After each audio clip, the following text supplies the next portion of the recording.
Who the heck is Pep Talks?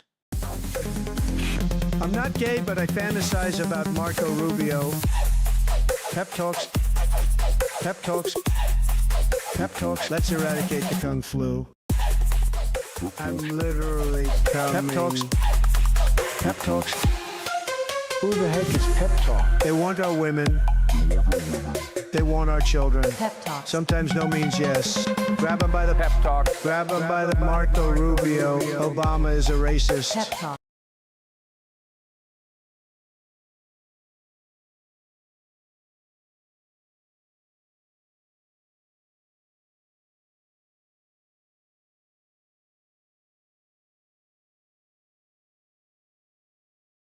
Who the heck is Pep Talks? I'm not gay, but I fantasize about Marco Rubio. Pep Talks. Pep Talks. Pep Talks. Let's eradicate the Kung Flu. I'm literally coming. Pep Talks. Pep Talks. Who the heck is Pep Talk? They want our women. They want our children. Pep Talk. Sometimes no means yes. Grab them by the Pep Talk. Grab them by the Marco Rubio. Obama is a racist. Pep Talk. I'm literally coming. I'm Pep literally coming. Pep Talks. We found weapons of mass Pep Talk. destruction. My fellow Americans, it has been confirmed today from Pep Talks that we are indeed all high on politics. Now we are. Sorry about that. Had a technical difficulty. Streamlabs is not responding well to the new Windows update. So, hope everybody's doing well. Yeah, sorry about that. Wasn't really on my end though. Yeah, that's what you get for doing all the proper updates. I was actually kind of worried about that because the last hard Windows update that happened on my computer, it really screwed up my stuff. So, anyway, how's everybody doing? Who we got here? Ruben, choo choo. Ruben should be called Ruben High Speed Rail. Hey, actually, kind of agree with this. Matash, what up, dude? How you doing? Good to see you. Hope everybody's doing well. Howdy over on Twitch over there. You know what? Let's get that party started. Here you go. Hello, Twitch. You are not forgotten. Because now I can successfully turn on multi-stream. Let's hope, because the whole split chat thing, that was really screwing me up yesterday. Not sure if you guys were here, but I had one of my screens completely black out, so I I was reading chat on the little screen there, on my playback feed. So that was a pain in the ass, but I made do. That's why I was squinting a lot, where I was just like, what is going on? I know I do that a lot, but it was a lot worse yesterday. So, Bloodstone, how's it going? Hope you're doing well. So we have a lot to talk about, but I'm glad that I got to cover the Wisconsin race live. That was pretty cool. Got to go to bed in a good mood. That was kind of neat. So, hope you guys felt that little bit of hopium there. So, I know I had something to say. Oh yeah, Elon. The Elon. Okay, so, yesterday I ended the show where somebody had said that Elon went nonverbal, and I'm pretty sure that I missed a joke there. Again, for doing comedy on this show, I sure do miss some of the comedy. So I looked into it this morning, and I found that he may not have been entirely nonverbal, but he definitely was sad. Apparently Janine Pirro interviewed him, and that's where he said that I expected to lose, which I posted on Blue Sky today, which go check that out. I actually have been posting on Blue Sky. If you guys want to try and engage over there, I honestly would like to have more engagement over there, because I like Blue Sky as a platform. It really is a lot more chill than Twitter. Twitter is literally, I can't even do it anymore, guys. As far as like recreation, nope. I only use it for here. I removed it from my phone entirely. I think I'm gonna do the same for Facebook. I think I think I'm done using Facebook on my phone because I'm starting to realize that it's like, yeah, this is where all this brain rot's coming from. Is just all this bullshit, and I've been smart with my social media consumption up to that point where I only used Facebook and YouTube pretty much. So, yeah, some boomer shit right there, I know, but somehow, some way, I feel a little bit better about my mental health. I know that, like, I sound like, you know, an unk here, but I'm dead serious. Try and limit your social media use. It is bad, but also, hope everybody just had a good sleep, had a good morning, you know. For real, man. I had a nice chill morning. Got some chores done.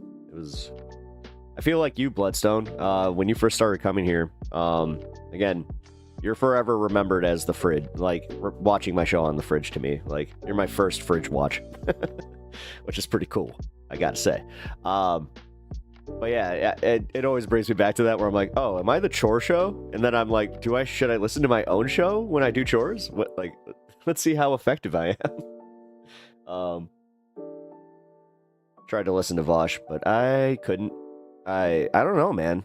Now that I'm doing this, it's getting harder to listen to other people stream. Except for like friends.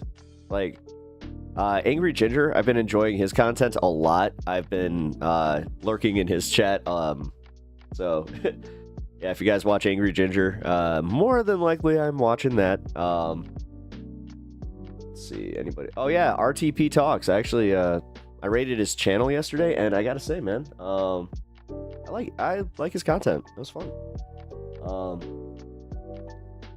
So yeah, I hung out there, lurked for a little bit, watched a little bit of his debate. So definitely check out RTP Talks over on Twitch. I dig the fact that he has Talks in his name. It is kind of cool.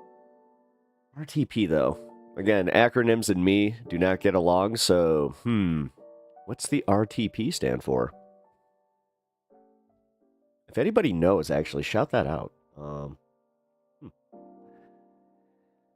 Also, trying to set up some future content with some other people. So, can't watch Vosh or Hassan anymore. Kind of too serious, lol.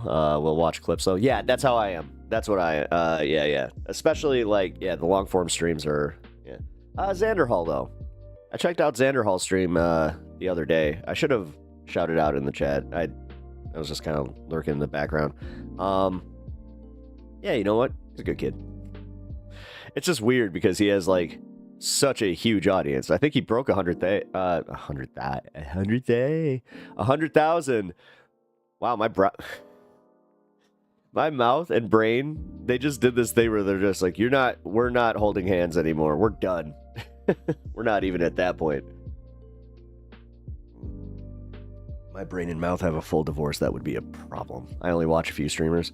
Yeah, I'm getting to that point where it's like the streamers that, like I was saying, they're like, it's weird. I'm now considered colleagues of these people, but I enjoy their content. So, and I enjoy it more than I enjoy Vosh. And is that just what's happening? Is that why, like, I am kind of growing? Is that like, are people's media diets changing, or am I just that good? I'm trying to do the confident thing, but I'm not good at it. Because immediately I'm just like, like I'm sweating. Yeah, hey, Anna, how's it going? How you doing? Hope you're having a good day. Doing the work thing, or are you just chilling today?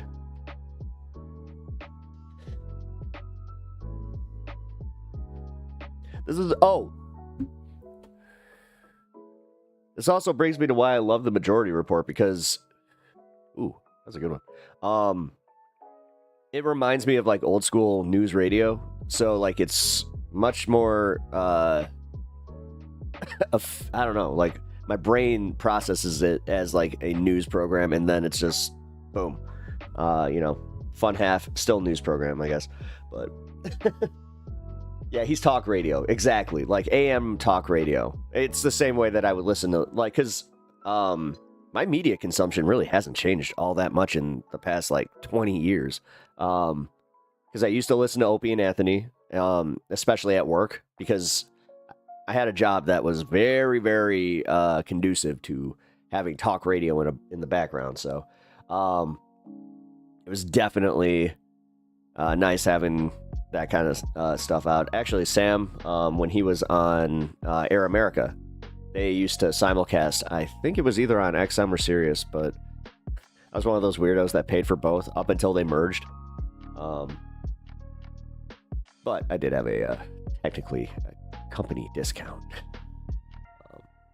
I have specific people that I watch. Everything else is just background for reading, daydreaming, general procrastination in life. I hope I'm one of the ones you watch, and because now I'm like, well, you did say that you started with me on chores. I hope I have evolved. His website, yeah, I know, it's still .fm. I love that. There is something super endearing about that. Man, if he was paying for an FM signal at one point, that's crazy. Especially back in the day. I'm betting that they did have a benefactor at that point that paid for their license. Like, he probably had a sublease with another news company. I wouldn't be surprised if it was like WNBC or something like that. Because, man, especially in New York, to get it on an FM station, that's an accomplishment and a half. So I gotta say, there is something nice about AM radio while working and driving. Too bad most of it is dominated by right wing. It sucks, I know. And the thing is, it's always been that way. We have a station here called WLS, where there was like this tinge of hope where they hired a liberal broadcaster. He was fired like before his next contract was up, and it was for nothing. Like, he did a very, very like non-shocking radio. Trust me, like Mancow, it was like Mancow's like most, lame shtick kind of thing, and they were just like, nope, you gotta go. I watch you for both chores and enjoyment. Hey, all right. Well, I'll cheers to that. Hey, we're missing the, where's the alleys? Oh, man, I actually felt bad. Like, I realized that when I was going through and editing, which I'll bring this up. I'll talk about this in a second, because I had to edit, obviously I edited the end of the show, but something else came up, so, I do want to bring this up. While I was doing it, I kind of realized, I was like, at the very beginning of the show, I totally just missed Oblivion, and I like shouted out everybody else, and I felt so bad because it was just like skipping over one person. I'm like, no, that's not okay. Simply Steve, what up? I had 3 cheeseburgers. Oof. Man, come on. Yeah, I gotta eat like something soon. I just had a granola bar. Let's hope that holds me over for a little bit. I'm also gonna drink my coffee and have some electrolytes, but man, might just do a protein shake today. I'm just having I'm having a really weird day where I'm just like, my stomach kind of hurts, but it's like not like nauseous hurts. You know what I mean? Just feel full. Robin, no old AM would have good talk radio, like advice shows about dating. Oh yeah, dude, that's how I used to listen to Loveline, for real. It was on Q101. They had a sign. Well, it wasn't AM radio now that I think about it, but yeah. But yeah, that's how I listened to Loveline. It was on at 10 p.m. in Chicago, live. So that was Dr. Drew and Adam Carolla. That, honestly, man, that was a really big show in my life. I listened to that for a few years. God, pretty much the entire lifespan of it. It's kind of sad to see that Adam Carolla went the way that he did, because he kind of just never talked about politics or any of that shit. God, that's kind of what did it, was just like the more these comedians started getting into politics, then it's just like, oh shit. It's also the money. Like, the more money they meant, the Man Show. Yeah, the Man Show was actually highly problematic. Go back and watch even just a few of those bits. You're just like, it's very uncomfortable. Had a tuna sandwich. Haven't had tuna in a long time. Neither have I. I could go for a tuna. Now that you see, I love when people do that. Ooh, I'm a controversial opinion. Subway tuna. It's actually pretty good. Somebody was just like, nah! I even mentioned Subway and somebody does that. Nah! They turn into art. Yay! Get out of here! Get out of here with your fake tuna! What are you doing? Get to the chopper! Everybody, I had to end it with that. Tuna. I have a tuna sandwich once a week, super yummy with bacon. Ooh, yeah. Careful with that though. I don't know. See, I'm one of those cross-contamination guys where it's just like, I like when people like the club sandwich, I will say. I like to do a turkey club where I don't really mix with the ham. Because ham is not part of my club. So it's just a picture of a pig just going, oh. It's like, no, you're lucky. I'm saving a pig with each club sandwich that I deny the pork the club. I don't know. One pig gets to live. I don't know. Or an angel gets its wings. Have to believe something. Eat something, Bloodstone. You should. Although I need to eat. Like, I like how I'm giving advice like, go eat. It's like, I need to eat. I have a problem with this. I did get mine from Subway. Nice! Yeah, alright. Had it with flatbread. Flatbread low carb. Man. I should probably start on that. I really should. Especially like the closer I get to 40. And just like my diet. But man, I love me some Italian urban cheese. I can't talk today. This is the worst. I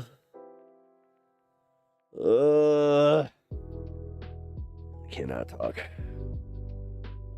Flatbread. Stop it. You stop it. You're gonna make me hide today. No. I don't want to talk anymore. I'm stumbling over. I'm not even stuttering. I'm just stammering all over the place.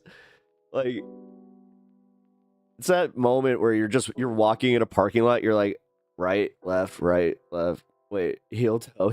Like, you have to like sound out walking. You're like, what am I doing? I've had that happen one time. I'll never forget it. I was in a mall parking lot. Yeah, malls. And I just had that like super like, I might have been on an Eddie, but yeah, I did have that moment where I was just like, oh, walking's weird. Okay. I'm not. Actually, I just realized my jaw hurts. Like right here. Ow. Huh, good. Anyway, I'm not usually hungry around lunchtime, but then get super hungry later, so just try to force myself to eat. Yeah, it's me. I really don't eat breakfast. I'm one of those guys, like tea and then maybe a granola bar. But then, yeah. Save that for today, or for the lunch today. Actually, those RX bars, I'm telling you, like they got 2 full eggs in them. Like the protein that they carry is pretty intense. So, actually, now that I remember, I should probably not have a protein shake. Otherwise, I'm gonna have some problems. So let's not do that. Are you serious? Huh? Interesting. Did somebody like follow by accident? Because they were just like, hey, and then they were like, no. Whatever. Yeah. Force your try and I don't know. I also do like the small snacks kind of thing, like honey roasted peanuts are one of my peanuts. Somebody's gonna try and remix that. I already see it. Like with you and that Chicago accent of yours. No, dude, you guys made me all like self-conscious. Uh-oh. That's not something I usually am on here. So that doesn't do anything. I get hungry and it hurts, so I don't eat, and then it stops hurting, and then I still forget to eat. Bloodstone, I feel your pain. Quite literally, I feel your pain. The thing is, I think that I've always been this way, but like when I smoked cigarettes, I would just smoke a cigarette instead of, you know, going through that. So that's also why I was, you know, I think I was at one point 148 pounds and I wore a 29-inch waist. As like in my 20s, I was not healthy. I was pretty much living on Mountain Dew and cigarettes at that point. And somehow I looked fine, like complexion-wise and everything, but yeah, I was definitely not fine. I actually I posted a picture on the channel of Young Pep Talks. That's about the time that I was doing that. So I get hungry. Oh wait, eating breakfast is really something you really need to do as you get older. My kids nag me about it. Is it though? I hate it. My stomach doesn't like. It's not prepared to have food until almost 2 hours into my day. You know, I'm not sure if you guys like have the same thing, but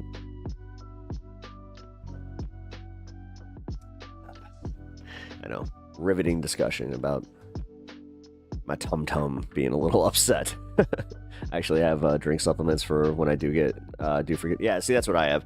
Do I have any in here? I might actually. Hold up. Oh, I do. Yeah, one of these. I just saw sweater rode up. All right, cigarettes, a very popular diet choice, plus black coffee.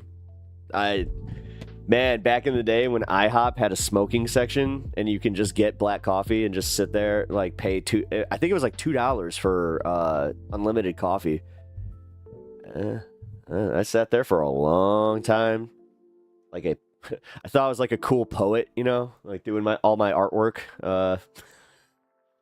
trying to get girls at IHOP smoking cigarettes. Man, I look back at my choices and I'm just like, no wonder. Hard-boiled eggs. That's what I do. I actually eat 2 hard-boiled eggs, like in the morning. In the morning. As I said, after that 2 hours, when most people are eating lunch, and then yeah, I will also have a piece of toast, you know, a little bit of butter and cinnamon, something light. Got to keep it light. Bring back smoking sections, but for weed. Hell yeah! Oh man, that would actually be dope. Oh. A cannabis optional, like, eatery? That'd be really cool. And then you could have, like, also... Oh, that'd be, like, a really cool, like, idea for a lounge. But you do make it so it's like, hey, if you're just cannabis friendly and you just want to hang out.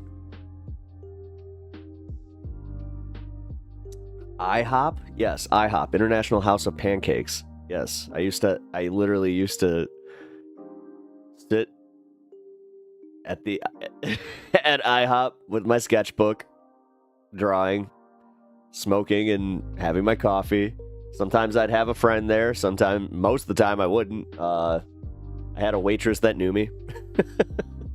We became friends eventually. Found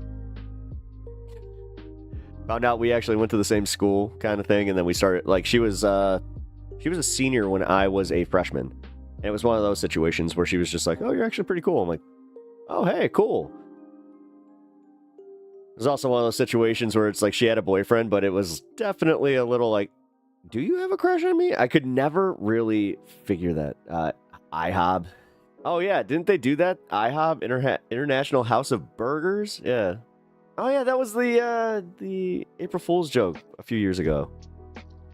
Right? Or did they actually do it? I kind of remember like the publicity stunt where they actually did it. I don't know. I hope I'm remembering that wrong.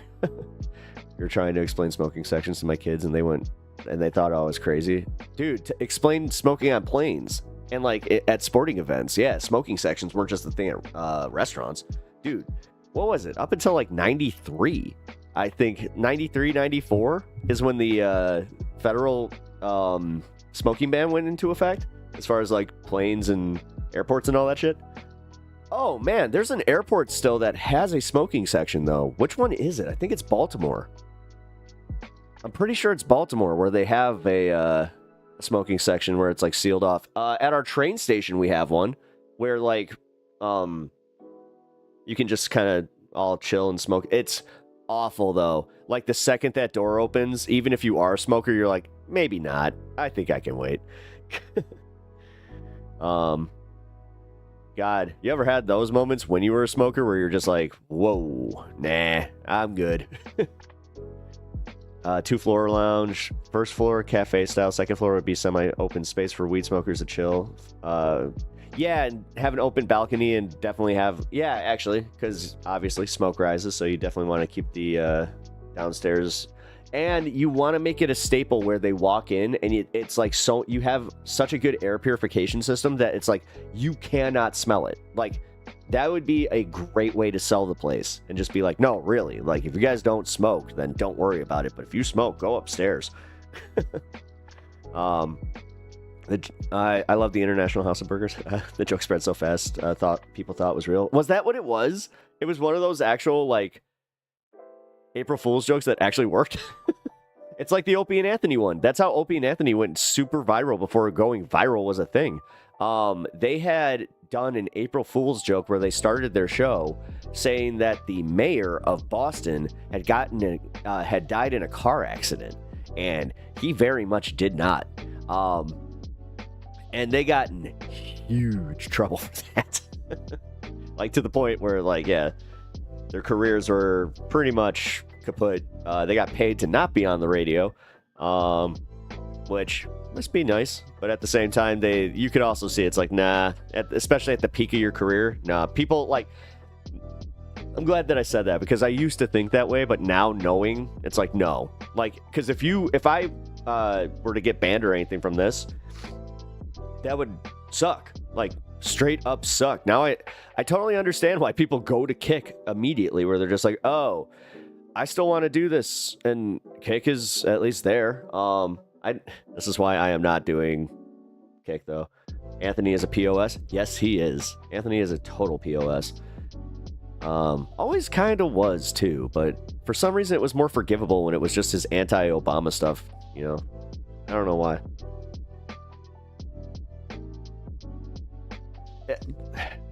I think I'm with Opie on this one. Is like the more apparent his racism became, and the fact that he got fired for it was kind of like.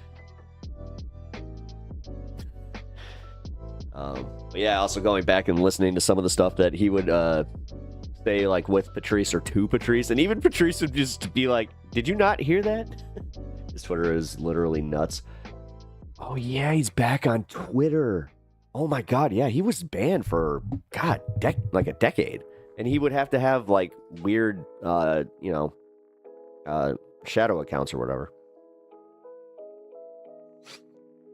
I believe IHOB is real. I still have faith. Why do you guys no pancakes? No, I actually fuck this. I have reignited my love for pancakes. I recently got some Grubhub from a diner down the street because I went a little too late on stream. But when I got my omelet, they were just like, "Do you want toast or pancakes?" I was like, "Ooh, pancakes." And then I was just like, "Oh yeah, pancakes are the shit." Like, oh dude, I totally forgot how much I loved just a good pancake. It's the small things in life, guys.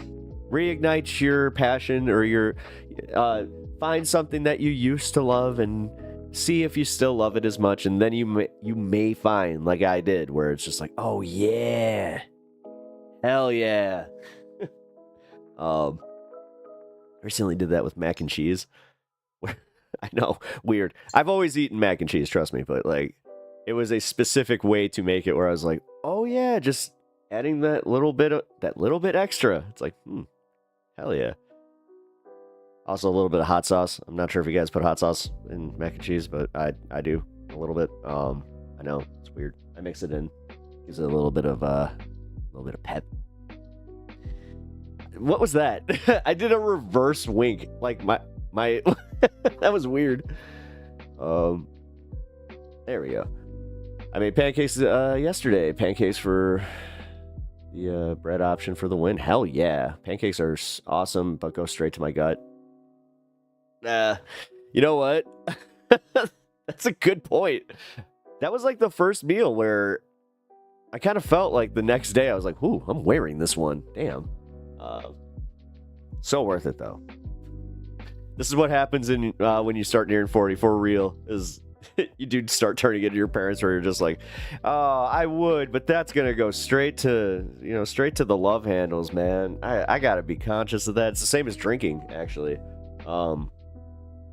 Definitely taking a few days off of that, because yeah, I just should. It's that time, you know. I only drink like 3 or 4 beers, but I've been noticing like one half comes up and I'll have my 3, and I'm just like, man, that's enough of that. Just do this. Buc-ee's, hell yeah, dude. Buc-ee's is, I cannot believe how cool Buc-ee's is. That place, it was mythical. Like, it really was. Like, the way that my dad and my sister would talk about it, they were just like, yeah, it's like Disney World. It's like, nah, it can't be that cool. It is. It's that cool. It's even down to the gas pumps. Like, the fact that their gas pumps are just so easily accessible. They're all, like, I don't know how they do it, but they do keep it to where it's like nobody parks there. Like, Buc-ee's etiquette seems to be a real thing, by the way. Because, man, I saw somebody check another driver where they're like, oh, you can't do that. This is why they make you pay at the pump, so it's in and out. It's like, oh, that makes sense. Okay. And that's why they make you pay. I now understand. That place feels like Black Friday at the mall every day. It does. It was, though. It was like, yeah, I was elbow to elbow with people just trying to get this sweater. Like, I didn't see a certain part of the store, too, because I just couldn't get back there. It was the one that had, like, all the wall merch. I actually wanted to get, like, something for the wall, but, whatever. Yeah, dude. Okay, so there is a few things that do make it completely worth it, and the myth is real. So, like, their brisket sandwich is, if you're into brisket, holy shit, it is freaking amazing. And then they got like fresh beef jerky. Like, they actually have, like, they make their own and cure their own beef jerky.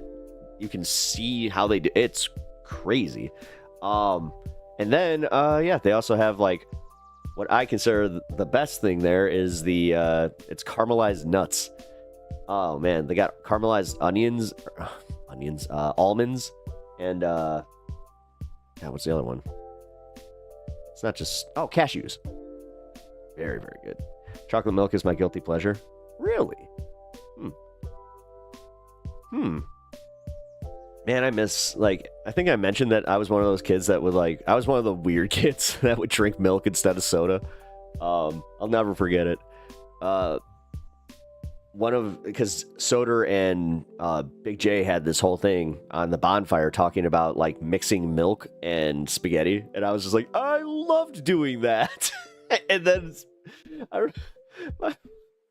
my wife this is one of the rare times she was actually listening to it with me, and she looks at me like, you did what now? I'm like, wait, you never did that? Milk and sketty? And she's like, no, what's wrong with you? Are you psycho? I'm like, oh boy. Ew. I know, trust me. Like, I look back on it, I'm like, yeah, it was probably one of the weirder things. It's not like I mixed it. It's not like I put my spaghetti in my milk. Like, it's just, I don't know, yeah. But it is ew. Like, because it's also that thing where, like, yeah, the red sauce, then it's like, yeah, okay. Trust me. I get it. This is why I'm bringing it up as something where it's like, yeah, that was one of the grosser things. It's probably hard to believe, but 2 Buc-ee's in Florida have more gas pumps than any other gas station in the whole state. Who has the biggest Buc-ee's? Is it Florida or Texas? Tennessee's was huge. So I can't imagine, man. Although I know that they can't be the largest truck stop because the world's largest truck stop is on I-80 in Iowa. Their bathrooms, I didn't know just how much I was going to just be like, oh, I'm actually going to, because like I had that situation where I'm like, I gotta go. Usually I will not go in a gas station bathroom, especially doing a number 2. Guess what? I was more than happy to leave that number 2. No, for real though, it's insane how clean those bathrooms are. And then you kind of realize that was another thing where they have like private security standing at the front of the at the front of the restroom. So it's like, oh, right. They definitely don't let any shenanigans happen there. That's for sure. We had all our weird shit. To me, it's gross but yeah, exactly. It's gross now, but I used to put ketchup on my mac and cheese. Yeah, see, that's not that gross. That's a Canadian thing. Actually, that's not that gross at all. Now I'm thinking about it. Like, no. Especially, like, if you're using, like, a spicy ketchup. I don't know. You might need to... I think that you might need to reverse grow up. There's nothing wrong with putting a little bit of tomato. I think it's nasty now. I do miss Soda and Big J. Dude, RK is... Robert Kelly's alright, but no, it's not the same. I used to listen every day. Every single day. Even the freaking repeat show. I loved that show. And I loved, their chemistry. There's legendary bits on the bonfire that I will forever... Like, I'm going to take the ZZ Top one, and I'll like, one of my last moments, and I can only hope, or like my last thoughts is, how, and then I just go, heh.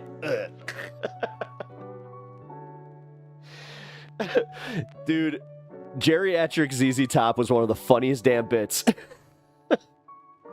God, I wish I could play that. Not get a copyright hit, because that was so funny. I guarantee those security guards are there to stop trans people from using the bathroom. Yeah. Yeah, they have a center bathroom where I think that's where it's just like, no, you go there. It's like, ugh. Yeah, they're...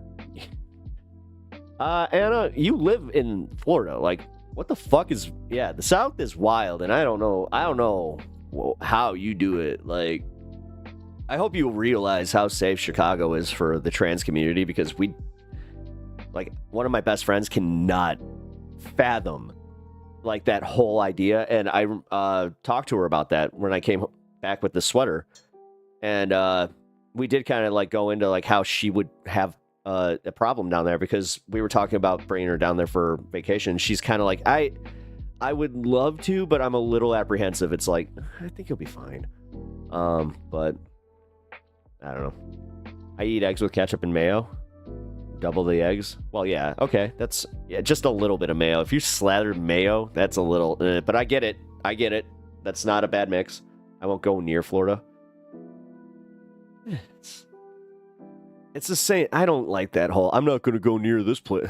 Why? You got to learn at some point. Like, you learn, or... not learn your enemy. Know your enemy. Jesus. It's gonna be just a long stream for me, guys. You'll probably encounter more phobia here than other places. Sure. Okay. No mayo on eggs. It's just a little bit, dude. I've been to Florida. Okay. I hate it. Okay. Well, okay. I mean, if you're going based on previous experience, then all right. No, I mean, dude, I'll be honest, I could never live in Florida. Florida it's kind of nice to go for like a vacation, you know, do the theme park thing, whatever. And that's about it. Anything else? Like, no thanks. I hate it. I hate Miami. Fort Myers seems like just a cesspool of freaking right-wing conservatism. So yeah. Stick on the other side of, or just go towards Orlando and Jacksonville. But Jacksonville is just essentially one giant Mayo Clinic. So doctors in Florida hospitals can deny you just because you're trans. That's insane. That is insane. Dark Sage. You know, I've never seen a more incompetent party than the Florida Democrats. Their mayoral candidate for mayor of Miami said yesterday Cubans are second-rate communism and are uneducated Latinos who need to read a book. Idiot. Yeah, you just lost the entire election, but hey, that's Florida Democrats for you. Oh, I'm glad they're not my guys. Shit. Hey, Brandon Johnson has his own problems, trust me. And I have problems with him too. I don't know what it is about being the mayor of Chicago that just makes you go, yeah, we're not going to do anything that's sensible and like actually good optics. We're going to continue to constantly be a punching bag for any right-wingers in this damn city. Whatever. I went to Fort Myers. Maybe that's why. Yeah, dude. Fort Myers is rough. I gotta say, man, there's nothing to do there. And then the few things to do is very, very yeehaw. But I'm a Yankee, so you know what? Sorry. Not exactly into shooting gators on, you know, going ATV. And although I love me an ATV, just not in a swamp. That was a little... Although I did do one of those fan boat things. That was a lot of fun. Actually, I would do that over anything else. And also, I would go to Gatorland now over pretty much any theme park. Because Gatorland was the shit. I gotta get me a Gatorland t-shirt. One of these days, actually. You know what? Because I'm gonna try to make a trip down to Orlando. And because my wife has never been to a theme park. I take that back. No, I forgot. I totally forget this every time. Her theme park, Cherry, was Universal Studios for a corporate event where they closed out the Hogwarts, where it's like, she got to do a private, like, what? And she's just like, yeah, I rode not Hagrid's coaster, because that was new. Whatever, the old coaster where it's like the broom coaster. She's like, yeah, I rode it enough times to see all the endings and like to see everything. I was like, I'm so jealous. I've never been there. So, I used to go to Universal Studios. Like the last time I went there, Jaws was still there. That should tell you something. Or they were just closing it, because we did the Men in Black ride. Oh yeah, no, they were just closing it because they were starting to build Simpsons Land. Stocks ups on tariff day, cuckoo. Are they? Yeah. I saw that they started off pretty bad, but if they rebounded, I mean, interesting. Was just down in Cape Canaveral area last week. Wait, are they up like from their, like, because that's the thing. If you guys are gonna be like start doing rah shit, then maybe, just maybe, be honest about it and be like, no, the stocks are up over what they were when Trump came into office. You can't judge it just going stock market go up now. That doesn't help our 401k. And the thing is, I think that you're buying into a billionaire load of crap that they want you to. If you think that, if you think line go up just because it was, you know, at the bottom point. I was just down in Cape Canaveral last week. Nice weather, good drinks and all that. Nice. Did you see a launch or anything? I mean, whatever. It's SpaceX, but fuck, still love space. Listen. Elon Musk cannot take away my passion for, you know, space travel. I do still think that, yeah, that should be a thing. Well, not even space travel. I think space exploration. I really am mad that everybody's so focused on manned travel, where it's like, no. We need to explore more stuff. And also, you can do these experiments without people there. Like, if you're truly trying to terraform, you could just send robots now to terraform and then go from there and just keep that. But no, we want to send a generational, you know, human pod or whatever. I have no idea what the fuck they're thinking. Whoever signed up for that is really stupid. That is happening. It was supposed to happen dude, that was supposed to happen in 2023. What's the timetable? When they go into Mars, bruh? Because, again, these timetables keep moving. You know, Mr. Smart man Elon Musk never gets held to his the standards of most scientists, where it's like, oh, he missed his deadline. Oh, they have a Space Force space down there. It's so weird to type those words. Space Force. Space Force, so ineffective that we have so much space trash that, you know, not doing anything about that, which is actually hindering our ability to protect our nation because we keep having frickin' satellites blowing up. That's something that's not covered a lot, but yeah, our satellites are not only degrading, but they're getting hit by debris, and they're just disintegrating on impacts or once they hit the Earth's atmosphere. So if we have the tech to tear it from, why wouldn't we just use it on Earth? Exactly, to restore Earth. Yeah, well, I've always wondered why, like, James Cameron kind of made a good point, why it's like, why do we always focus on space when we don't know what the fuck is under our oceans? An unmanned spacecraft just went to the closest to the sun we have ever seen. No, I knew about that. But that had nothing to do with, like, Tesla, Trump, or anybody. They launched that shit back... Dude, they probably did that when I was in middle school. How come you never see space trash on spacewalks? Yeah, weird. That is true.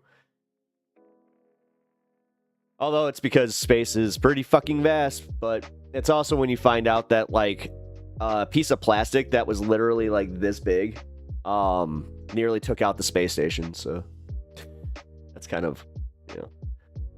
fact, because the rich want to leave Earth, do you think have a link of the space trash hitting our satellites? Yeah, here.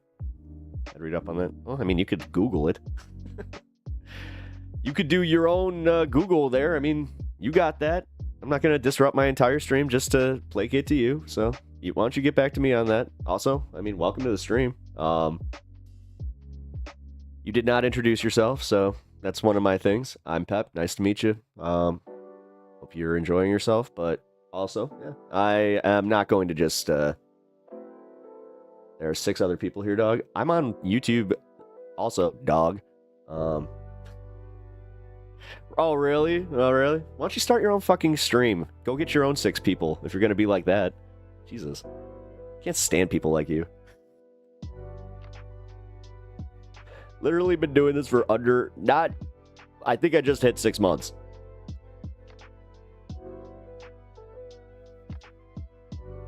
Shit, I've been on Twitch since December. Like, and I'm at 289, so I don't know. Don't know why I'm defending my numbers to a rando, but at the same time, I am more than willing to do so. Because it is one of those things where it's like, dude, you want me to be insecure about something where, like, people have told me, man, you're lucky to even have 20, you know? I had a friend that's been on Twitch for years, and she's just at the numbers that I'm at, so. Although the gaming's got to be a little bit rougher, so just gotta say. Because we've seen what's there, and we'd rather experience nothing than experience what's down there. I mean, or should I say what we've seen down there? What do you think's down there? Sea dragons. There be sea dragons. Actually, I mean, dude, have you ever seen an oarfish? Like an actual, like, oh my god. Those things are fucking terrifying. If you've never seen an oarfish, here, I can ruin your day. You have to go on the just chatting category. They have nerfed the politics category. Really? Why? What's going on with that? Oh, is that why all these people are in just chatting? Oh, that makes sense. Here. Alright.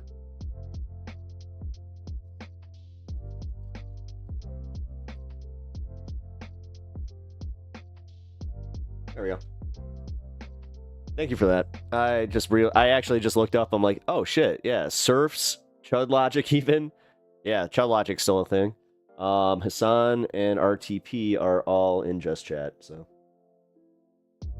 Did you really just come to my chat first time and you're dropping a link? Yeah, no. The bits of images we've gotten are terrifying. Reduce ad revenue for politics. Oh, that makes a lot of sense. Yes, sir. Well, that's a hell of a way to introduce yourself. I mean, I thought that coming in with like hot with like a Trump W or something like that, or Trump's your daddy. That I'm getting used to, but just dropping a link, man, it's just like, hey, what? Like throwing it. It's literally like getting hit in the face with a newspaper. Just, huh? What the fuck was that? It's like, read it. It's like, no, you just hit me in the face with this. So, now, if you turn that bike around and introduce yourself and explain yourself, then maybe, just maybe I'll read it. Damn. So as I said, I'm Pep Talks. Nice to meet you, dude. Welcome to the stream, even though it seems like you've already got your own vendetta here, so go on. Don't get involved. Don't get involved. You're getting involved by telling me that they've reduced ad revenue for politics, and you made me go to Just Chatting, so you got involved, and I appreciate it. Thank you. Don't get involved. If you have not already subbed to the channel or followed the channel, please do. I appreciate it. Yep, it was done in November due to the election. In the title stand politics, so I decided to join and send a link for German politician in under a minute.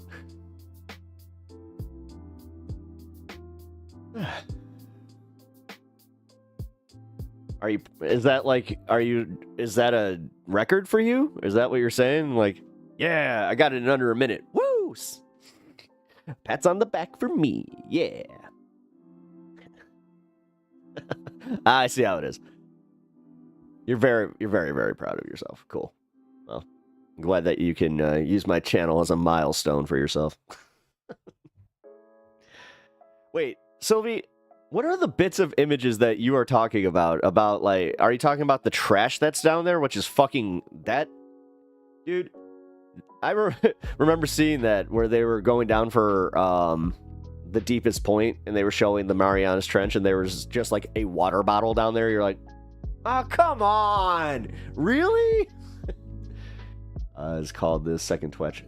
It has been called, or was called, the second Twitch ad apocalypse. Oh, well, I mean, I've not really off to a meeting. Goodbye, Robin. Thank you for joining today. Also, thank you for your comment and watching the stream yesterday.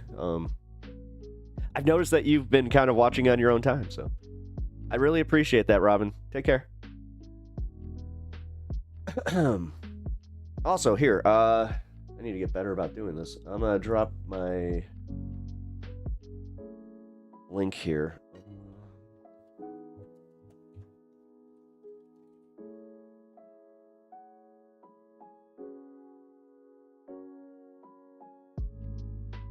If you guys see the memorial fund here, that is for my mom. She recently passed away. It's coming up to the month anniversary here, which, by the way, guys, I'm gonna just pre-warn you, Fridays, I'm gonna be a mess. I can already see it. So if you guys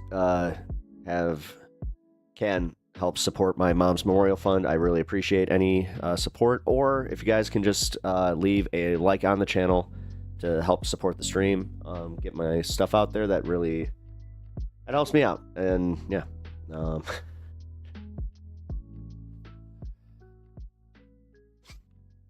trying to, okay, it helps the stream out. Okay. Drink some water here.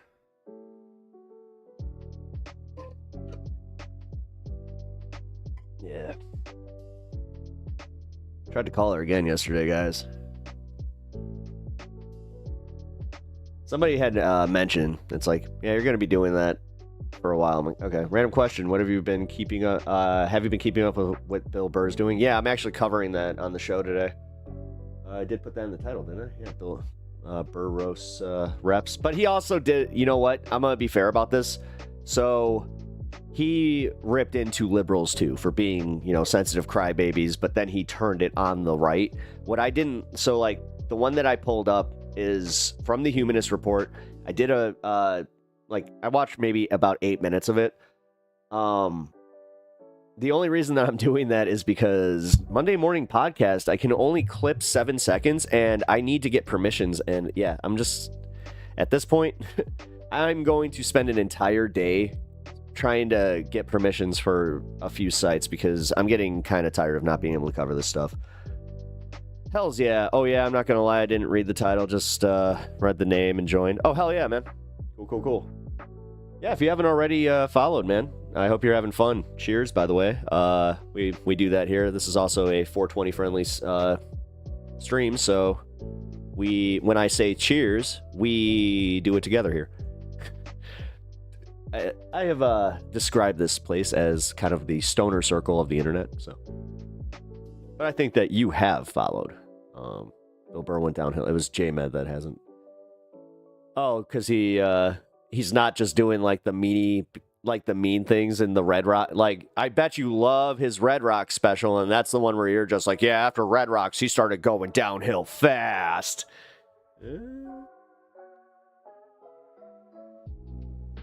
Anyone ever pregame the pregame? I mean,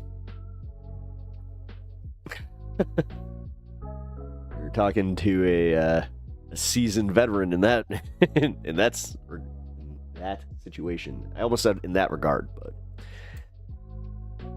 man, yep, here we go. Woo! I was waiting for somebody. Bloodstone, you did it, dude. What's your okay? You do know you're at the point now that calling people woke, you're just getting people to go, yeah, whatever. I have basic empathy, my God. I'm not a fucking incel piece of trash that, like, needs to make other people feel bad to feel good. You ever think that maybe you're, like, you have a fucked up head that if that's what you think comedy or, like, what makes you feel the ha-has?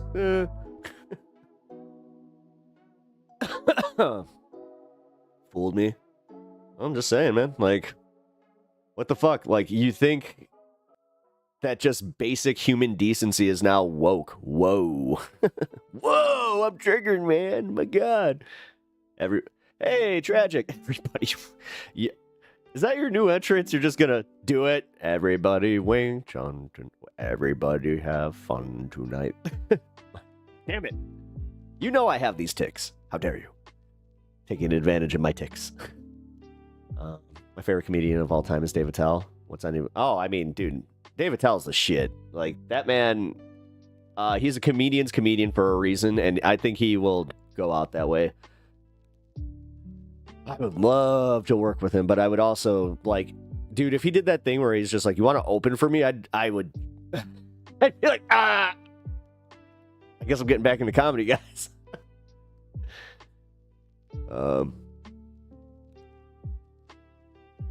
Also, woke isn't even an insult, especially if you know the origins of the word. Yeah.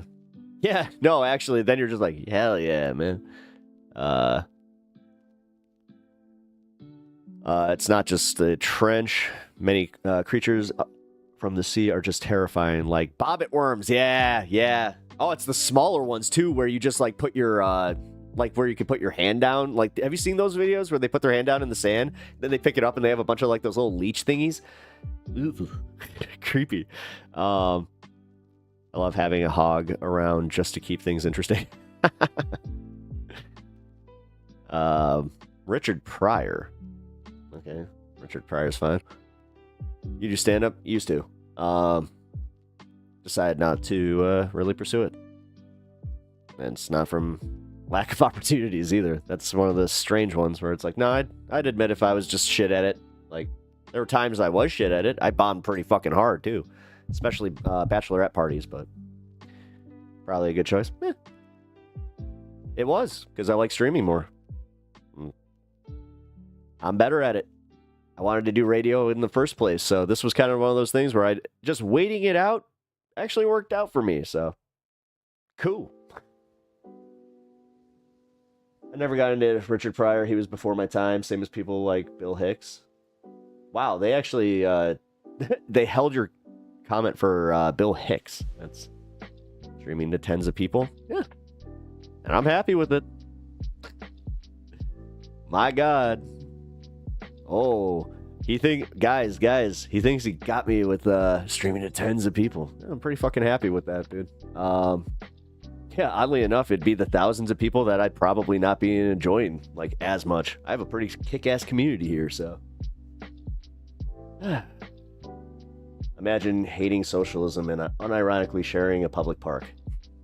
Yeah, that is kind of funny. That is one thing that I will just not self-dox on. Wait, what's up? The aliens are in the ocean. The government is... I knew it. Somebody was going there. The government has already said they were. The whole illegal to talk to dolphins thing, too. The ocean's a scary place. I wish we did more research on it. Damn. Of the times I've asked people on the right to define woke, and they've actually given me an answer, and they're just straightforward radical left LGBT stuff. Yeah. At least they're honest. Well, yeah, I mean, mask off is mask off for a and we can enjoy that, where it's just like, oh, at least we don't have to guess with you. I don't have the patience. Oh, whatever. Just know that if you get banned, you done pissed off the community. So, have fun. I didn't ask you to leave. Just don't troll. Not trolling. People have varying opinions, believe it or not. Varying opinions. No, you're being a dick. Oh my god, he's one of those people where he's just like, comedy illegal. But don't make fun of me. Fucking babies. I've heard so many people say Norm Macdonald was... Yeah, he was. He was also a straight-up fucking gambling addict. I heard a story. Probably shouldn't say who. Because the guy is working still. But yeah, he told me he was opening for Norm, and he watched him blow over $50,000 in just one hand, and just walked away from the table and said, well... gotta go do another show. Then he went right back to the club. That's degeneracy. I could Cory Booker about aliens for sure, always. Really? You know what? We're gonna do a special conspiracy show coming up here. Whenever Honeybee is available for it. I've been trying to get her on the stream here to have a mini debate, because honestly, man, I don't want to do like debate lord shit, and like I honestly want to have a good discussion with her, especially with like Mark Carney now. Like there's been such a just polar shift in her politics up in Canada, where it's like, no, I've actually noticed that it's like, oh, she's not even talking politics as much anymore, because I think that she kind of sees it, or she's like, Trump's probably not great, and you know, at least we got rid of Trudeau. But I specifically want to talk about aliens, her stance on aliens, and I want to talk about her whole thing with the chemtrails, and like exactly like where's the threads that connect for her. So yeah, we're just trying to work that out via scheduling. I feel like I'm trying to schedule a D&D game. Which, again, we're going to be doing that coming up here. So, do you believe in aliens? I don't know. At this point, I don't know. I am so agnostic on it, where it's like, if it happened, I would just go. I'm not even kidding, man. Nothing fucking surprises me anymore. Like, if they came, out of the oceans, then I'd just be like, all right. For real, I just don't know. There's gotta be... Oh, yeah. I think it's just like, the boring alien life that... Like, dude, there is alien life. Like, I always like the biologist's way of going about talking about aliens, where they're just like, yeah, you don't believe in alien life? It's like, what? Are you crazy? There is evidence of alien life, and it's like, prove it. And it's just like, everybody wants, Greys and, the humanoid aliens, or even a centipede alien that, but they have to have spaceships. They have to have like interest in conquering humanity in some way, because, they have to be that interested in us, because, we're not narcissists. We're not the most important thing in the universe. God. Yeah. But, yeah, I don't know. God damn it, my light's doing that thing again. There we go. It's so bright. I hate this. I've got to get a new fucking desk light.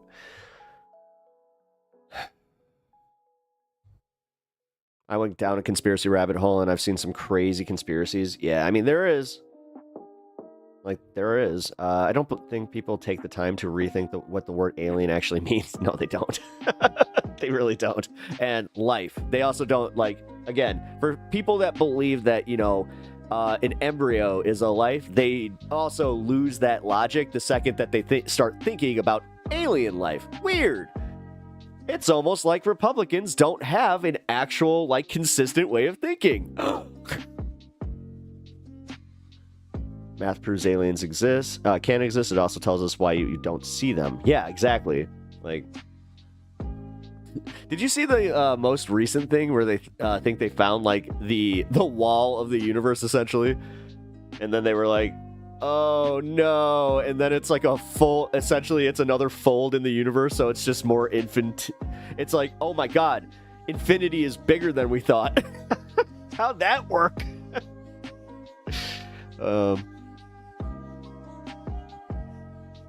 We've actually found all the necessary amino chains needed to form the building blocks of life on an asteroid in space.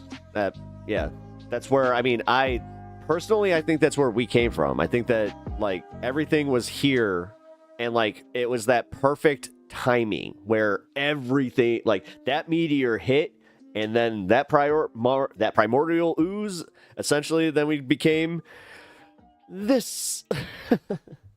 Yay. The pinnacle of mankind. It's actually a pretty simple answer. Math is bullshit. I'm a firm believer in aliens. No, that's cool. No, it's not. Speaking of rabbit holes, I've been hearing a lot on Twitter about the telepathy tapes. That they supposed to prove people with autism have telepathic powers or something like that. Get off fucking Twitter. Bourbon, get off Twitter. Right now. Like, that's the shit. You want to talk about rabbit holes? There's fun rabbit holes, but then there's, like, this is QAnon shit that you're wasting your time. Like, stop. This is the MK Ultra bullshit again. Like, stop. What up, Undead Banana? How you doing, brother? Good to see you. Yeah, we know all the wall of the observable universe. When you get closer to the wall, it moves further away from you. Yeah, that's what it was. Yeah. And then I was just like, wah! I went and watched Cube just to make sense of, you know, the universe. I watched the Japanese Cube again. I'm not sure if I like that ending. I've been torn with that because I like the original Cube and how it doesn't, like, you don't know who did it. I don't like the fact that they kind of, like, insinuate that she's, you know, an alien or whatever. Oh, sorry, spoiler alert. Whoops. Trump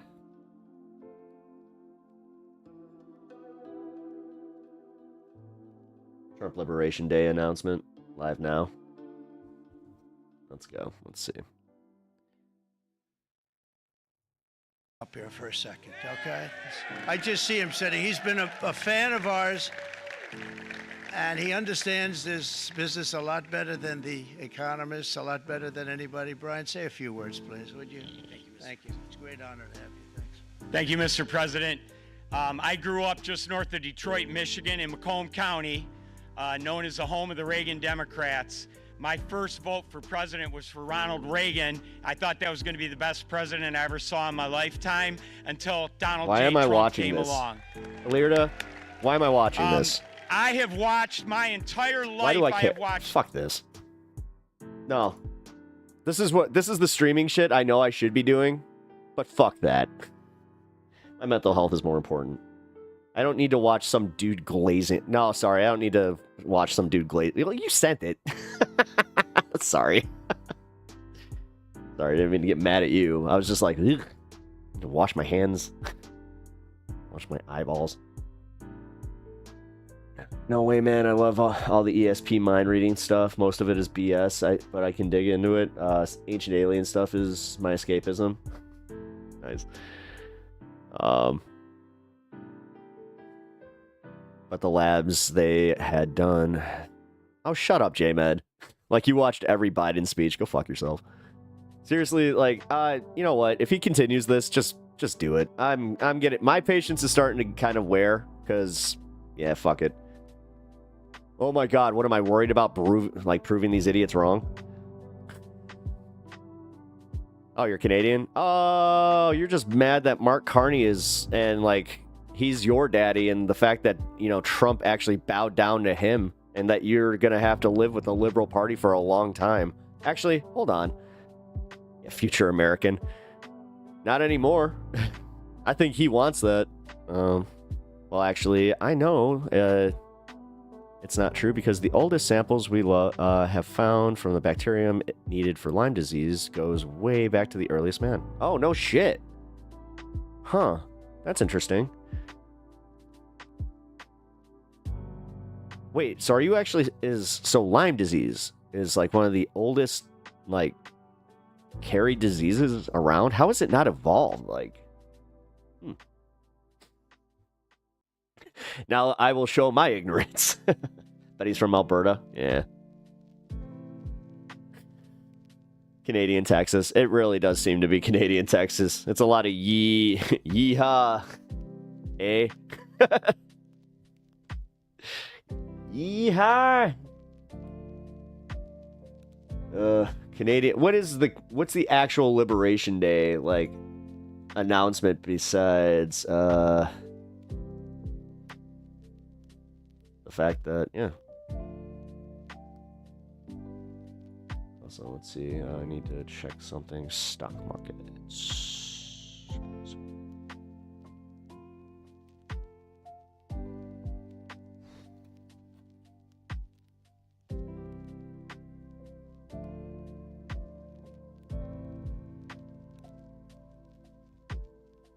Stock just climbed on Wednesday in yet another volatile session.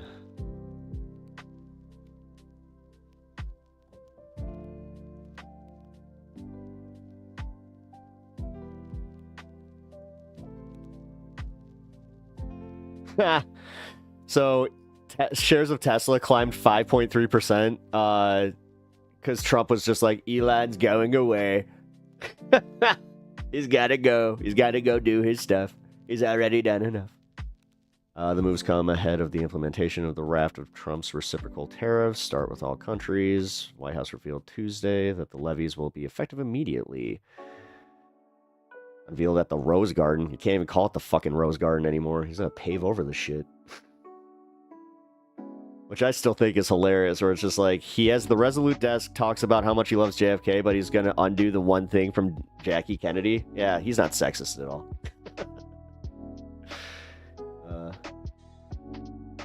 I got bit by a tick and couldn't eat red meat for over a year. Yeah, that happened to my dad.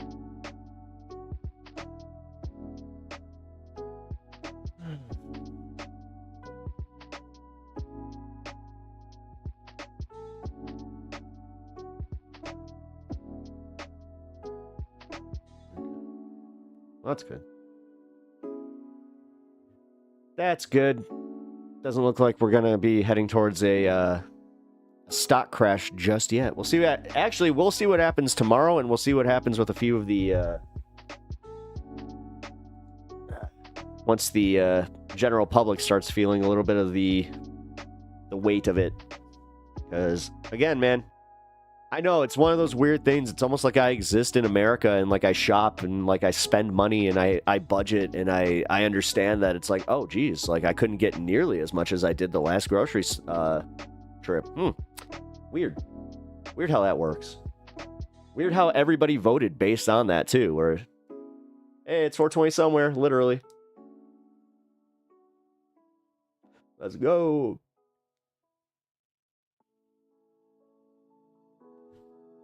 Almighty horseshoe crab. Speaking of horseshoe crabs, did you guys, have any of you watched the movie The Wild Robot? I watched that this weekend with my wife, and I gotta say, it's one of the best movies I've seen. Although, I have to also say that with my current situation, with my mom's passing, I wasn't prepared for the actual, like, story of it, where I was like, oh my god. So it was very, very good movie.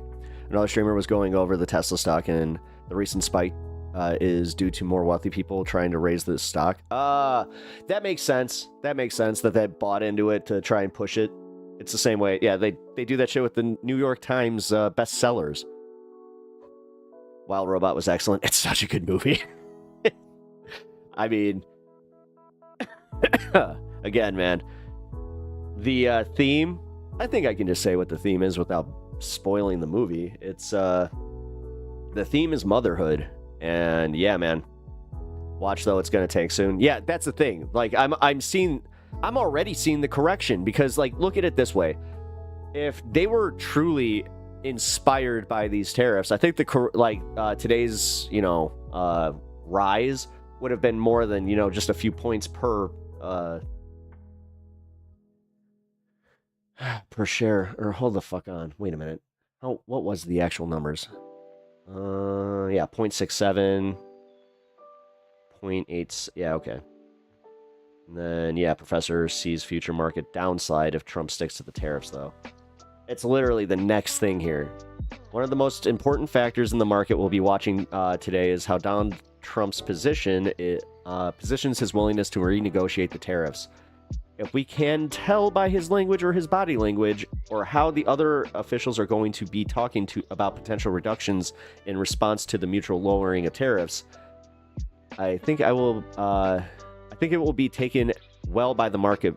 If he seems very rigid at levels of over 15%, I don't think it will be taken well. So we will see the correction by the end of Thursday. Meanwhile, Trump's stricter than expected sell-off stance, or expected tariff stance, has pretty much eroded any of the market's gains following Trump's November election. If he goes on continues to go on with these tariffs, I certainly see a future downslide. Yeah. Cool. Well, I think that I actually had a pretty good take on that one. Or good grasp on that, I should say. Wouldn't be much of a war, to be fair. Wait. Stock for Raytheon is at an all-time high. Get ready for a war with Iran. Yeah. Yeah, and that's where everybody's saying that's Trump's third term. Like, that's his third term plan is, we're at war. I'm a wartime president. This is what I gotta do it. I gotta do it. I'm the next FDR.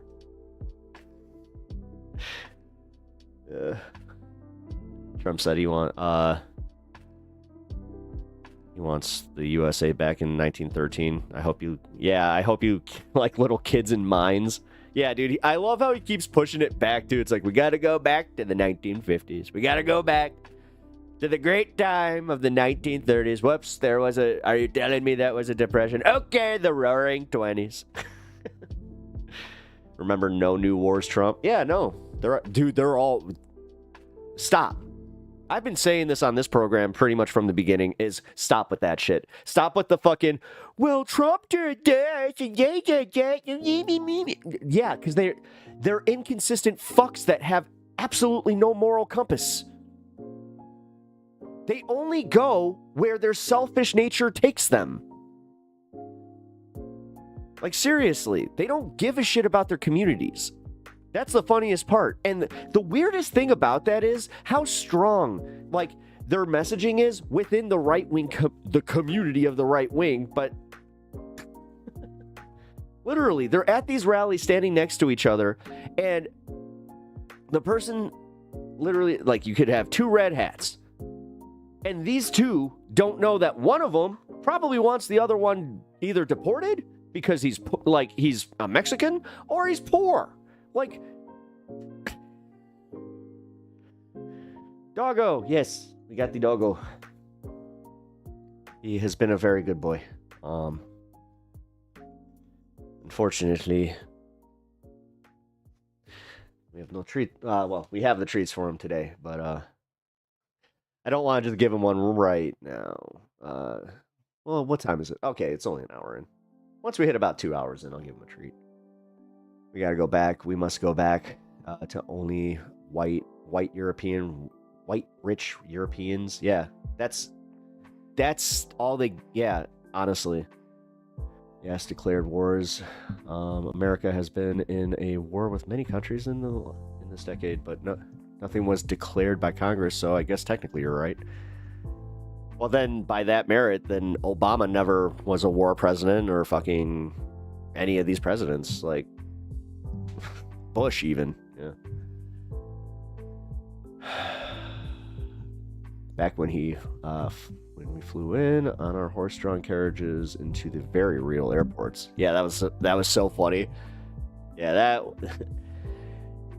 we stormed the beaches, we stormed the airports, we used the ramparts.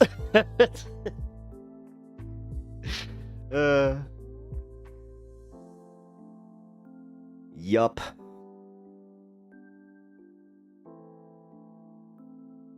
Tourists are canceling trips to the U.S. Liberation Day arrives as he gambles with risky tariff policy. Yep. There.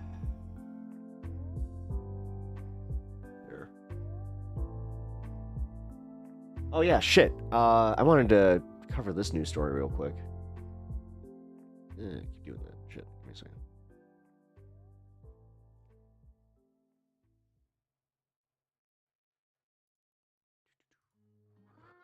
Let that sink in. Yep. Yeah, but then we called it the Korean War, Vietnam War, the Gulf War.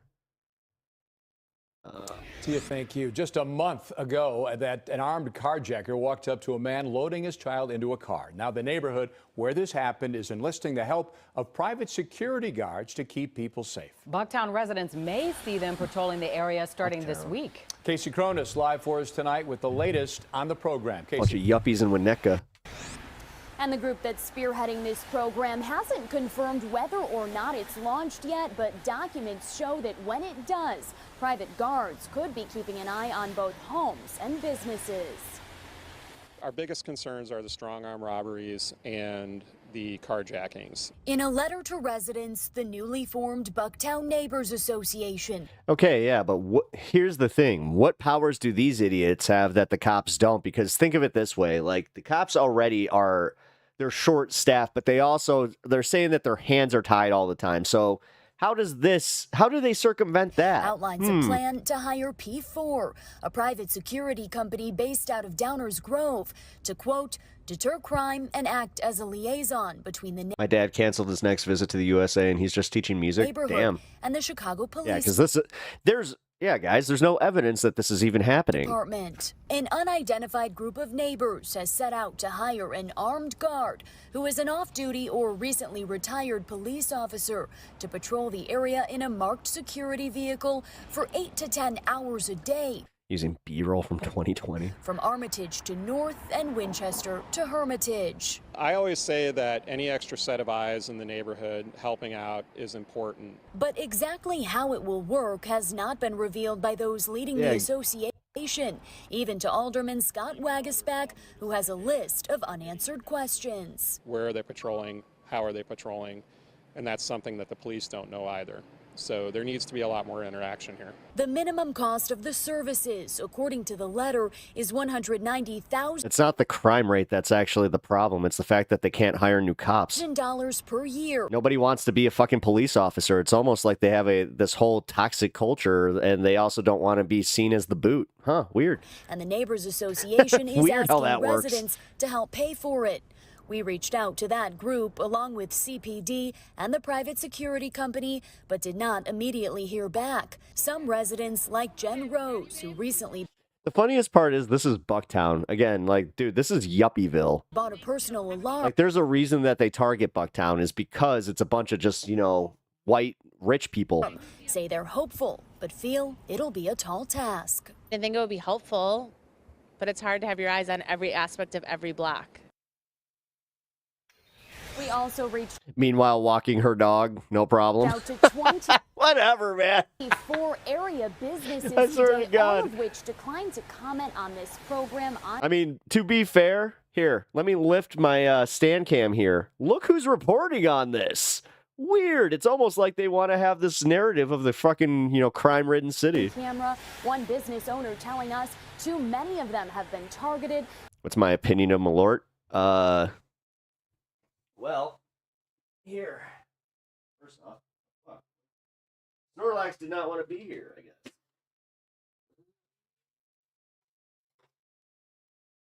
Oh, come on. Where the hell is it? I have proof. Proof. I've got the proof. That's what I think of it. I think of it so highly.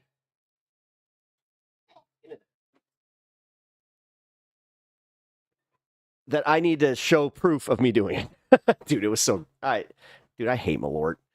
I really do. And it's always something that, like, you're just having a few beers with your friends, and then, hey, you guys want to do Malort? It's like, I don't want to. And they worry. And then they come to the table, and it's like, you're, like, one of 2 people that's not doing it. Yeah, well, It'll happen leave the other one to not do it. again.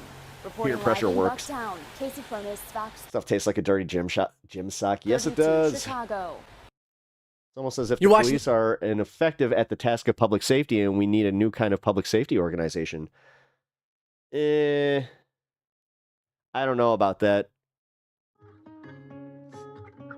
I don't know about that, because not acknowledging that we do have some serious, like, violent crimes that do happen. I'm not one of those people either. Like, dude, just because I'm not afraid to, like, go outside doesn't mean that it's like, I also kind of have enough resolve to be like, okay, if I get mugged, I know what to do. Just don't fight back. Your stuff is not worth your life. Like, that's one of the big things that, like, a bunch of people do. They just panic. It's also the carjackings, though. Like, in that neighborhood, too, Bucktown, I will say, the carjackings, we can carry. I mean, that's why I was kind of laughing about that lady walking her dog. She's probably carrying.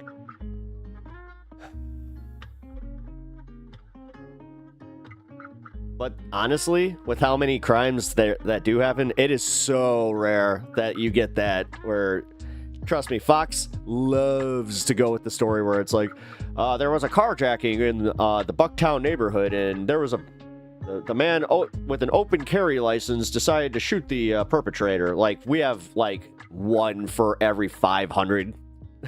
So. Also, again, this whole Chirac thing it's easier to do because, like, you have, funny enough, the southern states that love to push this narrative where it's like, then you just blatantly ignore the fact that Missouri has a much higher crime rate. Fucking, dude, I looked at Louisville recently. I was like, oh, damn. Even, they got some pretty bad crime there. That's crazy. Where the carjacker's gonna go, the poor area or the rich area? Yeah, the rich area. They always go to the rich area. Trust me.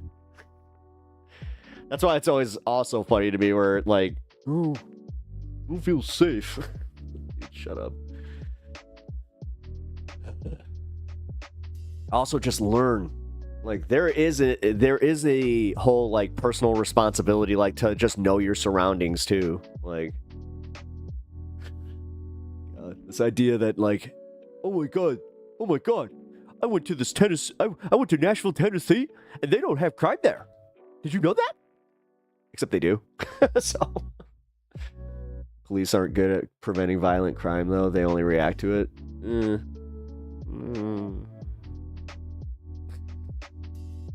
That's not true.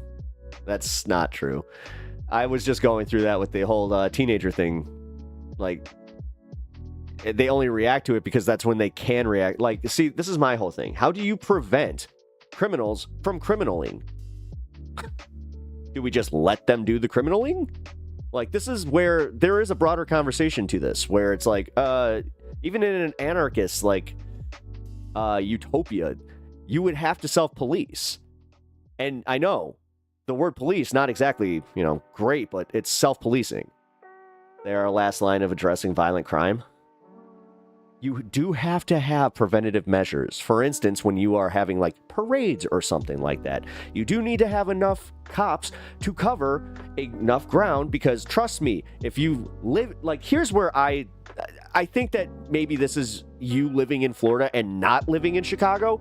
Fights happen pretty fucking regularly. That's one thing that happens. And most of the time, they don't even arrest the people that are fighting. They usually just break it up, and that's where, like, it's just prevention to make sure that it doesn't escalate into a gang war. Like, trust me, the Blackhawks parades, I gotta say, that was the last time that I was kind of like, is there enough, like, police here? Like, that was one of the few times I've ever done that, where I was like, oh man, if this blows up, this is scary. By helping fix material conditions, rising people out of poverty. That's not entirely true. Like, that's not entirely the only fix, though. Sylvie, some of these people are just criminals. That's how they literally have it's not just poverty that does this. That's a bit of a myth. That's the playing into the Democrat liberal myth of just like, oh, well, the poverty causes all the crime. It's like, no, because some of these guys just turn into fucking white-collar criminals at that point. Actually, a lot of these guys do a lot of white-collar crime. They're not just criminals. Alirda, I know some of these people. I have been in the presence of people like this. And I can tell you that some people are not interested in just being, like, a good citizen. I'll say that much. Like, and this isn't just the myth either. Like, this is just my personal experience of being with some bad people, with being in a bad circle that put me in a bad situation. Like, I know a straight up psychopath that pulled a gun on me. Like, one of the first, actually, yeah, the first time I've ever had a gun pulled on me was by somebody in my life who I was hanging out with. Like, that's the kind of stuff where I'm like, But then again, like, because this is where I'm a little confused too, because then what? Like, does that mean like this private security force technically is a good thing? Because what's the answer? You used to sell mids, did you? Hey, mind your business. And it wasn't mids. I never had mids. What are you talking about? I was technically a savant. Crime falls into two categories. Crime happens because of the person committing the crime has unmet material wants - needs. Crimes happen because the person committing the crime has unmet or power to be handled by the police. No, no, Alirda. That is like, you're ignoring just blatant chauvinist crimes. Dudes that just, grape to grape. No, what are you talking about? What's the material need in graping to grape? Which happens, right? And are we just ignoring that? That's a crime of power? So what? Are you really saying that because they feel powerless, that's what they're doing? Come on. And honestly, material crimes are handled pretty well here. Like, they're handled well in the regard that we don't prosecute as much. But guess what happens? The fucking right-wing media starts going, well, look, they have to lock everything up. Look, there's so much shoplifting happening. Look, they have a whole cap, and people are they're going into the stores and they're stealing up to that cap. Like, not material crimes. Oh, sorry, I missed that part. I did miss that. I'm not so naive to believe that only one thing causes crime, and there's one. Oh yeah, I don't think that. I'm not saying that there's one thing. I'm just saying, what I am saying is there are people that are just like, that's their whole motivation in life is to take advantage of people, and they will either do it financially, they will do it violently, like. And they also are unstable to the point where it's like, if you, like the guy that I'm talking about, if you insulted him, if you just said, hey, like, you could say something as innocuous as, you throw like a girl, you could end up dead for that. Saying someone like that should not be locked up, for like the crimes he's committed, the violent crimes he's committed.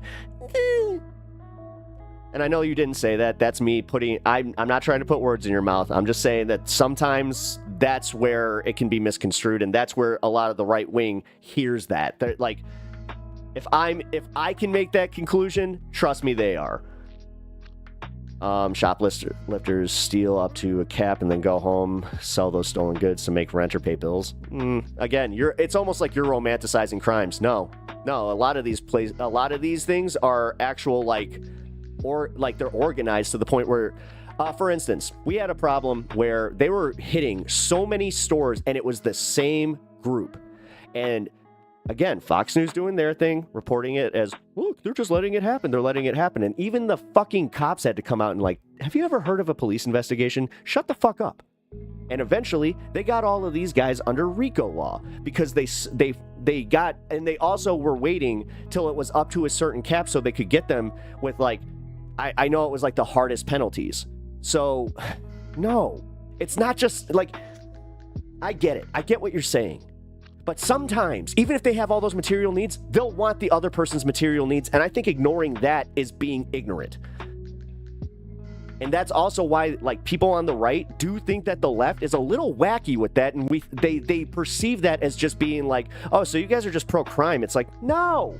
But the fact that I have to fucking I have to, like, defend it this way where I'm just like, God damn it. Especially in a city that the city I live in, a blue fucking city. Like, yeah, the point is, instead of responding to a 911 call after the fact, I mean, that's also where we have discriminative shit going on with like security, where they'll just, instead of even letting people in the door, they'll just be like, no, you can't come in here based on like, you know, the way you look. Trust me, we had a problem with that with homeless, like, or the unhoused. God. So we need to pay people so they don't rob and steal. And what material need is stealing Air Jordans and iPhones? Exactly. That's actually, yeah. You know what? I have to say, to be sold online to pay rent and pay bills. No. Hell no, man. Why do you romanticize these people? They're not fucking Jesse James. They're not fucking Robin Hood. And honestly, this is where I'm going to put my foot down a little bit on this one, where it's like, nah, Anna, I have been the victim of being robbed in my fucking neighborhood. I have been the victim of being robbed, just trying to have fun with my fucking friends, okay? And this is why I happen to have like this attitude that I do, where I'm just like, okay, fucking take it. It's not that important. This is also why I always learn to keep a second fucking phone on you if you're going somewhere. Like, just keep a dead phone on you. Especially if you have a jacket. That worked. God, that would have been embarrassing. Had one, like, somebody called me though. It's just like, I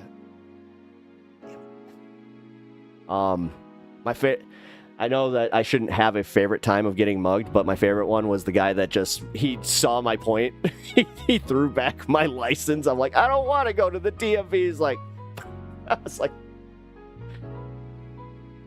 well, at least I got my license back.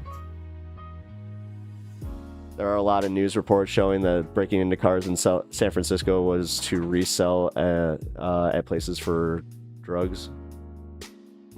Well, again, no, that one does play into Anna's point here. I will actually say that. Like, if they're doing this, like, to subsidize a drug habit that, like, again, we don't have the social services to address, that's something that, yeah. Like, those are people that, yeah. I think that she's missing my point here, that some people, like them, we can put resources into saving. What I think you're conflating here is that there are just people beyond saving. The thing is, it's coming on, well, at least it was coming across that way, because, like, you're saying that it's all based on their, like, solving their material need. Like, at what point are we not acknowledging that's not always the case? I'm talking about the core causes of crime and how to prevent them. Stop letting your traumatic experience It's not my traumatic experience. It's literally like learning Like, this is where I was saying, if it was a traumatic experience, I would be carrying and I would be fearful, Anna. That's actually a little disingenuous and a bit shitty on your part. I'll say that much. Because you are also discounting the fact that it does cause trauma. That these people do, unfortunately, put themselves in a position of being villainized. And then we victimize homeless people based on that. Like, there is a cascading effect to some of that shit. I don't want to live in a society. I don't want to live in a society that the difference between getting robbed and not is someone being paid off to hold them back. What does that say about these people in general? Well, I mean, Anna, you're putting yourself into a position to be taken like this. If I'm doing this and other people in chat are taking you like this, it's not us misreading you. I mean, if you want to hop on and like make your point, I'll invite that. But I mean, this is a contentious issue, and this is one I think we disagree on, and I think that this is we may have to just move on, agree to disagree, because this happened last time. Adrian Vixen, she's like, I can't follow you because you even give like the idea of policing merit. It's like, okay. Because she was like, I'm an absolutist. I'm like, and that's absolutely fucking nuts. But okay. This is the stuff that I don't think you're ever going to be able to sell on any normies, independent thinking, even left. We have a leftist community here that's even going, hey, we got lines. Like, yeah. But I'm also not entirely misunderstanding your point. Like, I do understand. That's bullshit. That's bullshit. Listen, I thought I was idealistic. That's bullshit. I don't know, like, how you can say that. I mean, have you never had somebody that's literally beyond saving? Like, have you ever been that victimized? That's fucked. Like, you've never... Wow. So somebody who, like, grapes their 7-year-old relative you could save them, right? They're not beyond saving? Yo. But a ton of people do take it to extremes and say no more police, no, because then you get this thing where you start thinking of it in terms of fucking just street crimes, not actual fucking other, like, whoa. I may have just spiraled down into that circle, but you kind of you pulled the plug on that one, Anna. I'm actually shaking right now.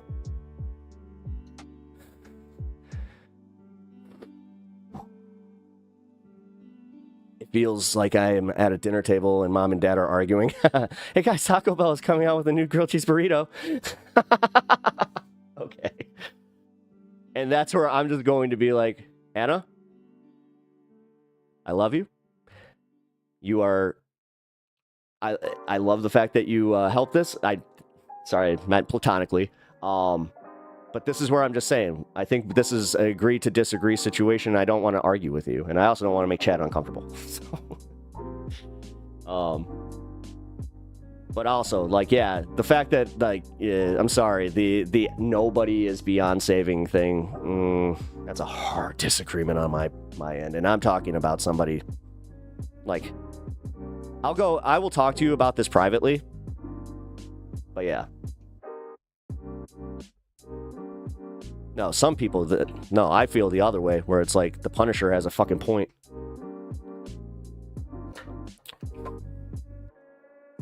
All bars need big badass guys at the door. Well, that's true. I mean, yeah. Why are bouncers even a thing?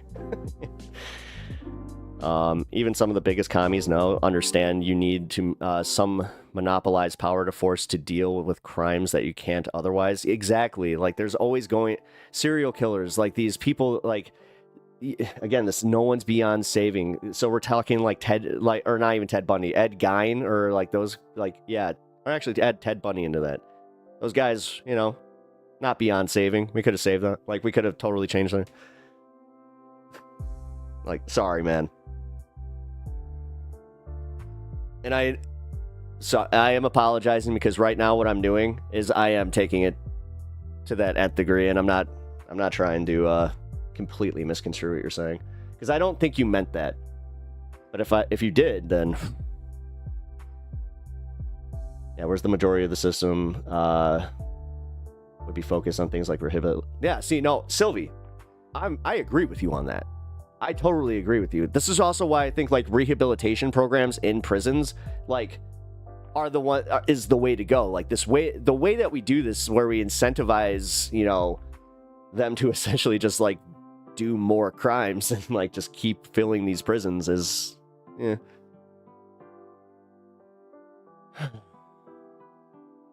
Even the worst person in their life can be spent repaying their debt to society. I don't agree with that. I don't agree with that at all. I'm sorry. What do you mean by that? Are you pro death penalty? No, I'm not. Actually, no. Capital punishment, I'm not. But I wrestle with this one because I've had a situation where I had a relative and that's in a very similar position that I just said. And how do you reconcile with that, guys? Like, at what point, like, does it have to happen to you for you to change your mind? I'm not going to explain how each and every crime and circumstance should be handled, but to discard someone as unsavable and throw them in a cell for the rest of their lives or kill them is not the way they can repay their debt to society. I mean, I guess by repaying their debt to society is making them do manual labor. Like, no, at some point, not capital punishment, but like keeping them in a cell doing, you know, menial labor and like making them miserable, like not giving them fucking great material conditions, like based on the fact that, yeah. Like, at what point do we just continue, like, because this is the slippery slope here. At what point do you just go, they won't do it again. Let's give them the soft landing. And then what? Shock Pikachu face when they, you know, rape another kid? Like, come on, man. Like, that's the stuff, like, and again, this is where I said, on my end, it's a slippery slope. I'm not pro capital punishment. I'm not. But I have this weird thing where I'm like, saying that those people, like, being non-capital punishment, actually, no, I just kind of figured out this, where it's like, no, being anti-capital punishment doesn't mean that I'm, like, for saying that these people can be just, like, rehabilitated to the point where we shouldn't lock them up for life. No. I personally have been essayed. I don't want to play who had it worse, but even that person is savable. There are other carceral models that have hugely successful terms of recidivism. Like, which one? What's the one that, like, fixed those people? I don't know. What repayment could a homicidal war dictator pay to a society? Yeah, exactly.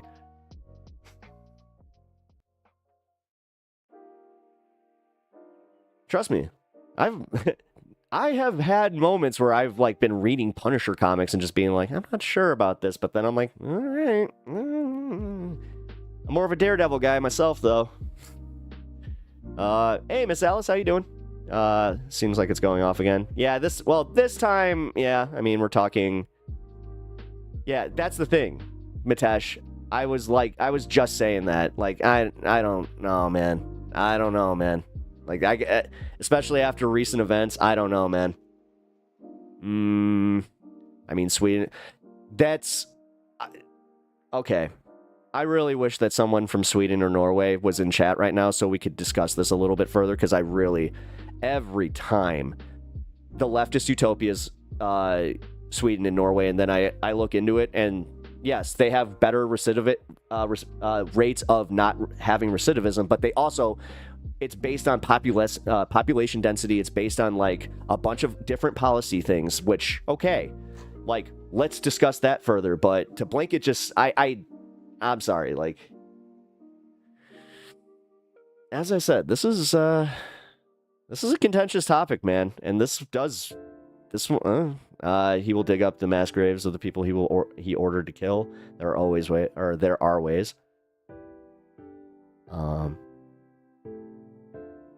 Man, I wish I could still be as idealistic as you. I don't know. Maybe I've just been beaten down by the world. If it ain't rough, dead inside. God, sometimes your name fits so well. Jesus. Not sure how that is repayment to society or how that would make anyone feel better.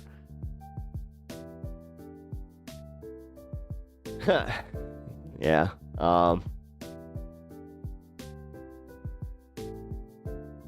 Yeah. I don't know. Because then what's also like... Sweden's socialists are extremely nationalistic. Here, you know what? Fuck it. We're discussing this.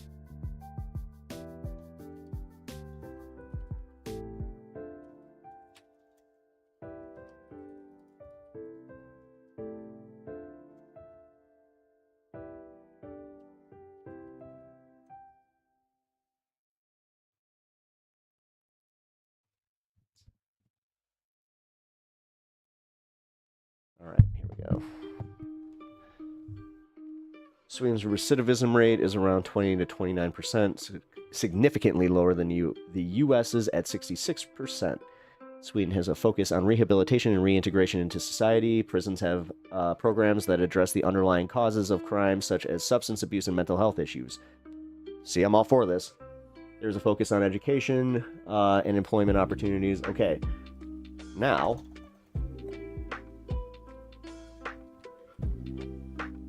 Sweden's laws are murder and recidivism.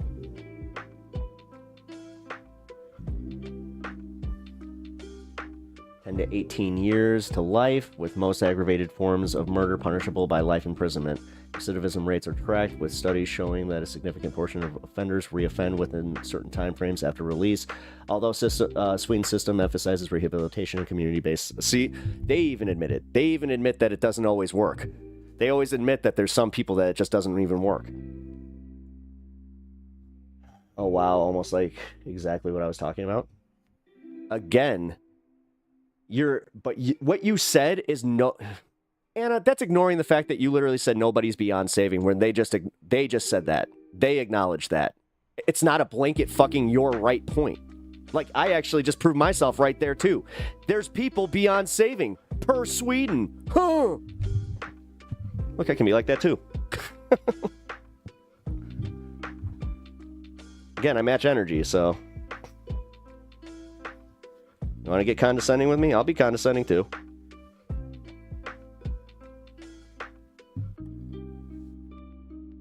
Also, countries that have lower crime rate are also close societies. Close societies. Oh, yeah.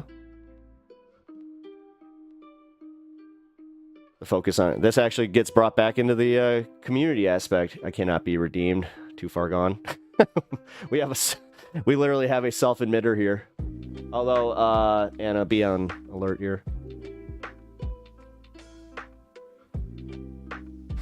That's weird to ask it in the middle of, a heated debate. But, at the same time, yeah.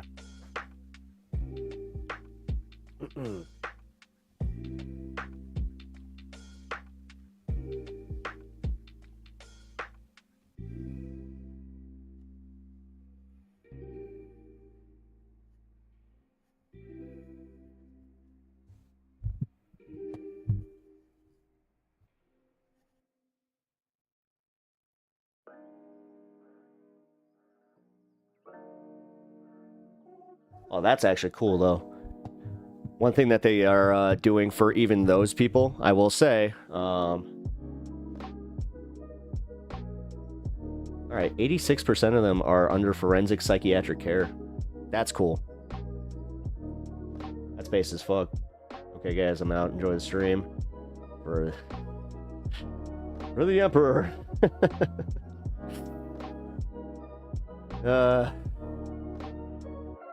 Everybody. I like how now everybody's just like, I am irredeemable. We're the irredeemables. Oh, God. Clip it. For real. Saying some people cannot be saved is literally discarding their humanity, where we keep treating them like you just said with psychiatric care. Again, and nah, because then they're just locked up forever. At some point, then it's also like, I don't know, at what point do you offer them the euthanasia thing, where it's just like, well... This Scandinavians don't like anyone who isn't white as snow. They have good PR. I've been told that it's racist as fuck over there, so... No, so am I. As I said, I wrestle with this one. I totally wrestle with this one. This is one of the ones where I know that, like, say, like an Andrew were to debate me on this one, I would have to concede a little bit and just be like, listen. Because that's the stuff where I'm not trying to sell, like, the left is, like, the pro-crime movement. Trust me. They already are so good with their fucking PR, we don't need to be we don't need to be playing into that. And that's the way that's the way they construe that shit. And, like, although, not, like, saying I'm anti-capital punishment. Like, that one, I know a lot of Republicans that are actually anti-capital punishment just based on their religion. I'm malicious and I have the decency to warn people. It's right there in the name. Hey.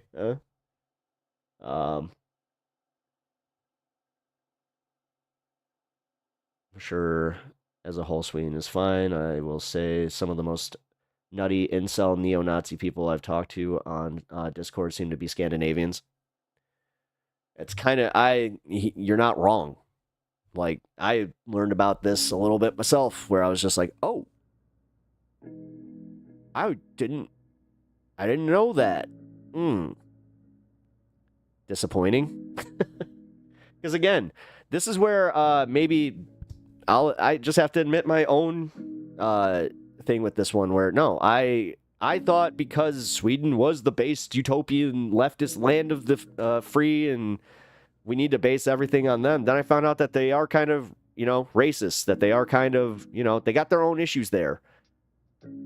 As much as I'm a grass is greener, like when we can learn from different systems, like that's definitely, something we should do, but we already know how hard that is. That's also where I was at least trying to be like a per capita kind of person where I'm like, no, we also have to acknowledge that we got a lot more people than Sweden and a lot more like land mass in between and shit. Like we were just talking about how even per their own statistics, they're a lot more community based. So Scandinavian nations are far to the right of where I'd like to be. Bro, they segregate versus different types of white, calling each other not white, even though they're all pale as fuck. I guarantee we get we can get that recidivist. Okay, no, this is where I will totally agree with you on this one. Having a like the actual just recidivism rate, I don't care like what the crime is in this regard, just the overall recidivism rate going down. Per, like I was just saying, 86% are in forensic psychiatric care, but we also have a shortage of psychiatric people going into psychiatric medicine.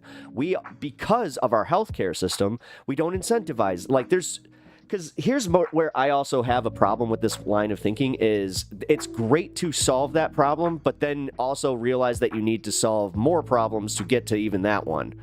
Like, trust me, I'm all willing to like have this all on the whiteboard, but I'm also, as I said this yesterday, per my ADHD, I think this is the reason that it is a benefit to have somebody like me thinking the way that I do, where no, I will stop myself on this one, because if I fucking do that, I will go to my grave without accomplishing a single fucking goal, but I will have 80 different fucking things that I am an advocate for.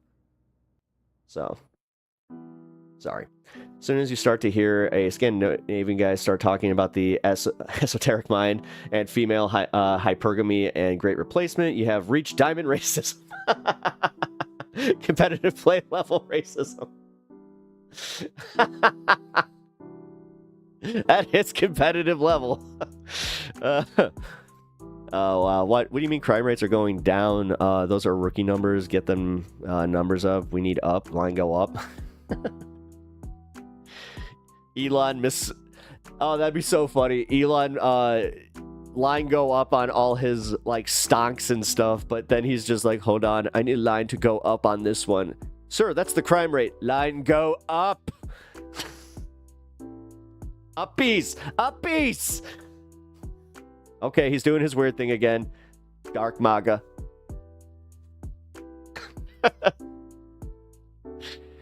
What do you, yeah, it's always a good time. Well, at least you guys, don't ask a Finnish guy about, ew. Really? Little. Got some hot takes on that, eh? Wow, I didn't know that.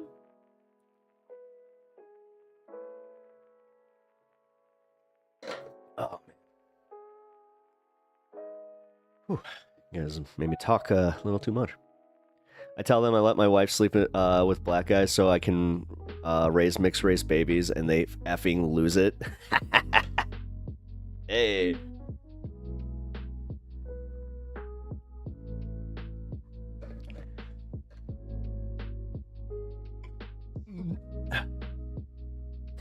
So they're like trans lesbian relationship, polyamorous, and then you want black babies?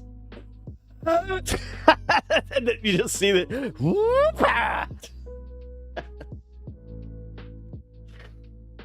Anna's out here doing pulling scanners on people just by hey, yeah, literally just by aneurysm. Hey, tell me more about your hate. That's what you're doing. You're trolling these people. You're just like, tell me more. What? Oh, tell you hate who now? Well, I got something for you. Wow. Pull the veil. All right, that's pretty funny. Oh, fuck. They fought the Mustache Germany. Yeah. That hits all the buttons. I mean, you literally walked up to the wall. You're like, oh, boop, boop, boop, boop, boop, boop. What do I get? It's like, you win a very angry MAGA man. Oh, man. Well, I'm glad that we brought it back. That's great. What's that scene in Elf? Yeah, exactly. Yeah, you did that. No, buddy! No! Although, I'm all for it, because seeing that kind of, oh, God, I want to see that in real time, where they're doing the math meme, where... like, I want to see that happen really bad. There's one easy way to make them mad. You just say, you don't make any good points. That is true. Wow, that's actually simple yet effective. Oh, by the way, little Miss Alice, tell Oblivion that I feel a little bit bad for not acknowledging him in chat yesterday. I was in the middle of editing and I noticed that I just like passed by his comment, and then I feel like I did that thing where I was high-fiving everybody, and he was just like, yeah! And I just went, he's like, oh. So, tell him I'm sorry. High five. Insult intelligence. I don't know why it works. It does, though. It really does. Because, like, I think that they know. That's probably what it is. They know. Like, they know they're dumb. They were always called dumb. They couldn't go to college. Like, I mean, trust me. This is why I'm speaking from experience. It's almost like I have infiltrated them. I know how they work. You know, this is why I came at you about the, okay, enough with the theory thing. No problem, Pep will do. Thank you. Yeah, I was just like, oh. And seeing me completely miss him, I'm like, oh, dude, I feel so bad about that. I know, it's like a weird thing to like hyperfixate on, but I was like, oh. You know, I could do theory for hours, dude. I know. This is also why we keep saying, like, you would be good at the whole streaming thing and, like, you know, teaching people things that they, you know, should know or would benefit them, you know, in their political journeys. But it's also, like, some people are really interested in that, and they're curious, and they want to be educated. But most of those people, I will say, are the ones that are already college educated, the ones who already have an idea of this type of stuff. Or they're the ones that, like, are coming, like, out of right-wing circles, and they genuinely are just like, okay, tell me more. At least this is, like, what I found in my political journey. I've also run into a lot of people just being like, all right, dude, it's always Marx. It's always this. It's like, can you ever just say like, we can get socialized medicine and then we can lower taxes and then prove that our policies are helping people? Like, I don't know. This is the benefit of having, like, friends like mine that are just like, what now? Not really into politics. Oh, okay, yeah. Hey, guys, I need to address this. So, while I was editing, yesterday, or today, actually, this morning, my stream from yesterday, I had already known was going to take a little bit of a hit, where they restricted it because of the video I played at the end there, which I knew that was happening. I pretty much hopped off and just was like, I'll edit that in the morning. But after I got rid of that, I got another hit, and I was like, what?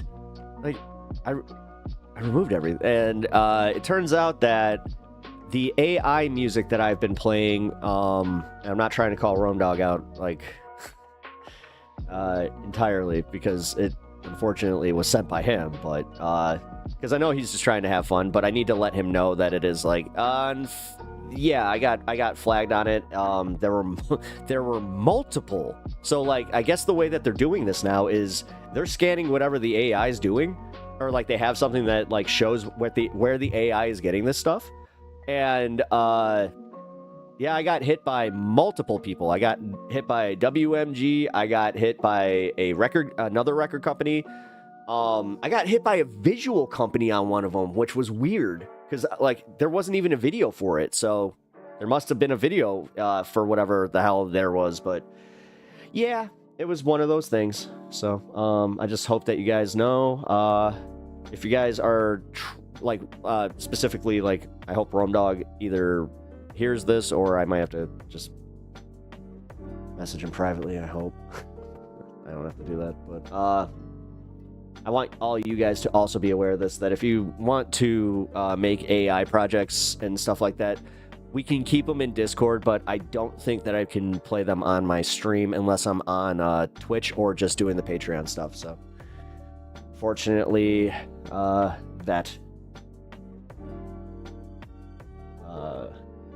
we're at end there. So I appreciate it. What's that scene from? Suno AI generated videos are their songs. That's why. Okay. Well, again, it's just the fact that I got literally multiple hits on one video, and that is not cool, because yes, I did get, like, put under, like, a review where they're just like, do we need to restrict your channel? It's like, no. I'm made them well aware. It's like, I am getting rid of this content. So also, that's why if you go watch the VOD, it is chopped up. So sorry. Even me pulling the video and re-editing it, it still is a little wonky, but whatever. I hope that you guys just are okay with that. Either way. I can't get a word in. Fox Martha's McCallum and Democrat Senator brawl over Elon Musk will forever be remembered, and now it's Liberation Day. All okay. The day American industry was reborn. So that's why he did it at the whatever car plant. I described the foreign countries related to the auto industry. Likewise, until today, the United States for decades has charged a 2.5 tariff. Blah, blah, blah, blah, blah, blah, blah. Okay, whatever. Let's see. I don't give a shit. Yeah. 2-1. People think Trump actually is serious about running for a third term. It's safer to just play content with permissions and unpublished stuff. Yep.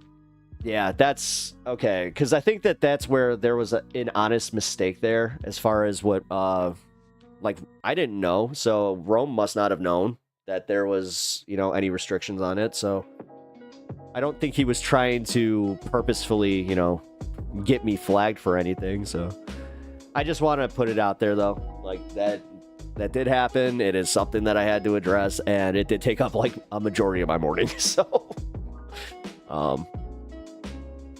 that's it. Unfortunately, I agree with you. Wait.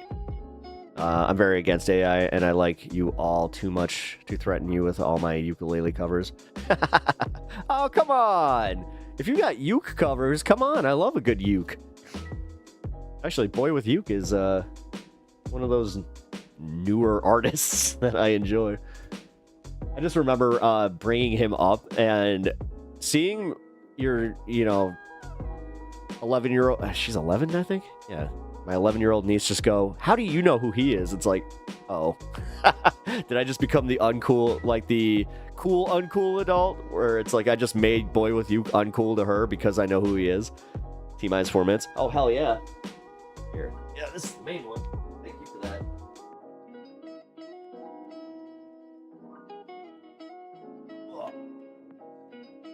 No! Did I just get that in my hair? Shit. Did I just say that? Oh, fuck. Ah, man. It's got a dab in my hair.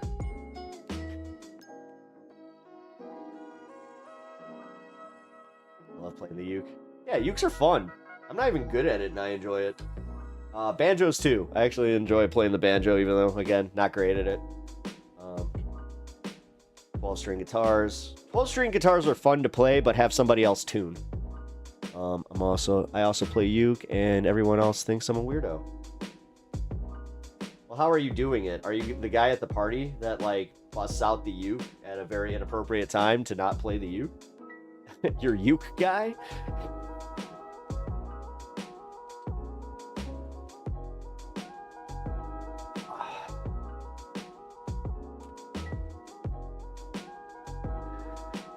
I used to do metal covers with my uke. That's cool. Ah, dude, hey, you should do one of those. I would listen to that. Oh, Kirk, by the way, I'm not sure if you, like, I don't want to bother you with this, but do you have a copy of the Sam Cedar, like, saying my name during the majority report? Because if you don't, I can send you it. I did make sure that I've at least bookmarked that.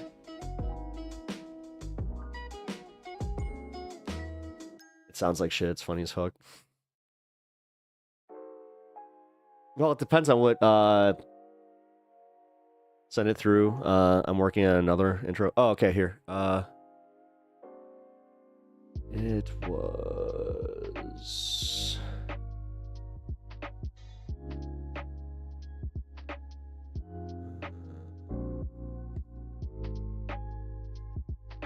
There we go. Give me a second. All right.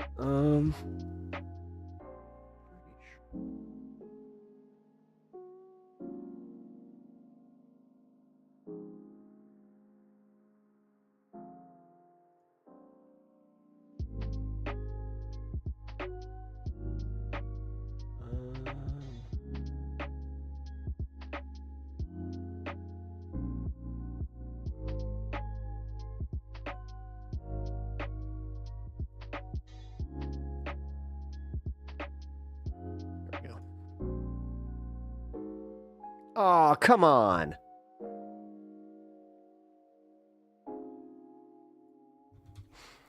Damn it. The file's too big. Give me a second. I'm going to have to reformat it. Or I just might send it to your email. Might have to do that. Kirk, send me your email through Discord and I'll just email it to you. No, I'm too stupid for other string instruments. I don't know why I can't handle more than 4 strings. Oh, shit. Cheers, guys. Woohoo! It was lit before, so if it hits 421, you know what the deal is.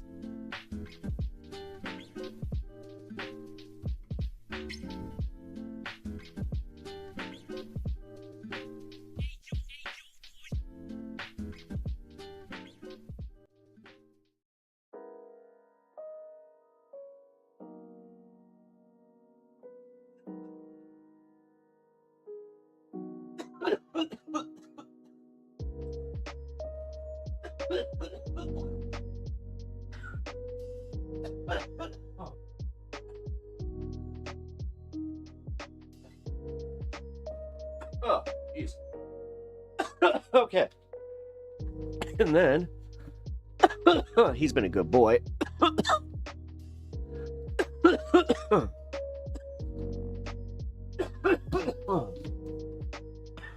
you go. Ooh, tum-tums.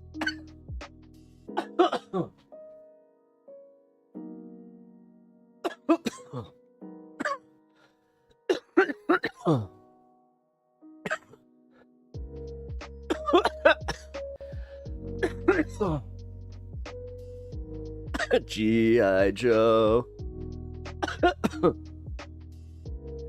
Although, I would try, and then like the theme song would play. It's like G.I. blows. It's like, oh.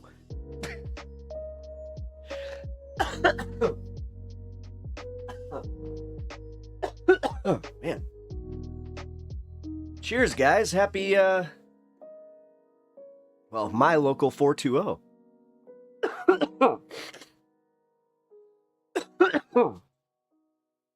I like playing bluegrass on an acoustic guitar. Hell yeah. You ever play bluegrass on a 12-string? Fuck. Woo.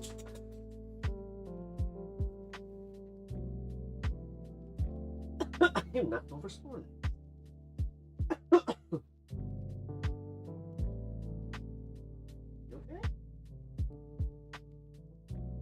Seem groggy. Good.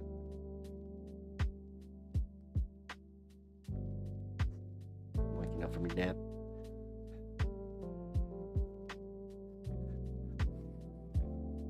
Okay, first instrument was piano for me, then guitar, drums, violin, banjo, ukulele.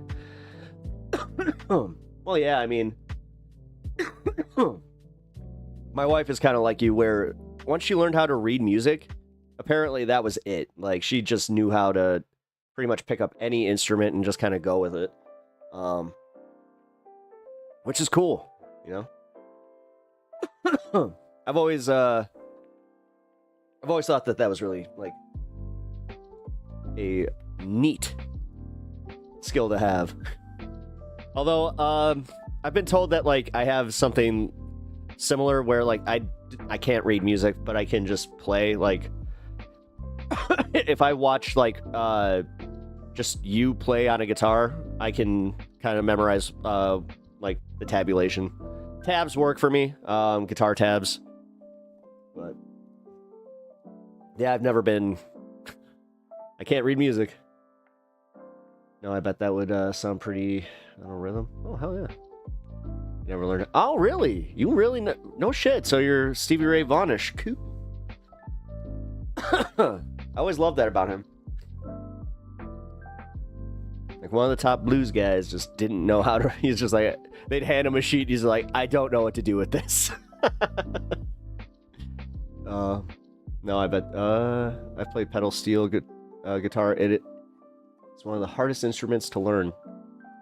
It's happening again, by the way, guys. I have to read my split chat now through my stream screen. Great.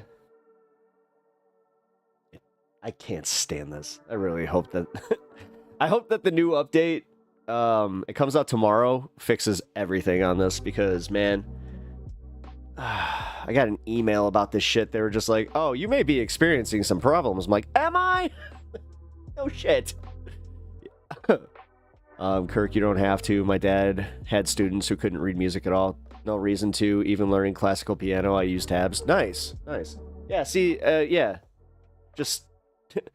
telling me which one to hit and then telling me which one to hit, or like you know, just learning the different notes. And I was like, oh hey, look. Actually, one of the funniest ones was my buddy like condescendingly taught me how to play a Beatles song. Where he's just like, play this, ching. Then he's like, play this, strum, king. And he's just like, okay, and then play those together. And then I was just like, oh, he's like, you just played a Beatles song.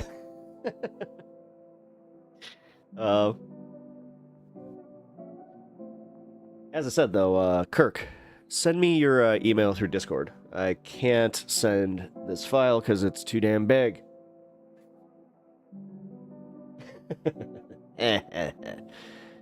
I beat you to it. Also, Anna, I'm glad that we could have these heated discussions and also still be chill. I really appreciate that.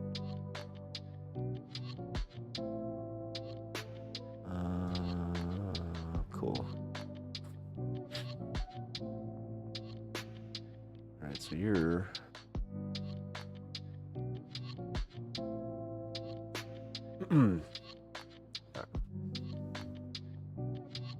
Martha McCallum can't get a word in. Here, let's check this out.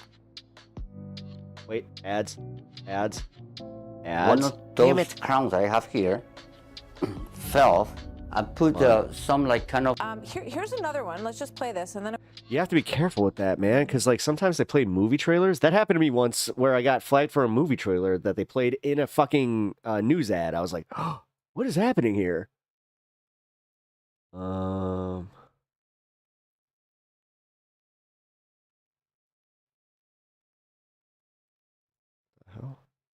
I want to get your reaction to both of these. This is also another member of the Doge team from Brett Baer's special report discussion with them about what they were finding. Let's listen to this Doge engineer on Social Security. When you want to change your bank account, you can call Social Security. We learned 40% of the phone calls that they get are from fraudsters. There are over 15 million people that are over the age of 120 that are marked as alive in the Social Security system. And what we're trying to do is ensure that people do receive their benefits in the future.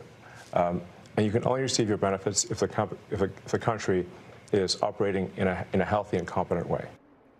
Were you as shocked as I was when you heard some of those numbers, some of that information about how much fraud is happening in Social Security, Senator? So, Martha, not only do I not believe some of what was just shared there, but the Trump administration's acting administrator of Social Security has said that less than 0.1% of the payments put out by the Social Security Administration are fraudulent or in error. Let's be clear about some of the things that were just played. There are people whose names are on the rolls as having been born 150 or 200 years ago. They're not receiving Social Security payments. So the statement that there's all these people... Martha, I'm just repeating back to you what the Trump administration, acting Social Security administrator, has said about the percentage of fraud in Social Security. So let me ask you Part this. of why I'm alarmed about Elon Musk and Doge, and they're getting into the systems, and they're getting the access to the individual information of millions of Americans, is that Elon Musk has made it clear he thinks Social Security is a Ponzi scheme. A Ponzi scheme is itself fraudulent, fake, criminal, or illegal. I don't think Social Security is a Ponzi scheme. Well, let me ask you I think something. 70 million Americans depend on it for their principal source of income. That's too bad, because in 10 years... Doge into Social Security... Wow, she was trying to be like, gee, in 10 years, it's just going to be... You've made a lot of points. It's going to be gone. Other agencies, I think, is immoral. So you sound like you're pretty okay with all the agencies and how they function. So you say all those millions of people depend on Social Security, so you don't care about the ones that are going to never get it because it's going to be insolvent in 10 years. What have Democrats done? What did Joe Biden's administration do to find the waste, fraud, and abuse in Social Security to try to shore up this important agency? What did they do? Can you tell me? Sure. So first, Martha, you are presuming widespread waste, fraud, and abuse in Social Security. You haven't offered any credible evidence to support that. I don't believe what Doge says about virtually any federal agency. But I will believe what the GAO says, or the Why? Inspector Can I ask you General, why? or Can I the ask you why? Administrator of Social Security. Because I've had senior folks from DOJ lie to my face about other federal agencies where they claim they have found widespread waste, fraud, and abuse, where previous audits did not find that waste, fraud, and abuse. And this administration, Martha, fired the Inspector General of USAID when he filed complaints about the waste of huge amounts of food aid left rotting on docks. Let me ask you something. Rather than dealing with that fraud, they fired him. I'm amazed by, so you're saying that I'm assuming that there's waste, fraud, and abuse. And I think it's equally surprising that you are assuming that the government is functioning in an efficient way when we all know. That's not what I said. That's not what I said. Martha, there are inspector generals in every single agency that are there to find waste, fraud, and abuse. They've done a fantastic bang-up job.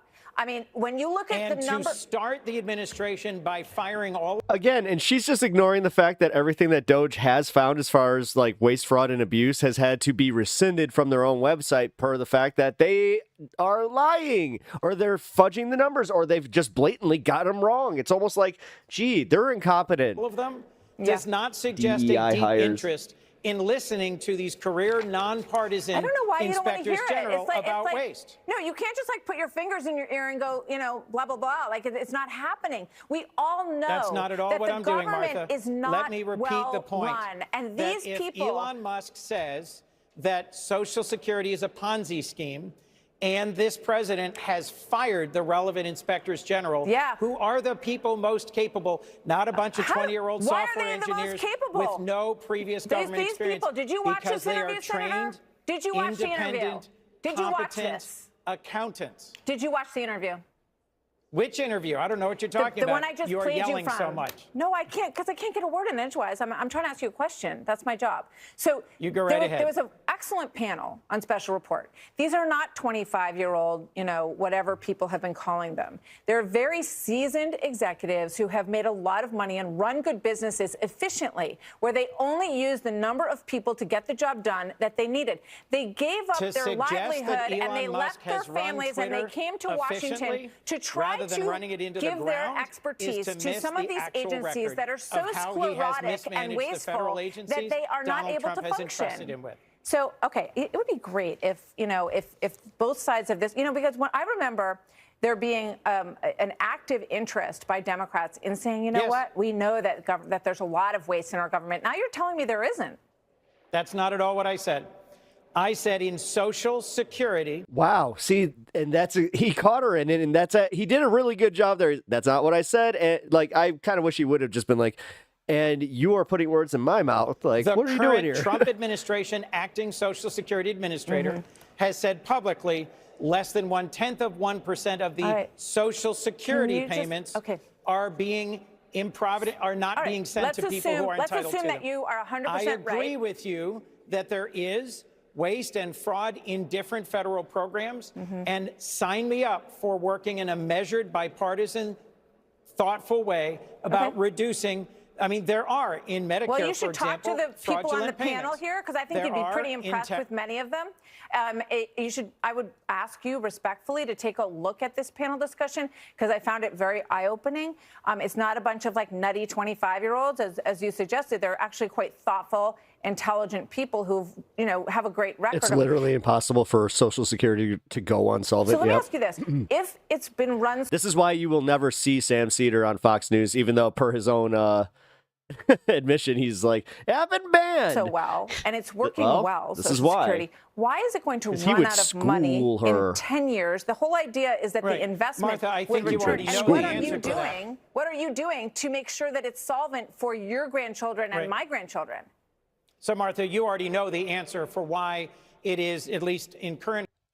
Your grandchildren and your children need to work to make it solvent for them. This isn't a fucking college fund, you dummy. Accounting proposed to be insolvent in 2035. Oh my God, she really thinks this is like buying a CD for your kids. That means it cannot pay the full benefits that those who have earned their way into Social Security beneficiary status are entitled to. That's because there are fewer people working and more people living longer. Yeah, at some point the fraud's not worth catching if you're spend more than it. No, I mean that's kind of where also Sam brought up a great point. He's like, yeah, do you know for every dollar spent with the IRS, they bring like 2.7 back? The program provided for. Yes, that's it is been an true for quite earned some time. benefit. It is an earned benefit, but like anything that is an earned benefit, there are actuarial tables that say we expect Chris Coons to live to 70. No, it really would have been but nice if instead, somebody people had, are living had, to 80, gotten to work and on so that they are several years ago. receiving more payments than the program was modeled Well, around. There's that has- basically only 4 levers for fixing right. Social Security: raising how much of our income is taxed by Social Security, raising the age of eligibility. None of what you're saying is a shock. raising- None of it was a shock during the entire Biden administration. That's right. I never heard anybody say that they wanted to change the system or maybe make it slimmer or more efficient or get rid of the waste in order to make it last. Rejected There were by proposals. Republicans That's to improve comforting. the solvency. Yeah. Martha, the challenge is Democrats want to make 2 changes. Republicans want to make 2 changes. Each side doesn't like the other's changes. Raising the age of eligibility or raising how much of our income is taxed. For example, 2 simple things that would improve the solvency of Social Security for decades. All right, Democrats gotta want to go. do one thing, Republicans want to do another. Understood. I got to go, but I'm sure you agree that if someone is, I'm going to find out for you. I'm going to find out how many people are over the age of 120 and are getting checks. But if that were the case, you would obviously think that that would be considered waste, correct? If they're alive and they're entitled to checks, they That should would be be getting waste. them. Okay. All right. We will keep digging. No, you won't. No, you won't. You're just gonna no. That's just the part about fucking Fox News that really pisses me off is the fact that they're like, we have integrity. We're going to look into this. It's like, no, you're not. Because anything that makes you look bad, you're just gonna go, no, bury it. Integrity. That's actually hilarious. Problem is, SS is not worth it. Not worth it. What are you talking about? Even like, dude, I can tell you right now, with the situation that's going on, my mom's husband, he needs his Social Security and he works. So yes, if you're saying that it's not worth it because it's not going to keep you from working, then I might say that, yeah, well, true. As far as keeping you, like, if you're looking for it to solve that issue, yeah, it's not going to. It's kind of what I meant. Sorry. Could have articulated that better, but either way, it's definitely, yeah, I was about to say it's definitely worth it. Yes, over 60% of senior citizens in the country lived in poverty before SS. Yeah. Well, and that's also what I'm saying. Like, for instance, like, they're able to live kind of comfortably. Like, he only has to work part-time, so that's kind of where I'm. What, you want him to work full-time in his 70s? Like, I don't get it. And also, yeah, this is, he even admitted he's been a lifelong Republican, and he's finally just like, I have never not gotten an SSI check, so, because I just said, like, I broke it down simply for him. I'm like, under a Democratic administration, have you ever missed a SSI check? He's like, no. And he said it begrudgingly. I'm like, okay. He's just like, well, and because he got his first SSI check under Obama. And yeah, so he's had 2 now.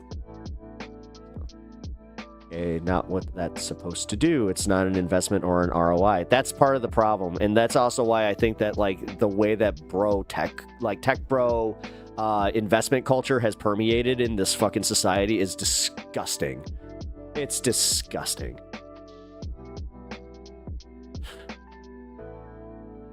No, honestly, the most secure thing you could ever invest in is fucking venture capitalists, or like the venture, like those, what do you call them? They're the ones who like buy up bad debt and then they sell it. Like, they never, apparently that's like the safest thing to invest in. Yeah, I got told that, and not even cynically. I got told that as like a piece of investment advice. I was just like, made me feel gross. Easy peasy. Wait. We can fix that by raising the cap on taxable income under Social Security. Easy peasy. It's more like compulsory savings account. Yeah, I actually agree with that. don't know why I said I actually agree with that. I agree with that. Oh, hey, thank you for the 5 gifted subs. Hell yeah. Hey, just a heads up. Anna, you were just gifted a sub over on YouTube. Big Al Pacino. I have a guy named Big Al Pacino in my community? That's awesome. Hey, this guy. I like this guy. Watches some good movies. Has they ever seen Heat?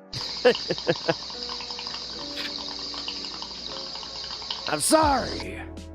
The chicken was dried out. Wait a minute. Somebody over the bonfire watcher. Oh my god. Okay. You get that.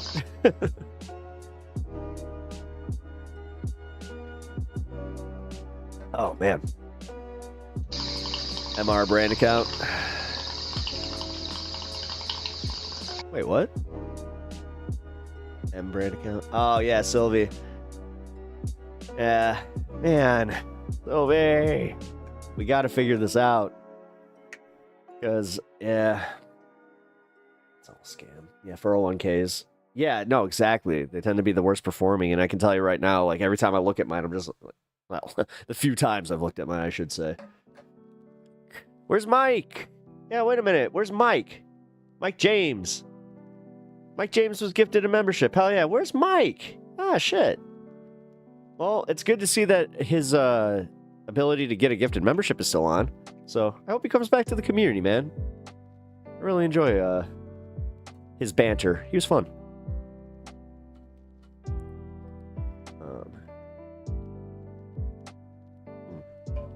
As I said, it's fine. I know.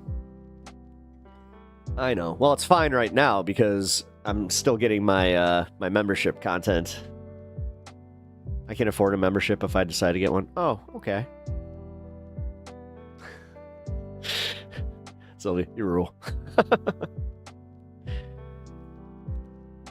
All you guys rule. All right. Unless dog food costs like $300 a bag, I'll be good. Put it in the ideas fridge and chew on it for later. You'll remember. That'd be cool if you opened the idea fridge and it said that. Remember. It's just in Mufasa and James Earl Jones.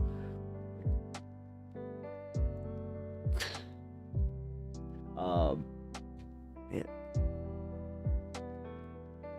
I don't have a 401k.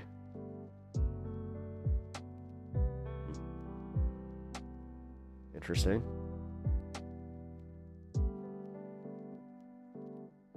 All right. Here we go. Let's get to some segments. Segment time. That's your segment song for segment time. Segment time.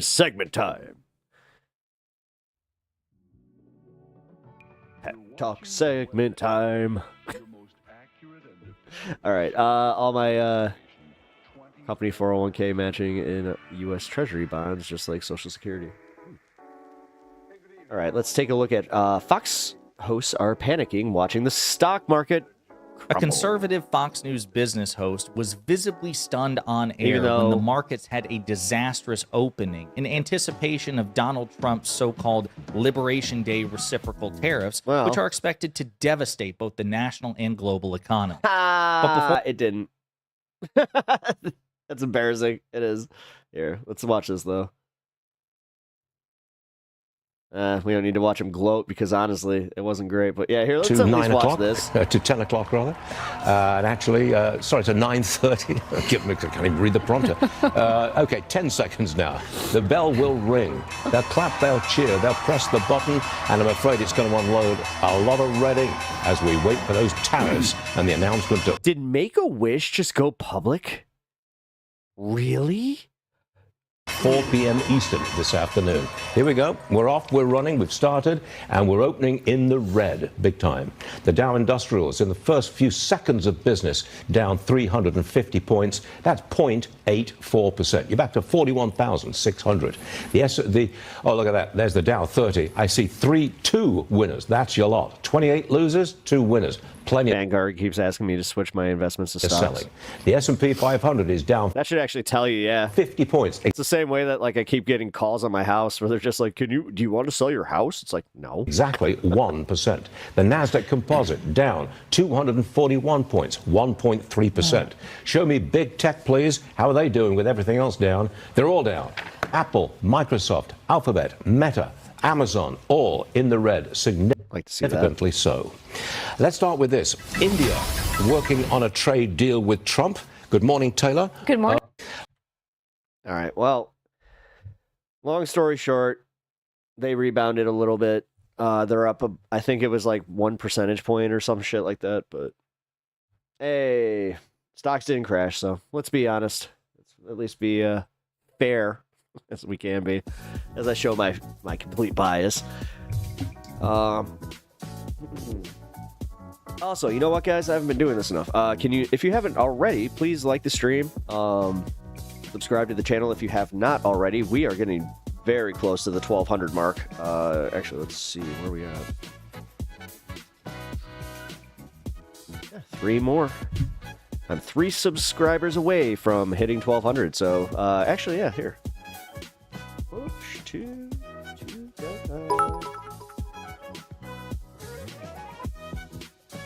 Oh, thank you for the 100 bits, dude. I appreciate that. Ugh. Going for a smoke, BRB. Now that's a hell. Now that's a smoke announcement. I'm going for a smoke. Here's some bits. We can start the band of Wonderful Mary Janes. Man, if you guys actually like somehow made a band, that'd be so dope. Oh, by the way, for anybody that is in the Chicago area for C2E2, if you guys are going to C2E2, yeah, thinking of doing a little meet and greet. So, more, I say meet and greet. It's meet and have a beer with Pep. Because there is a beer garden, and I plan on being there. SNT, a mutual fund, just a indirect stock debt investment. Invest in power crystals. Hell yeah. Wait, are we talking like Power Rangers power crystals? Like, dude, that's the ultimate. Like, hold on. We haven't been thinking enough about the morphing grid. That's what we should be doing. To the moon. We're gonna go to the moon with the morphing grid. I've been talking to Lord Zed, Rita Raposa. They recently had a breakup. I was very sad to see it happen, but you know what? Rita had to go. He had to put her in the little jar. You can sometimes hear her kind of complaining. You know what? Sometimes I wish I could do it to Melania, but hey, c'est la vie. Hey, look at that. I know a little bit of French. I was making fun of the Macron.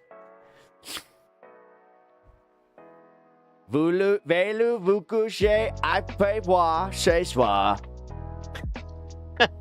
I learned that one in the 70s. Zordon. There was this... You know what? Listen. Zordon, totally into DEI. I had to put an end to it. I talked to Lord Zed, and I was just like, hey, we gotta get that... What's up with the gay robot? I don't understand the gay robot.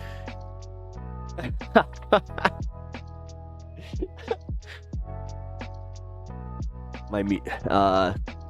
don't really like talking about my finances, to be completely honest. You guys, you and Kirk are. I was like, I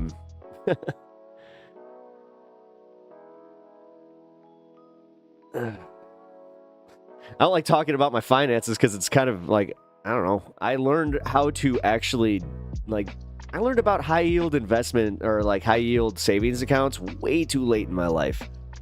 So, that kind of sucked, but hey, I'm there now. So,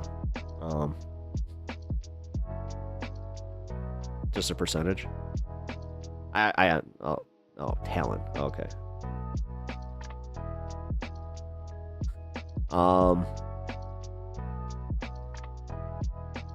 Damn it. Got me off the Power Rangers bit. I was going to have fun there.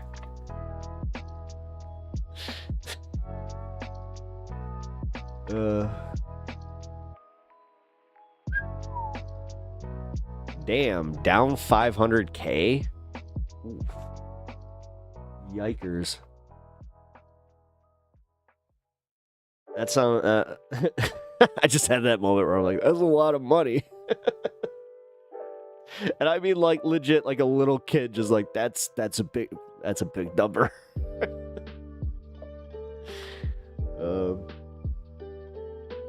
God. If I had only learned a little bit more of these lessons.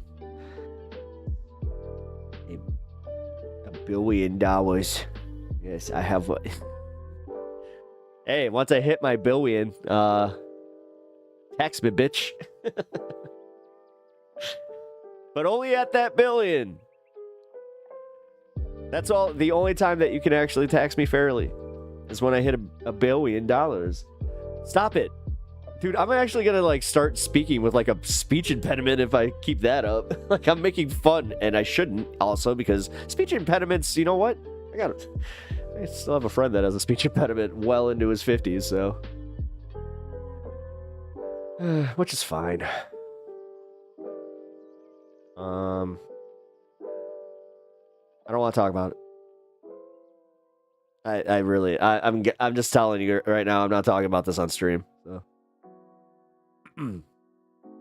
I'd be useless in a band, to be real. I have a bass and a guitar and a MIDI keyboard. Nice.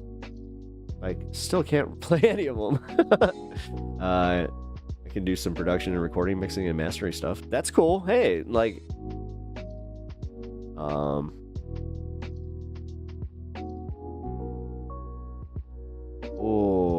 my stomach just did that thing where I had a.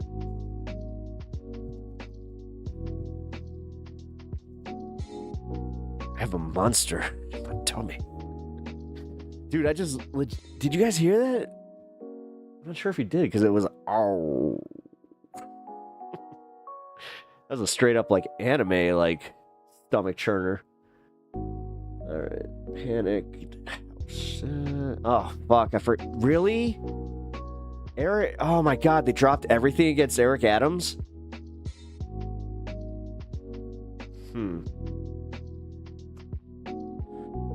I honestly didn't see that coming. Shit.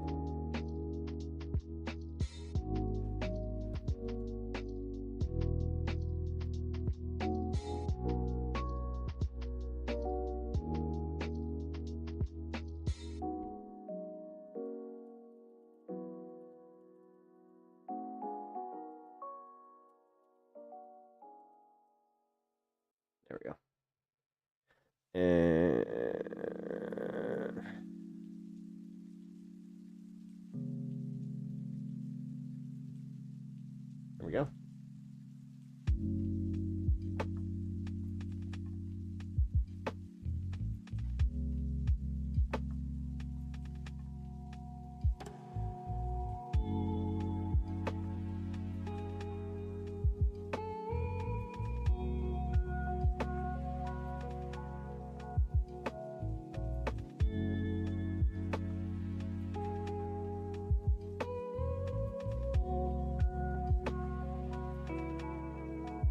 There we go. All right, guys. Sorry, I had to take a little promotional break. I remember getting paid. Man, that's crazy. Again, because of what I used to do, big number don't mean shit to me, because I also see how big number can go bye-bye. So,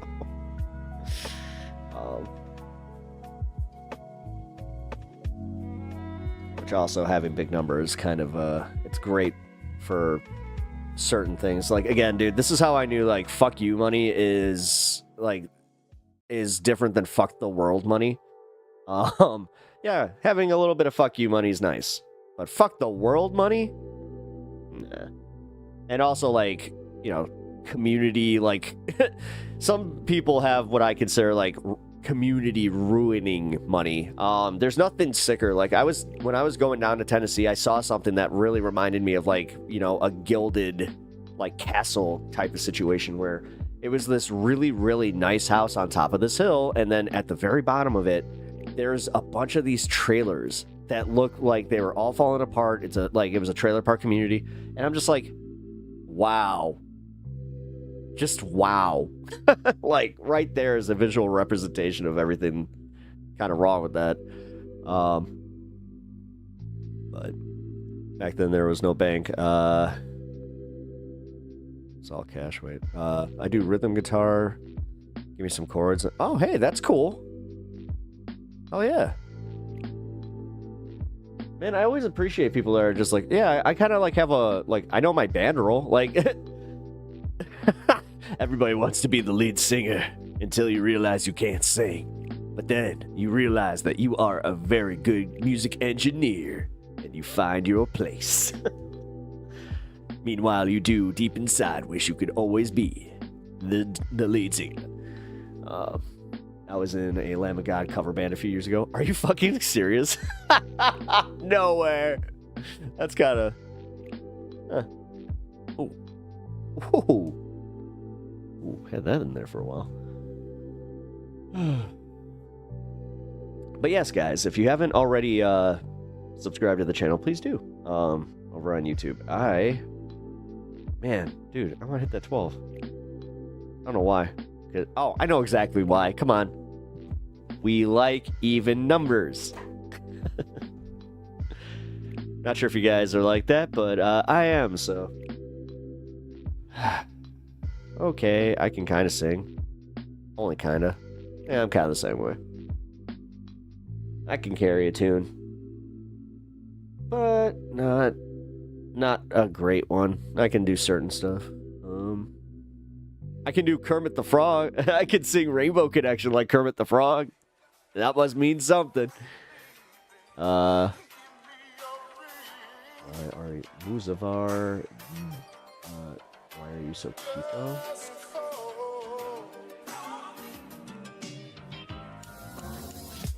I don't know. The triangle of object is objectively the hardest.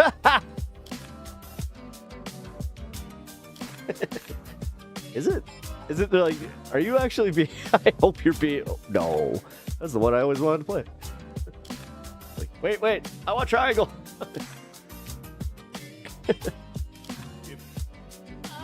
Trains you for the cowbell. It's pretty cool. I've never been in a band, but I did choir a lot in school.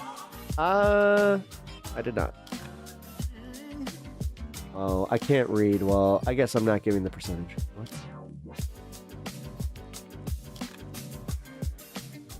I've been complimented on my voice before, so maybe there's something there. Only maybe.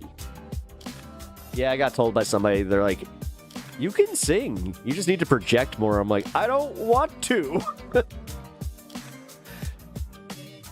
Who told Billie Eilish to project more? Because every song is, hi. It's Billie Eilish. I sing very nice songs. Actually, I like Billie Eilish, but she does have a very breathy voice.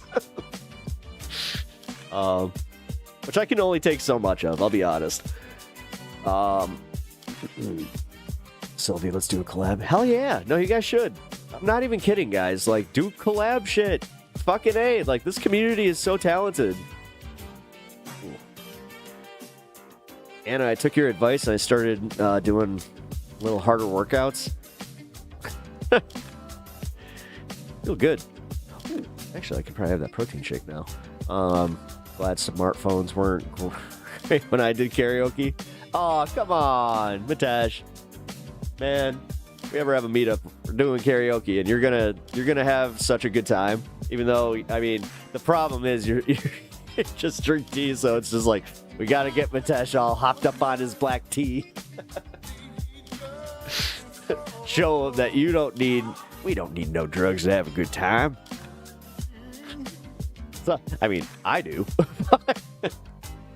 I'm kidding. Actually, I have proven that I do not. I did that once because somebody made that comment to me and I took it to heart, where I was just like, huh. I wonder if that... And then I just came back with the, like, you know, I don't need them to have a good time. I had a great time. But I can tell you right now, probably would have had a better time had I been high. So, hey, man, I'm always down to try and collab. You just have to deal with my, like, not being very skilled. Hey, stop it. Stop it. Let me be the one that is, has a little bit of the problem with being, having confidence. Oh, my God. Ow. My sternum. Ooh. Oh, I can't crack it. Ooh, I have like a... It feels like I need a crack. Ooh. Okay, I'm just really bad at having a vision and keeping it on track. Sylvia is heading back to work. Or is now heading to work. Aw. Ooh. Pavarotti. I ain't no Pavarotti. That's your standard, Pavarotti. I mean, I've always thought that would be awesome just to have like that kind of operatic, like, no, I would love to have that kind of operatic voice, not for doing performance, just for me being in the bathroom and just belting it out. That'd be awesome. Especially like the one that was like the song that is in GTA 3 that we all launched Cars to. If you didn't launch Cars to Pavarotti in GTA 3, you weren't playing the game right. Just saying. Okay.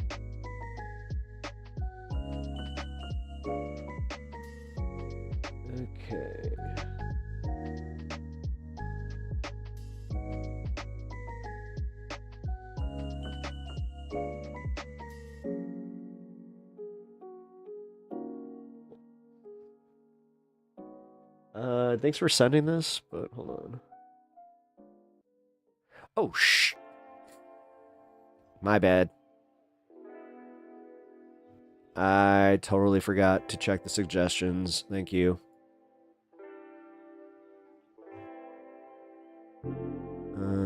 It's not there.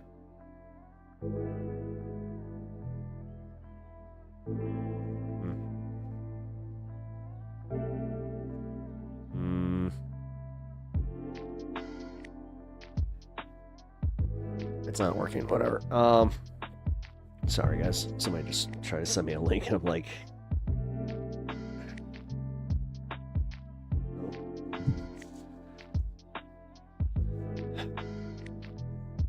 I can definitely sing Pavarotti. I'm mostly falsetto. Yeah. It's not like Alvin from the oh my god. Now that's great. Oh, wait a minute. Oh, I couldn't play that. That would totally be copywritten. Never mind. There was a funny video about that. I'll post it in the Discord later. Yeah, Chipmunk Pop. No, there's a actually there's that's exactly what I was going to send you. God, what is with this? This is the second day in a row that I found like something that's almost 13, 14 years old that was originally on YouTube. Man, I'm starting to feel really old. It's like, wait a minute, YouTube's been around that long? Like, I remember when YouTube dropped and I was just like, what is this? And they're like, yeah, man, you can like watch these like really funny videos. Russell Peters was like one of the biggest comedians because of YouTube at that time, so. Russell! You're gonna get hurt real bad. That was the famous joke. Right now, right before I'm heading out, I do actually have a studio microphone, so any sort of live sound recordings I can get done. Hell yeah! There we go. One of these days, this light will actually adjust to my camera. All right. It's fucking up my focus.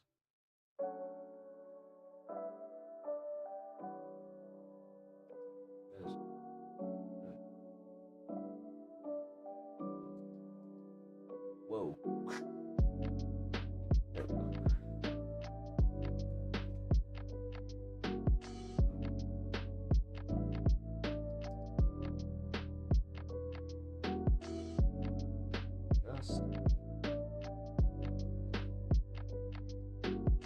There we go. I'm gonna hit the studio right now. Fuck it. I'm inspired. I love it when you get inspired by this community. You tend to produce some pretty cool shit, dude. I gotta say that last time when you walked out of here with hearing that metal, you're just like, I'm gonna go make some freaking rad metal music. It was just like not. You introduced yourself as a trap artist, and then you're just like, nope. I also do some screamo. It's fucking awesome. Guys, I do have to take a whiz, so that's one that people don't use enough anymore. I always say take a piss, but I think I'm gonna bring whiz back. Take a whiz, man. Also, if you guys haven't already followed over on Twitch, please do.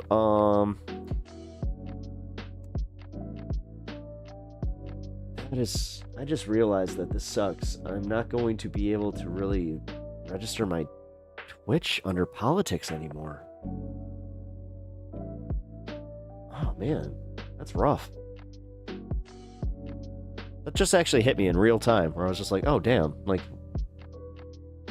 yeah, all the other political engagement. That is, oh, that explains why a few other channels were just chatting. Got it. Got it. All right, we're gonna do the ground news segment coming up here in a little bit, but I want to hit the this fun video from David Dole. We really like the Rational National here, so let's take a look at him. Well, it may finally be happening. Elon Musk's time in government may be coming to an end, as Politico is reporting that Trump has already told his inner circle that time is coming to an end for Elon Musk. So I'm going to get to more details of that story in a minute here. Let's discuss Elon. what led up to this news, because there are very few times that I want to be on social media. But last night was a time to be on social media, as people were dunking, laughing, rejoicing at the fact that Elon Musk poured so much time and money and effort into this race for the Supreme Court in Wisconsin and lost bigly, as Trump would say, that it was just a beautiful thing to witness. So as New York Times reports here, nobody expended more political capital in the Wisconsin Supreme Court contest than Mr. Musk, with the possible exception of the candidates. He invested at least $25 million to elect Judge Schimmel, posted about it seemingly nonstop on a social media platform, gave money to voters who signed a petition or posted photos in front of polling places, and came to the state for a rally where he handed out a pair of $1 million checks. I still don't know how this is legal, but he did it. Yet this was the result.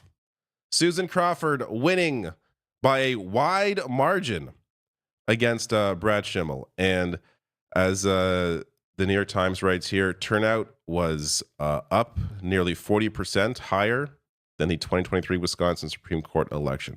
So people came out, big backlash against Elon Musk and Trump, which this is what happened last time. When Trump is not on the ballot, a lot of people don't come out to vote, because a lot of people are just Trump voters. They'll vote for Trump. They'll come out in an election and vote for Trump. But if it's, a Supreme Court race randomly in April, they're not as interested. Yet the backlash to what Trump is doing right now, what Elon Musk is doing, has been clear. So you can see the shift in the margin. So this is compared with the 2024 presidential vote in places that have reported almost all their votes. So basically everywhere in Wisconsin, the vote was way too, or I should say, further in favor of Democrats than Republicans compared to the last election. Really remarkable. Now, this means that liberals will now hold a majority on the Wisconsin Supreme Court through at least 2028, barring any unexpected vacancies. That means abortion and labor rights in the state are all but certain to get a favorable hearing. And at the national level, Judge Crawford's election could soon lead to a redrawing of Wisconsin Republican-tilted congressional maps. So Democrats believe that could produce a swing of 2 seats. So good news all around. But it was funny to witness the defense of Elon Musk last night. This is from CNN with far-right loon Scott Jennings defending Elon Musk after this massive loss. Scott, do you think this in Wisconsin was a referendum on Musk? Well, I could look at it from another direction. I think the Schimmel campaign was really struggling, both financially and just in terms of traction before Musk got involved. He may have actually, given whatever boost he had late. But it didn't solve for the issue that the Republicans have, which are these low propensity voters and trying to get them to turn out for things that are not Donald Trump. You heard Elon Musk, I think correctly, try to tie a vote in the Supreme Court race to much larger, macro political issues, but it wasn't enough. All right, a couple things here. It's funny how he moves on from Elon Musk very quickly. He does not want to put any blame on him, claims that he may have actually helped the race. It would have done worse if Elon Musk wasn't involved, which, based on the money involved, that's probably true. But the fact that he had to pour $25 million in, literally gave away $1 million checks to voters and still lost the race is a little crazy and is worth noting. Of course, the turnout for Democrats is at least partly a rejection of Elon Musk and the devastating cuts that he has made to government, in addition, of course, to a rejection of Donald Trump. But Scott Jennings does hit on the correct point there at the end, though he kind of moves off it very quickly. And that's how conservative voters... That is true. Hey, Seth Evans, I just noticed that you do not have a gifted membership. Make sure that you have the ability to do that. Just hit the little $sign, and then there should be an options menu. Just go to that sub options menu and just turn on the ability to accept gifted memberships. Don't turn out for people that aren't Donald Trump. Now, if he held on that point longer, maybe it's worth sitting with the fact that your voters are in a cult, and Trump voters come out for Trump and nobody else. That means they're not voting based on policy necessarily. They're not voting based on really anything except for the fact that they adore dear leader Donald Trump for whatever the reason they want to justify to themselves. But that is the only reason they come out, is to vote for him. Isn't that very weird? Isn't that worth thinking about for a second? And noting that this is not a problem that I think Republicans can really solve with marketing or PR or changing how campaigns are messaging. This is really about a cult of personality. So I don't know. Look in my eyes, what do you see? How Republicans solve that problem, unless candidates start changing their last name to Trump, which maybe I wouldn't be shocked if that's part of the solution. But, unless that happens, this is going to continue to be a problem for Republicans trying to turn out people in elections where Trump is not involved. But before I get to the political... Complete dog shit. You mean Doge shit? Sorry, this Musk quote is so hilarious. So this headline, Musk said Wisconsin would decide the fate of Western civilization, which he did say that during the event for this race. Now he says he expected to lose. So he made this race the most important thing in the world. This is going to decide the fate of Western civilization. And then he loses after pouring all this time and money into it. And actually, no, I expected to lose. But there is value to losing a piece for a positional gain. What the hell does that mean? Look at Mitesh coming in and... I lost, but also, sure, I lost, but I expected to lose. And on top of that, it's actually a good thing that I lost. Look at that. We got Uncle Mitesh over here. Just, come on, give him one more here. Well, fine. All right. This man cannot just accept the L. You lost. No one likes you. In fact, people hate you. There's a really good breakdown here from Harry Enton. If you are a Republican candidate running in a swing state, you don't want Elon Musk anywhere near you. Yes, maybe you like the money, but you do not want his presence in your state. Why is that? Bro, he's playing chess. Elon Musk, simply put, is an unpopular guy. He is political poison. Look in Wisconsin, his net favorable rating, minus 12 points, 12 points underwater. That is an even worse number when you look nationally. Look at that. It's minus 17 points. Also, thank you for the $2 donation, Mitesh. Thank you. So if there's one big lesson to take away from Wisconsin is Elon Musk does not help Republicans when he shows up. If anything, the data suggests that he hurts them. Republicans, stay clear of Elon Musk if you want to win in a swing state, at least in terms of his physical appearance in your state.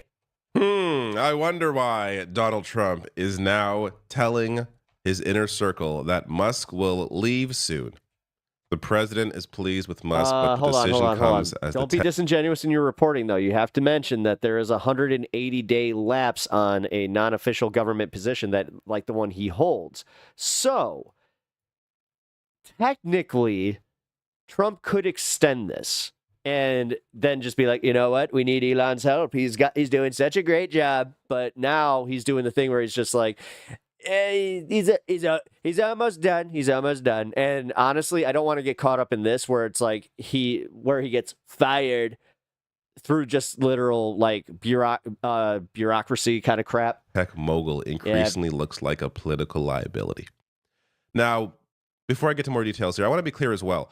There were swings to Democrats in Florida as well. So the average being 19-point swing to Democrats.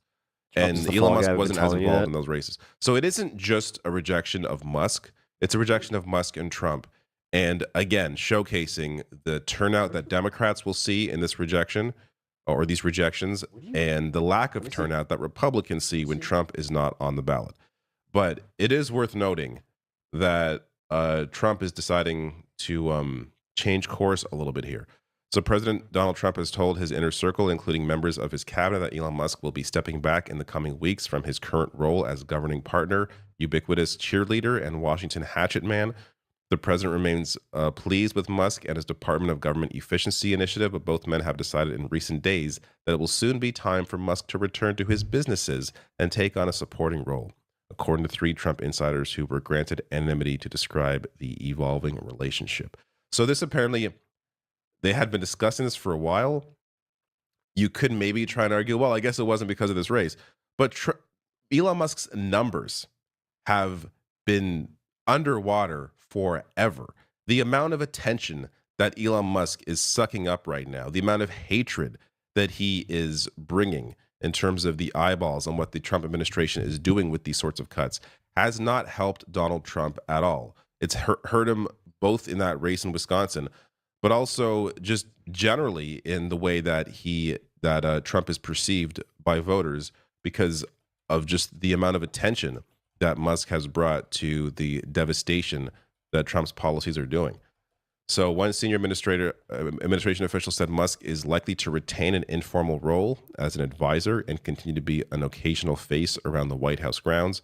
Another cautioned that anyone who thinks Musk is going to disappear entirely from Trump's orbit is fooling themselves. I do find it a little bit odd how long Trump will keep Elon Musk near him, despite how much of a political liability he is, especially when you look at Trump's first term and how many people were pushed out. Miss Alice, you are the best at that, and I love it. I mean, there are lists online, and they go on forever.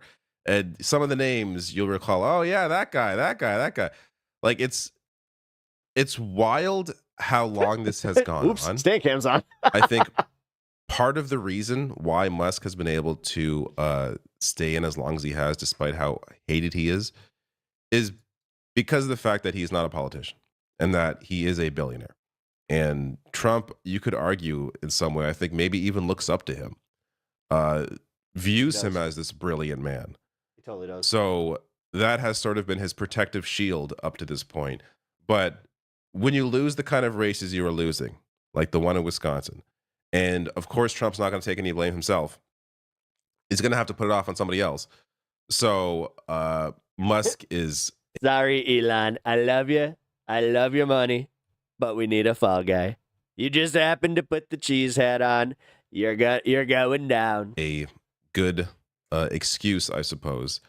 Especially, I'm sorry I didn't tell you I have a lactose intolerance. When you have other people in cabinet who have already clashed with him, I think it's easy to see that Musk is going to be transitioning out. And a lot of people, I don't just think, Democrats or voters generally, but I think a lot of Republicans in Trump's orbit are going to be happy with Elon Musk getting pushed out, as they can't stand him either. Nope.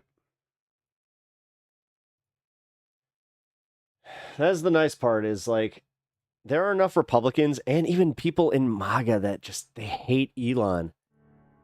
Like, so there is something kind of funny about that where it's like, okay, well, at least they hate one of the, the villains of this story.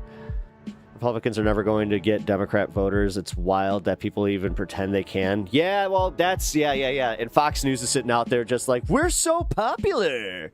Yeah, that's wild. By the way, happy Mountain Time 420. Let's go.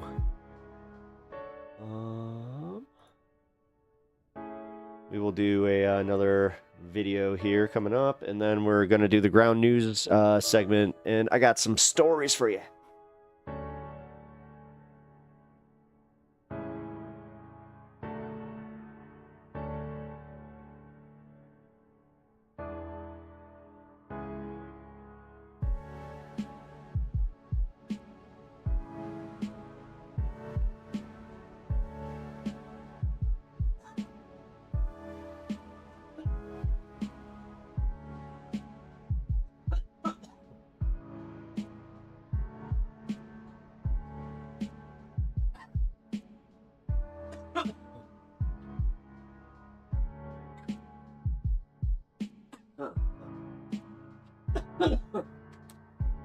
Woo!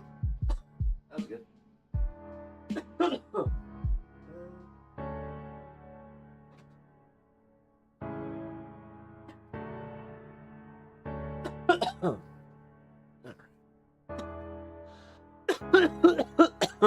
Go, cheese, go.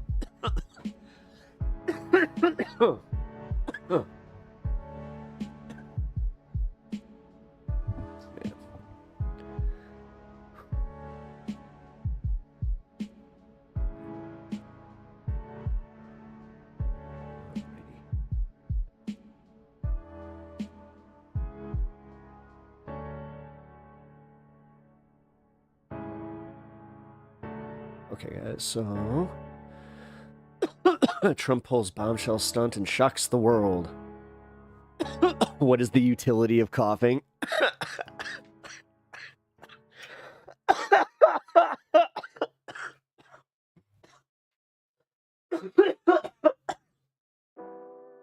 Okay, you got me on that one.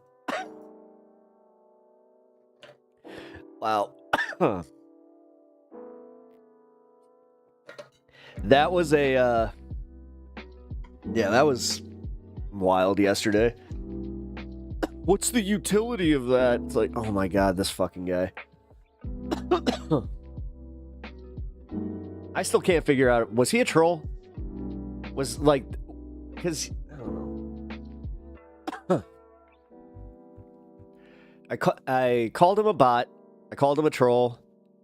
He was like, oh, not either of those things. And then, yeah, he just kept talking about, what's the utility of this, though? God, if I had a penny for every time he used the word utility, I would be a millionaire. Roar. Oh, man. I am Kaiju Bot. I'm actually surprised that you don't have, like, a Kaiju name. No. I know trolls, though.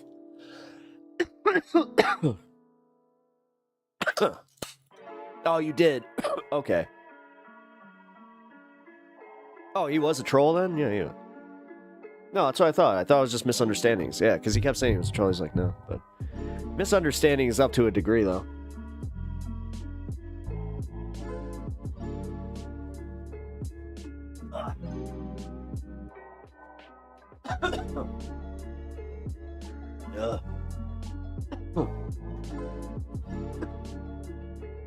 Man, now I brought the dabs back. Oh, whew. I gotta be careful, man. That last one was bad. Gogolor is immune to bullets and love. Oh, poor Gorgolor.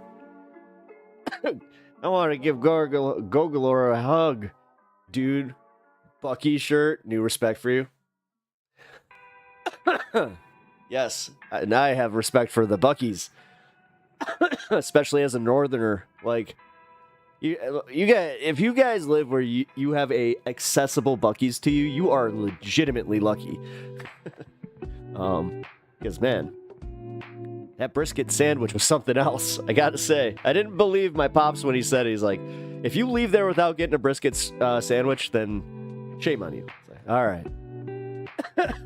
Funniest part is I was like, I'm really not in a mood for brisket, but I'm glad that I listened. Love Buc-ee's. I travel to Texas a lot for work. Nice.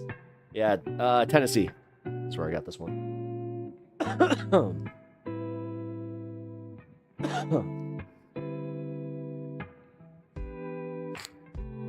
Wait. I believe he believes what he's saying, but part of it was like he saw it was upsetting you and was kind of like, let me dunk on this libtard by backing him into a corner and proving his intolerance. Well, that's what what is it? What's with the, like, this weird thing where they come here to, like, is it a kink shame? Or a kink shame? Is it a kink? Where they like to be booted from chats? I mean, that's weird.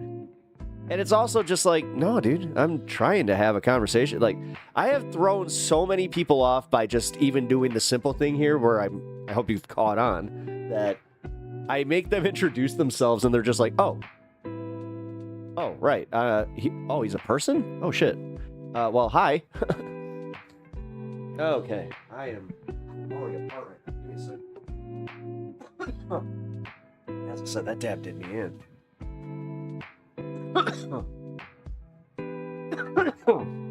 The conversation yesterday was beyond my power and level of understanding. Yeah, it was, that was pretty bad. What's wrong, cold? Yeah. yes, a cold. No, God, I've been coughing for 6 minutes? Damn. Banned speedrunning is trying to get banned as fast as possible without breaking any written rules. What? Now I'm confused. Oh. It's literally, there's no written rules to this thing, like, but this is a thing? No, I mean, I may be a little, like, gullible on this one. I can see that being a thing, though. The internet is a very weird, dark place, so... Nah, it wouldn't be fun if you just said a slur. Oh, yeah, well... Dude, I literally just had that happen today, though. Where somebody was like, hey, look at that. I got a slur out in, like, 0.5 seconds. Go me. I was just like, are you truly proud of yourself?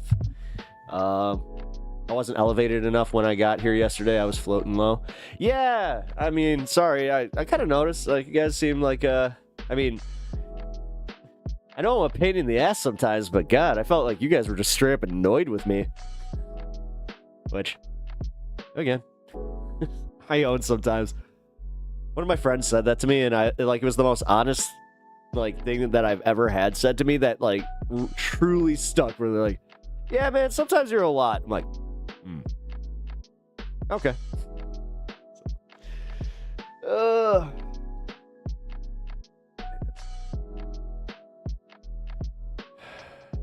Yeah, how's that fun? I don't know. Some people get their jollies from making other people suffer, and that's also where, I'm not trying to bring it all the way full circle, but those people suck. It is Liberation Day. Rejoice. We shall be liberated from affordable consumer goods. Yeah, just wait. Because they were talking about how the stock market didn't tank today and how it ended in the green. And man, notice when it happens.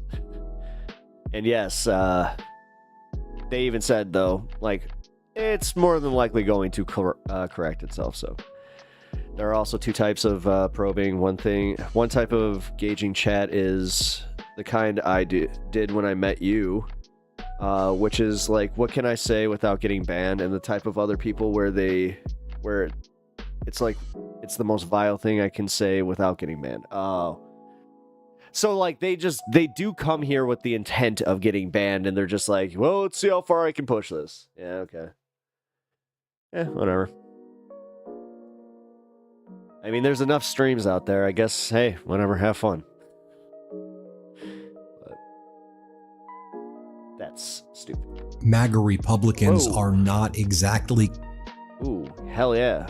Okay, so this is one of the Midas Touch videos I will watch because apparently MAGA's freaking out. So let's see MAGA freak out. But are they actually freaking out, or is this just a Midas Touch clickbait?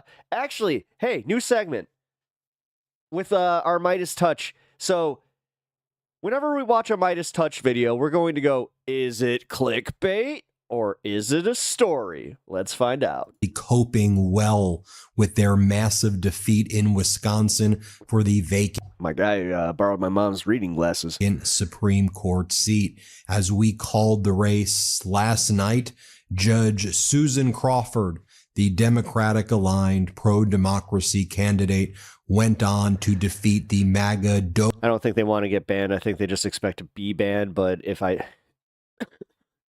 can spew my hatred, then hold on, move. Come on, hold on. I have to reload my chat again. All right, reread that. I don't think they want to get banned. I think they expected to be banned, and if I can spew my hatred, all the better, because right-wingers tend to not ban you. They just dogpile you and shame you into leaving. Oh, really? Doge candidate Brad Schimmel, who was propped up. Schimmel I also don't go to right-wing chats. Was by tens of millions of MAGA, Musk, Doge money. And Hello, I mean, if you go and read the the debate comments from my debate with Andrew, oh boy, the entire I read like 2 of them. I was like, okay. MAGA machinery. The pro-democracy candidate Judge Crawford, a law and order no-nonsense judge, a former prosecutor, went on to win that critical race in the vacant Supreme Court seat, tipping the scales of the Supreme Court so that the Democrats will have control of the Wisconsin Supreme Court. And it's a critical victory because, as I mentioned before, the gerrymandering more like Smeagol every day cases before the court that got that ring in the his MAGA pocket. Republicans trying to unlawfully gerrymander Wisconsin will be as such that now you'll have, I think, a accurate map in Wisconsin, a real map, what it always should be. And I think that will also. They believe in free speech at their own detriment. That's why if you ever go into a right-wing space, people are dogging at each other. Mean less seats for the MAGA Republican Congress members. So the MAGA Republicans trying to justify. Your Andrew debate made me conservative. I'm right-wing now. I did such a bad job that Duke's just like. This loss after pouring all of their resources. And it's clearly a repudiation of Trump and Musk and Doge. But they're refusing to admit that. So they brought on CNN, MAGA Republican, former governor of Wisconsin, Scott Walker, who's just been an absolute disaster. And so he tries to say, this isn't about Musk. It's not about his money. Can we talk about George Soros and J.D. Pritzker and Reid Hoffman? And it's like, what are you talking about? Those people didn't give anywhere. So no one says anything because if they say an actual opinion that is unique, they get bullied. Yep. They're near what the money that Elon Musk was doing. Elon Musk was handing out. Although we do the same thing a little bit on the left. Let's be honest. $1 million checks to people and telling people if you post photos of yourselves next to voting locations, but don't get too close because it may be illegal. I brought it up before, but like MR chat tends to play those games a little bit. Would give you $20 or $100 or whatever. But many people talking. Once I have 8K people watching my live stream, then I'll talk about how Musk's voting. It's kind of easy to say. Pay for play scheme itself could potentially. What did that guy say earlier? My tens of viewers be criminal. Here's Scott Walker on CNN. Watch this.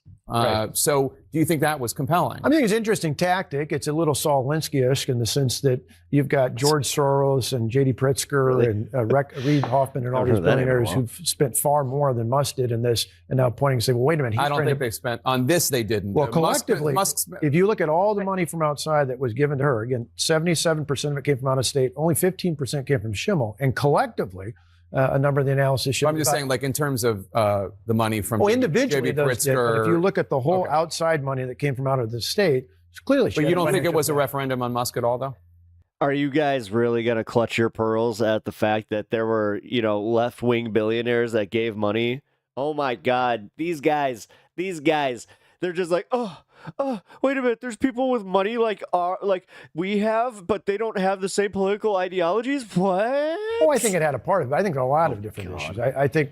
Then you had all of the kind of right-wing panelists like Jennings on CNN. And, he's like, actually, I think the Schimmel campaign was really underfunded. And, I think Elon Musk helped out. I think Elon Musk gave this a boost. That's what happened. That's what the MAGA Republicans and their propaganda mouthpieces like Scott Jennings are saying right now. Here, play this clip. Scott, do you think this in Wisconsin was a referendum on Musk? Well, I could look at it from another direction. I think the Schimmel campaign was really struggling, both financially and just in terms of traction. $25 million that campaign had. Before Musk got involved. He may have actually. Yeah, they had $5 million. Yeah, give him whatever boost he had. And the rest late. of it came from Musk. But it didn't solve for the. No, it was more. It was a little more than that. Issues that the Republicans have, which are these low propensity voters, and trying to get them to turn out for things that are not Donald Trump. You heard Elon Musk, I think correctly, try to tie a vote in the Supreme Court race to much larger, macro political issues, but it wasn't enough. And so. That is an equation the Republicans have to solve for. I don't think it's going to be an issue in 28, but look, you got a midterm between now and then. It will be an issue in these midterms, and that's something the party strategists are going to have to deal with. And you had other MAGA Republicans on the panels last night saying, the issue really was that this was a low turnout election. And because Republicans are the working class party now, you need to have more people turn out. Well, you're not the working class. You're the party of the oligarchs. What are you talking about? Also, well, I mean, yeah, that's also just make it a referendum on the fact that it is like, okay, so they're not the working class party, but it's in the news more that Donald Trump is failing more and what Doge is doing. So they're just like, yeah, no. As it was pointed out. And surprised there's cities in Wisconsin. I know people are shocked to find out. In this clip, that it was a actual, high turnout election. Cities. How do you know a MAGA Republican's lying? They open up their mouth. Play the clip. Definitely waiting. You know what else matters? What else matters? Turnout patterns. Democrats today are the party of the hyper-educated and the elites and the wealthy. They turn out more in small turnout elections. It's just a fact that Republicans are a working class party now. Well, on the left, it's less about bullying you into conforming. It's more about being offended that you dared have a different opinion. That's true. Yeah. Good take. Well, like a right-winger doesn't actually care about the issue. They care more about owning the lib online. Yeah. Massive turnout to win. It flips political conventional wisdom on its head. But that's why we just kind of said that. It was high tonight. we're gonna. In Wisconsin. But I know what you're saying. Wisconsin right? turnout is typically better than most places, right? But it still was a spring election. It's still not presidential level turnout. Now I'll show you Brad Schimmel's concession speech. The mood was grim and sober. Brad Schimmel in his concession speech did not talk about psychologically torturing 8-year-olds. That's one of his kind of main talking points when he was going around the state. He talks about, I psychologically tortured my 8-year-old daughter. But here he is conceding. Play this clip. Around. We're too bad, and we're not going to pull this off. So thank you guys from the bottom of my heart. Bye-bye, Brad. Bye-bye. Bye-bye. Brad Schimmel dressed up as Donald Trump for Halloween. Brad Schimmel would go to those MAGA boat parties with like Trump t-shirts and be like, I love two things, Jesus and Donald Trump. Ridiculous. He was literally the Doge puppet. Like, this guy would have destroyed Wisconsin. So it's fortunate the pro-democracy candidate went. Here's another clip of Schimmel's concession. Play this clip. So when I set out on this journey, it wasn't what I wanted to do. I mean, all of you have heard me say this 1,000 times. I didn't want to do this. But I knew it was important, and I knew I had to put my all in.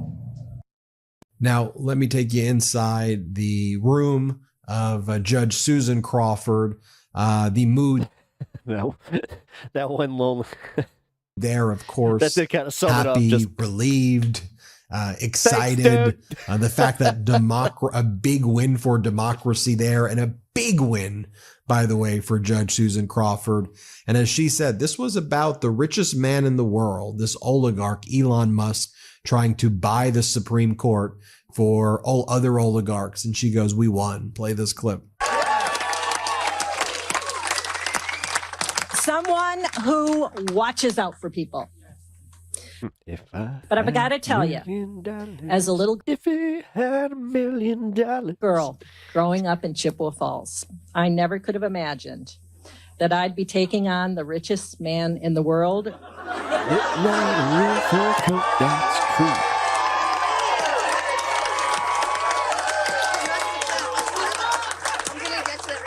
For justice in Wisconsin. Have you seen the movie Blank Check? Yes. Have you seen the movie Blank Check where it's like, yeah, it's a little problematic now when you watch it back. We won. You're like, that ending.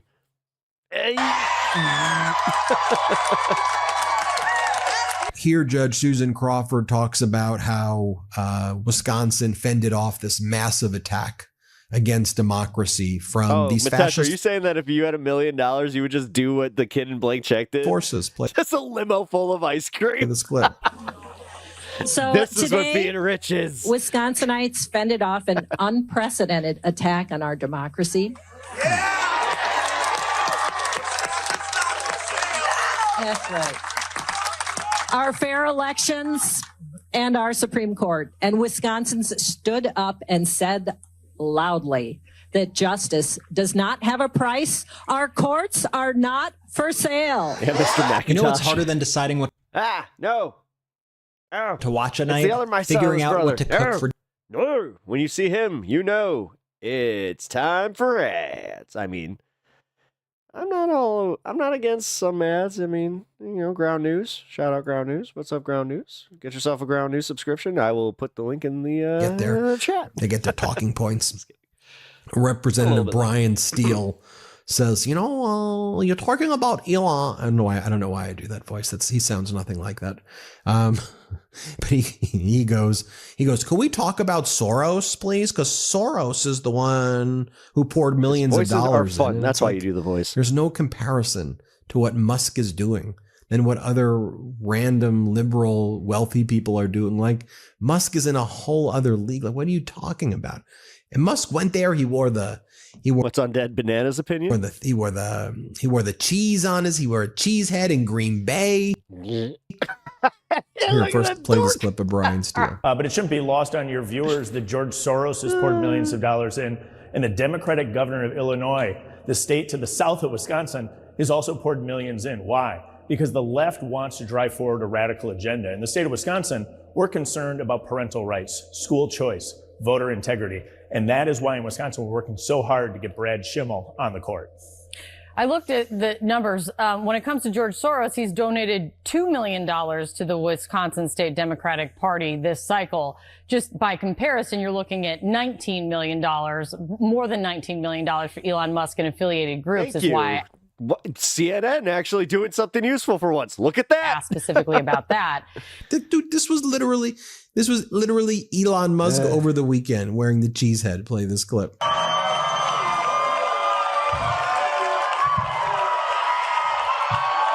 Oh, can I play this for you? Rachel Maddow. I like the way we called it last night on the Midas Touch Network. As soon as the election was, the results were in, we were able to call it, thanks to Decision headquarters as well. But Rachel Maddow did a great call.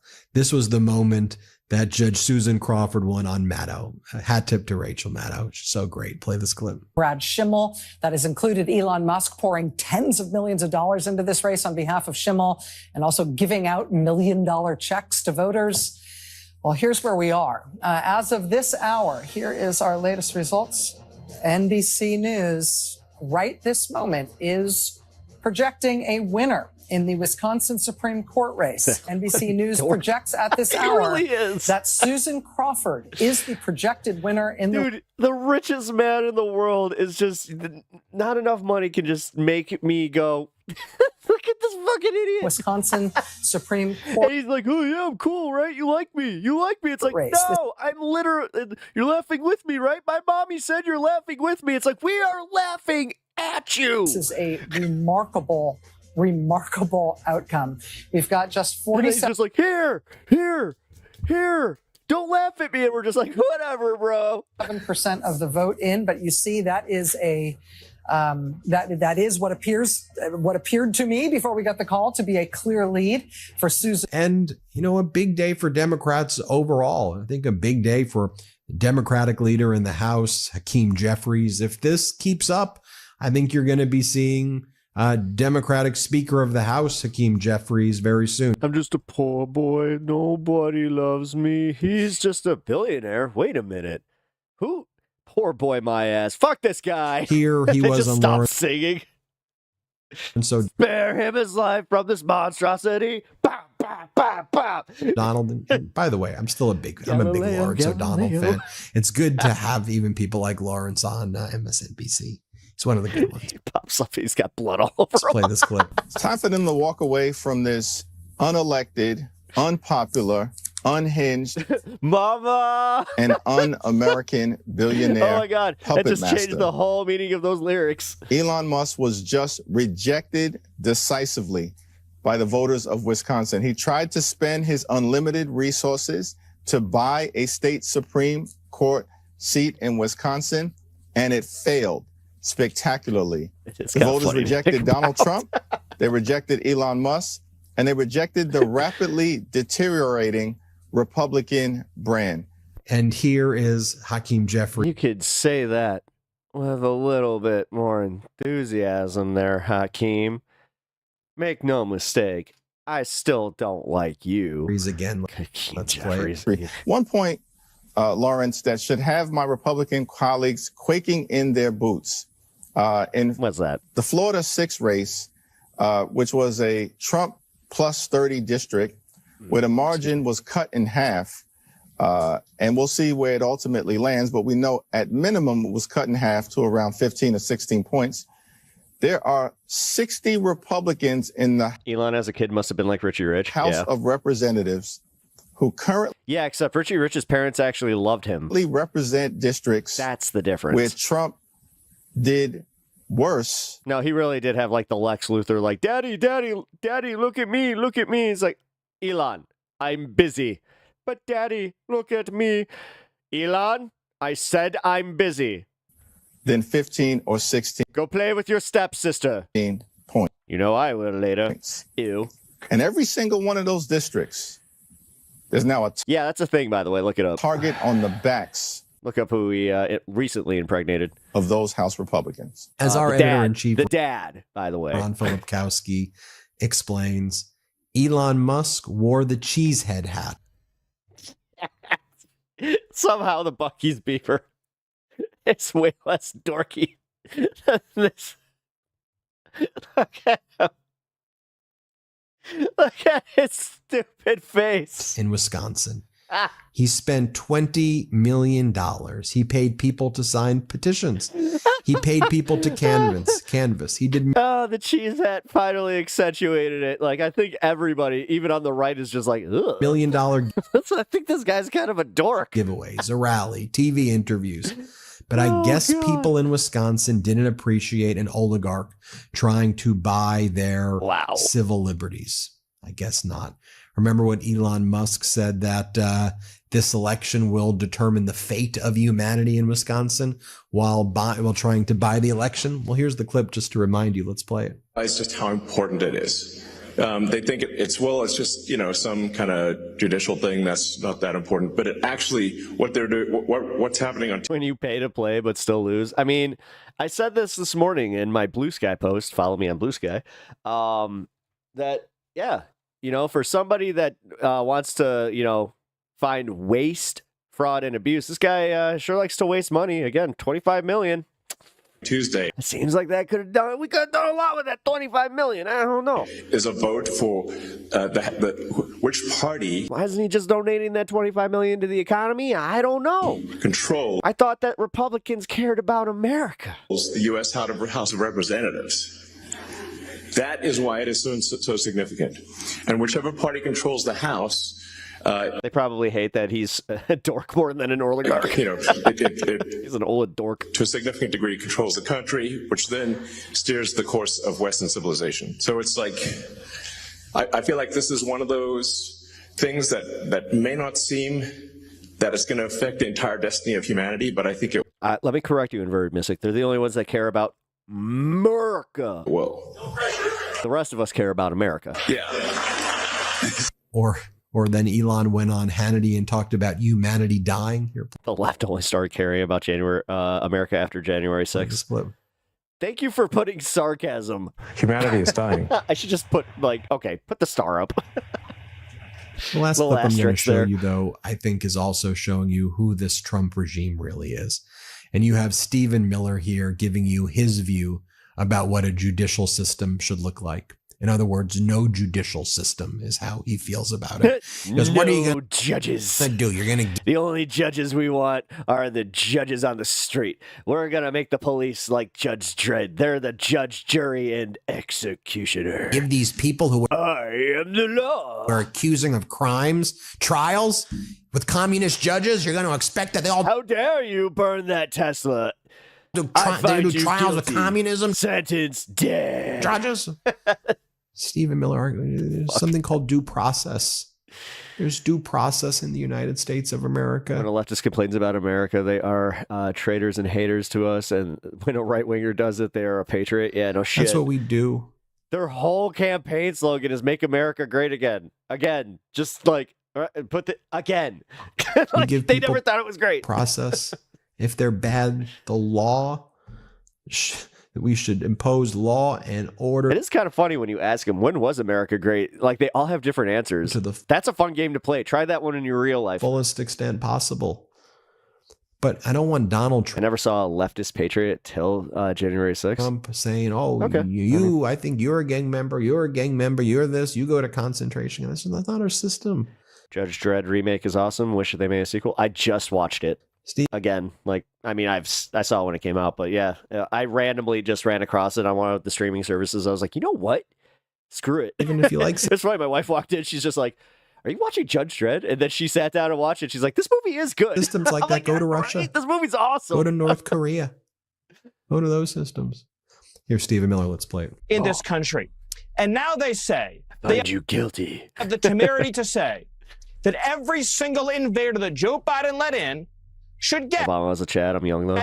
Their own individual judicial trial. Obama had his issues, but there were many times where I was just like, all right, Barry. Before the report. There was Obama President Obama, where I was just like, why? But then there were Barry moments where I was like, all right.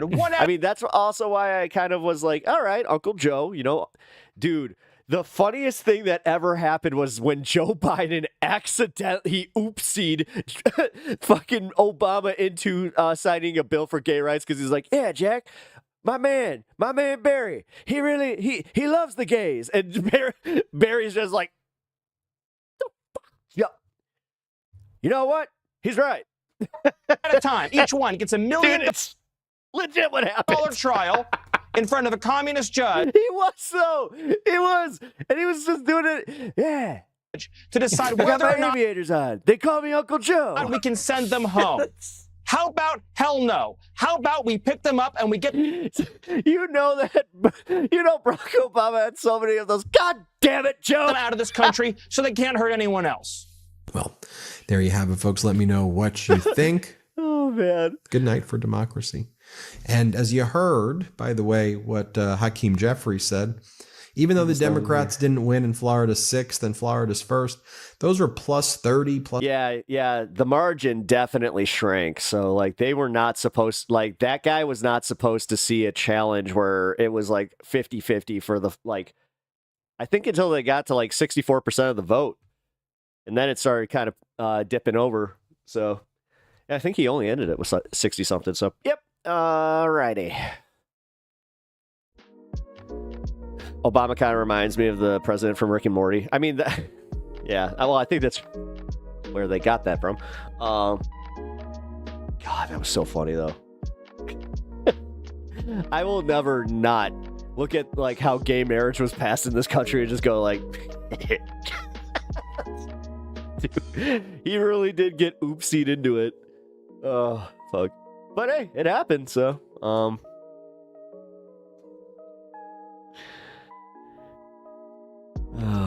Judge Dredd with Sylvester Stallone is really bad. Yeah. Yeah, dude, he takes off his helmet in like the first, 10 minutes of the movie? Like, immediately I was just like, no. Which sucks because that movie, like the actual movie itself is written based off one of like the better Judge Dredd arcs from the comic. Which, again, Judge Dredd comics were the shit. AD. Oh, shit! Judge Dredd showers with his helmet on. Yeah, he does. He literally does. In the comic, he does. It's hilarious. In the comic, Judge Dredd, he never takes his helmet off. Dude, that thing's got stink. Ugh. I wonder if it's actually... Yeah, that's funny as fuck. It is. Especially for something that you're supposed to take seriously. You're supposed to... Like, Judge Dredd is satirical up to a point. It's not RoboCop. RoboCop is, like, meant to invoke, like, a bunch of satire. Dredd is literally supposed to invoke dread. Like, you're supposed to go, like, oh, God, if it got this bad. It's like, at what point do you start rooting for, like, the bad... And that's kind of what... It's like, yeah, he's the law, but technically Judge Dredd's the bad guy. In a lot of cases, they do go through that where you're just like, oh shit, at what point is he abusing his power? Which I gotta say, you know what, as a young kid, tentatively there was something to that where it's like, hey, you know what? It made me start questioning like the law a little bit. Is Judge Dredd a Mandalorian? Oh my god, I just thought about it. Maybe that's where they came up with that code, because the Mandalorian code was not written like that for, I think, until the Clone Wars arcs. Doesn't Dredd kind of reform himself over time? Yes, that's the whole point. Yeah. He starts the comic as like this ruthless, authority figure, and then it's when he meets Anderson, and then like trains her, is only when he starts figuring out, he's like, oh shit, like I do have humanity. Oh, and then he kills his brother. Like when he's forced to kill his brother, that's kind of like a big deal. God, I need to reread those comics. They are so good. They really are. And they're because they were larger, in Britain they're actually like magazine size. They're actually easier to read. So, not as long either, unless you get the compendiums, which I highly recommend. If you can and you want to like get into comic books, like I have a lot of friends that recently got into reading Invincible, and they were just like, how should I read Invincible? They were thinking about doing it digitally. I'm like, no, buy a compendium. It's like, it seems intimidating because it looks like a Bible, but you just realize how easy it is to read through those, where you're like, oh shit, like the first compendium I ever read, it was a Punisher compendium. I was shocked when I got to the end of it. I was like, I already read this? Holy shit. Like, that was wild. Saga's great. Yeah, I think, Saga's one of the most over and underrated comics ever, because, like, I underrated it for a long time, but then, I hate to say it, my friends who love Saga, they kind of overrated it a little bit, where I'm like, this wasn't as good as you made it out to be. It's good. The Invincible comic is not as good as the show, though. I hate to say it, the show's actually better. There's some story arcs from the comic that I'm glad that they just glossed over, where I'm like, all right, I wonder if they're going to do I don't know, with the way they ended that last episode, though, I think they're going to do the Adam Eve swerve, because, oh god, I just realized, they are, because they did the Invincible War pretty much in like one episode. That's, I'm gonna deny that, just put the G in there. No, that was wild. No, they kind of have to, though, because Anissa, yeah, that's a huge part. That's a huge part. Like, you can't really have Marky without it. And like the whole point is that it was not consensual. Because it's literally a major plot point at the end of the entire Invincible thing. No, oh man, they're gonna have to.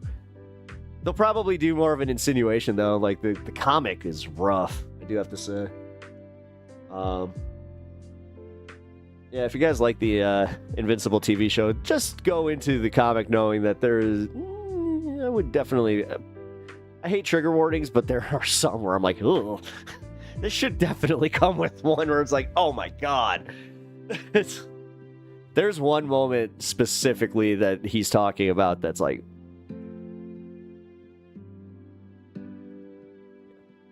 Yeah, if that takes place, it's going viral. Well, that and then Adam Eve's whole story arc. Yeah, no, I have a feeling it's gonna go viral because I don't see them not tackling this.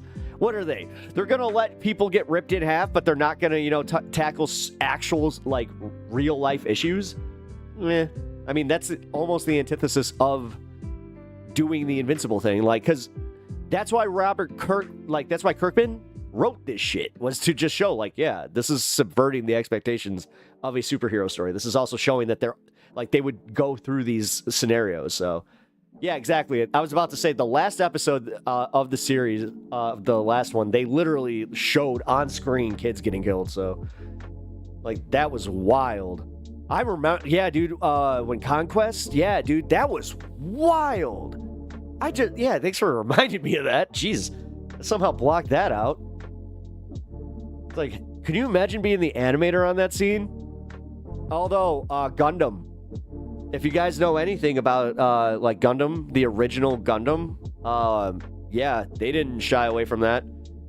It's one of the first, it's one of the first scenes. I think it's how it opens. Where it's like a bunch of kids at war. What about, Fate? What about it? What about Fate? Are you asking me if I believe in fate? I give points to shows and movies that, yeah. It's so rare. Oh, yes, I did. I saw the Switch 2 Direct announcement.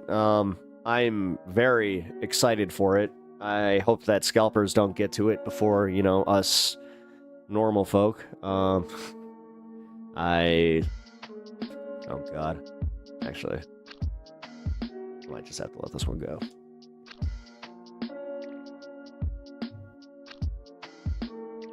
Shit. Yeah, they dropped that one at a bad time. Specifically, everything going on. Sorry. Every once in a while, I kind of like get this wave of like, oh, everything's still fine. Oh, right. Scalping's gross. That's why I haven't opened that, man. I'll be honest, like, I'm afraid to open that because I'm like, what if I get bad pulls? Then I don't have any more opportunities because I got that one I got lucky. Actually, my wife got lucky. She caught a restock when she was going grocery shopping, and she was just like, oh, really? No shit. And I got that Surging Sparks for Christmas. So, as I said, like, I'm so afraid to just be like, no! Traumatic evolutions indeed. Because I get to see Nike scalpers crying that no one wants to buy their shoes. I love that shit.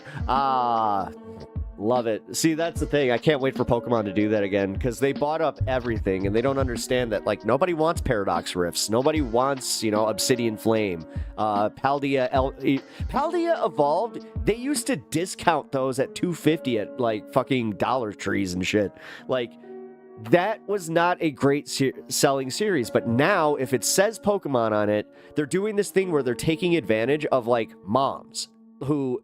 They have kids that want to do, like, because I found out that apparently it's like they want to do this TikTok bullshit, like ripping streams where that's all they do is just rip open packs all day, which even the people that make money on that, they're only really making money from like ad revenue and like some of the shit on their channel. And then like the resale of the cards is not like, I hate that myth that resale of the cards is like you're making your money back. Bullshit. I've been in this hobby for a long time. If I had that mentality, like seriously, I would have probably sold all my cards, because it like at some point you do start realizing you're like, oh, I spent a lot of money on it. But when you actually like play the game and build decks, you want to talk about utility, like there's utility to that. What I actually feel bad for is like how many cards are just gonna get wasted, or like people just get out of the hobby because they got into it with this expectation, again doing the 90s thing where it's just like, oh, I thought this was gonna make me a lot of money. It's like, oh god. Well, actually, now that I said that, that might actually be good. Get the right people, like keep the right people in the hobby. But I have rare Yu-Gi-Oh cards from the early 2000s. Nice. Yeah, when Yu-Gi-Oh reprints and scalpers are like, no, now I can't sell Ash Blossom for $50 a piece. Yeah. Yeah, dude, like that shit. Again, it's wild to me. And like the thing is, they're taking advantage of people's ignorance too, because even on Pokemon Center, like they have all of these cards graded at a certain like they know how many are printed, so they'll just say how many are out there, and based on that, what the value is. So a lot of these cards where they're like, look, oh my god, it's rare shiny, oh my god, it's worth only $2.7. It's like worth $2. Conspicuous consumption is a brain disease that is completely out of control. What do you mean?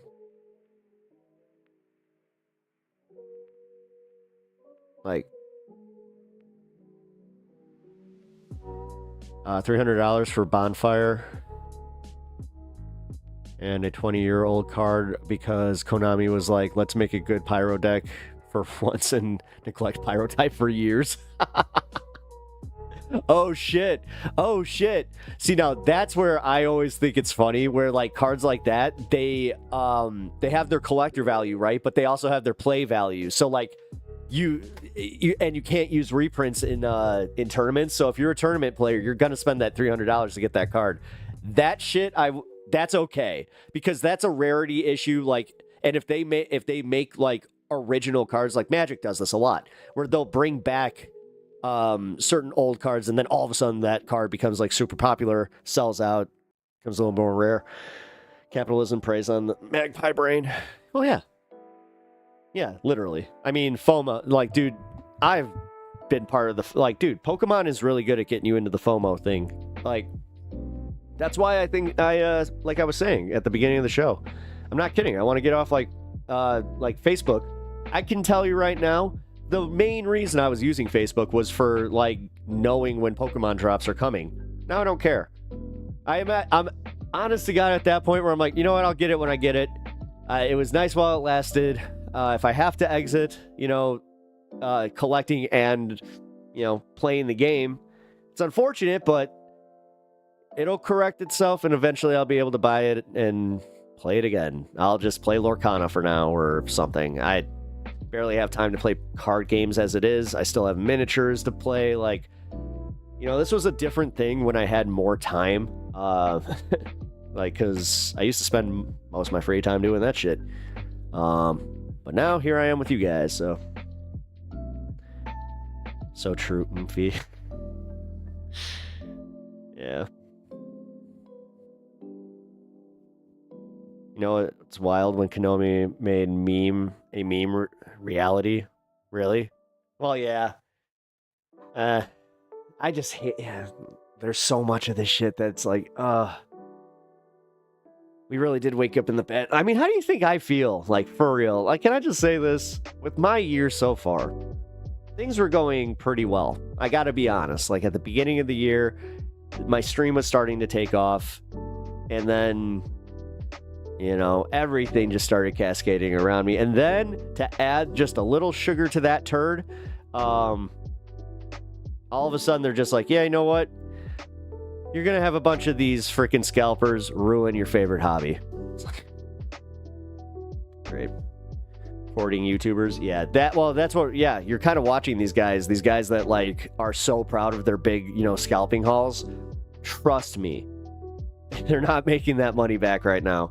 Like, I have always had this theory that at the beginning of these situations, the more they catch fire, the more they need, like, they would look bad if they're not moving product. So what they're doing is they're moving product to other scalpers. Like, these guys have like agreements here where it's just like, okay, I'll give it to you for this price, but you gotta make it. Yeah, no.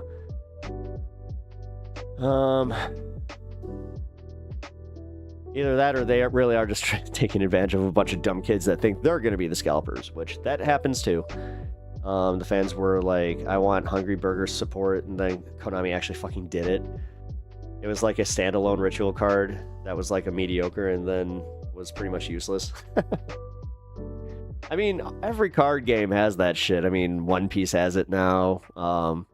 Any card game that gets popular, which, hey, I'm not going to complain about that. Like, again, my coworker told me about Mac Miller buying some card for like millions of dollars. Oh, fuck, dude. 48 hours. Mitesh, $48. 48 hours. Good movie. Nick Nolte. God, you want to talk about a guy, like, you find out that he's like, what, 30 in that, or, yeah, was he like 30 in that movie? He looked 70. Thank you for the $48 donation. Very generous of you, man. Thank you. I kind of had that click too, where I was like, $48. I love how my brain is one step behind today, and you guys get to see it in real time. Kind of fun. I see why you did that. You're like, nope, can't stare at that. All right, Mitesh, that's kind of funny. Again, dude, thank you so much, man. Fuck.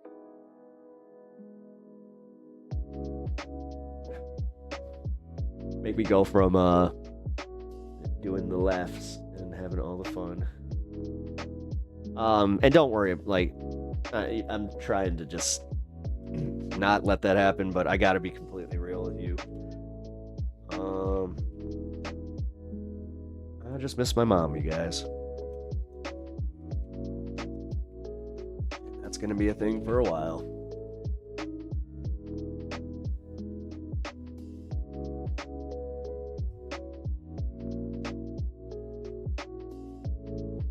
Might have to extend this now. Fuck.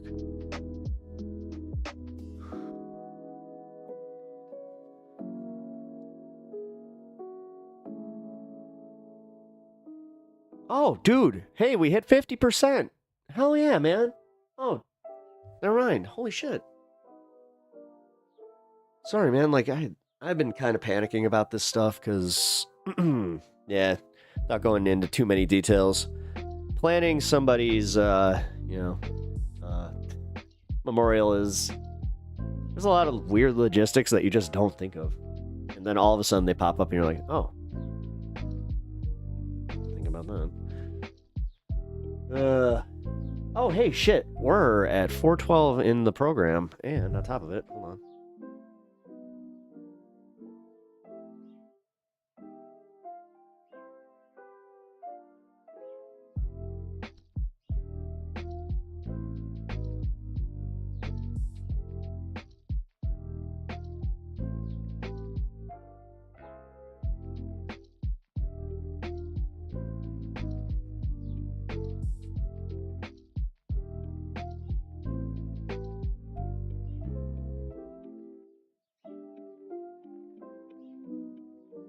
Okay. T-minus 7 minutes. All right. There she is. Keeping us honest over here.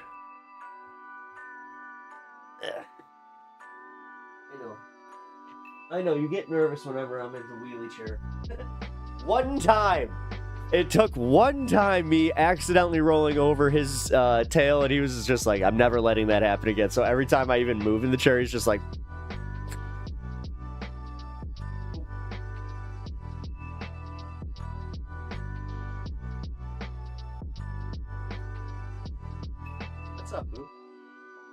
doing?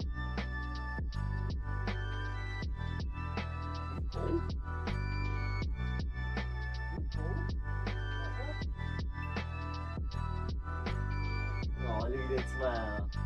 Look at that smile. Oh. Sorry, I wish you guys could see that. That was really cute. What's officially considered tea time? I mean, here it's 4:20. So, in this case, if you're Central, then 6:20. I'm honestly not sure. Tea time is between 3 and 5, right? Yeah. God, I keep forgetting that there's an actual tea time. One of my friends would be like, tea time? We're going golfing, right? Like, dude, chill. I am not the biggest fan of golf. I will golf, but I will not begrudge anybody that is into golfing. I just personally, I'm like, I don't know. It's not as like mentally engaging for me. It's mostly also like the whole waiting thing, and then then because I'm seeing a bunch of rich people, I start getting mad, and I'm just like, I'm gonna go home. Golf should be illegal. It really should, because look at how much land golf courses really do take up. Pep Talks TV, would you golf if Trump invited you? Now for the content, if they let me record it, but I don't think they would, so no. But if they let me record it, that would be wild, so I think I couldn't turn that down. I'm coming for his golf, gonna take all that land back. Good luck. God, you think you're gonna see resistance now? Just, yeah, threaten their golf courses.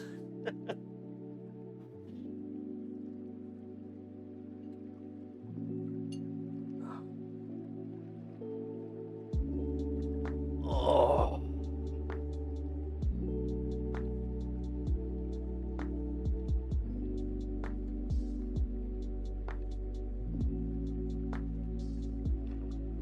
All right. Yeah, I guess there's no point in starting a video right now because we're gonna celebrate the 420 coming up here. So let's do that.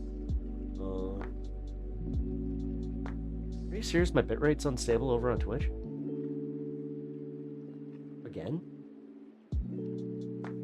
Why is Rerun in here again? What the fuck?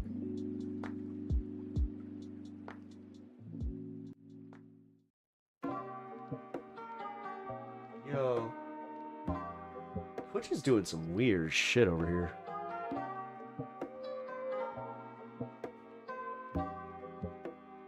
It's not a rerun. What the fuck? And I have not been tagging that. I have never tagged rerun in any of my stuff. So that's on Twitch, man. Damn. Are they trying to fucking bury leftists now? Is that what's up? You're an unstable bitrate.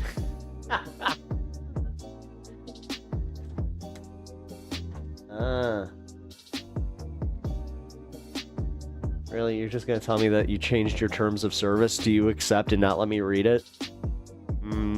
Sus. Camping on a golf course. Nice. Camping on a golf course. You know what? I kind of did that once. I lived on the 10th green of a golf course that, like, it was literally right against my backyard. I used to, like, screw with golfers with an air horn. They called the cops on me once. That was kind of funny. But yeah, there was a small wooded patch there where I used that to, like, build forts and shit. And at one point during the night, me and my brother, like, we just took our tents in there and we just camped out for the night. It was a lot of fun. Jeff Bezos doesn't have to pretend to support leftists anymore because Trump is in office. You know what? I know that Hassan was actually kind of insinuating that there's a problem with this stuff, and Twitch is, yeah. So, I mean, somebody was talking about that in my chat today. They're like, yeah, there's another adpocalypse. That's why they gave me the advice. They're like, yeah, you should definitely register as a just chatting channel right now because, yeah, you know, especially if I'm rolling ads, which I am. So, oh, speaking of, since we're in 30 seconds, I will give us that extra 30 seconds. But then I gotta turn the ads on over on YouTube. Sorry, guys.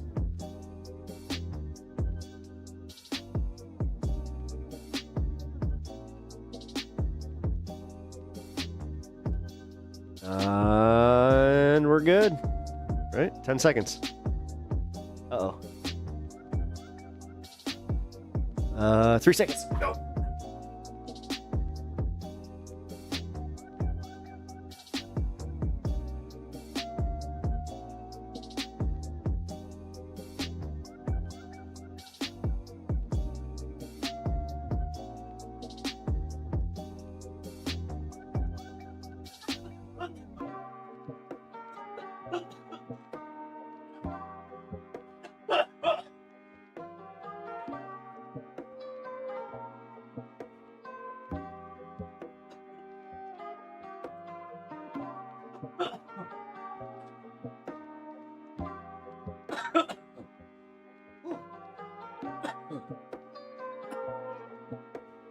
All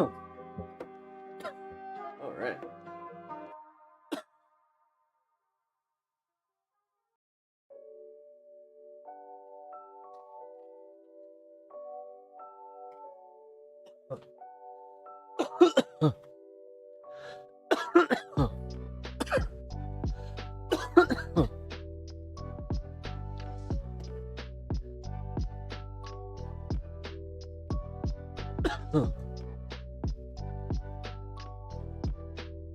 Right.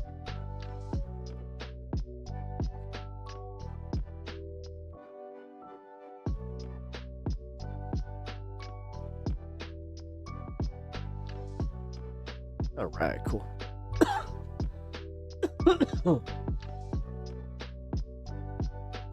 What's got me choking? That. I can't show you. I can't show you. Yeah, tea time. It's tea time. All right. Speaking of, I do need some tea. Trump pulls bombshell stunt. What? What's he doing now, that scamper? Yeah, Trump.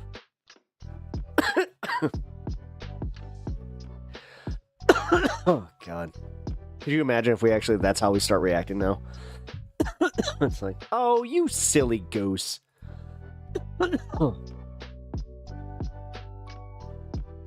Excuse the cough. I am recovering from the post-420-itis. Oh, man. The Dabby-itis.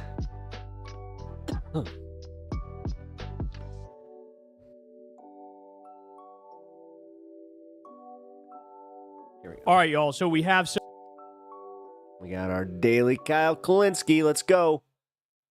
I wonder why he wasn't using this room. Why does he use one space and not another, like, sometimes? I wonder. What's going on there? some absolutely colossal economic news that went a little bit under the radar, and I don't think people truly understand just how bad this is and what this is a sign of moving forward. So let's start here. The European Commission is considering a full shutdown of the EU market to American goods. Ladies and gentlemen, do you understand what that means? That the EU, the whole European Union, that's a lot of countries. They're going, yeah, we might shut down our market completely to all American goods. So no more exports from America being imported into the EU. That would be an economic nightmare. I can't even adequately explain to you how much that would torch the American economy. I can't even explain it to you. That space is Crystal's IG. He uses it sometimes when she's not using it. But it gets worse. Ready? China, Japan, and South Korea will jointly respond to U.S. tariffs, Chinese state media says. We are now Happy Liberation Day, guys. Uniting countries that were historically enemies.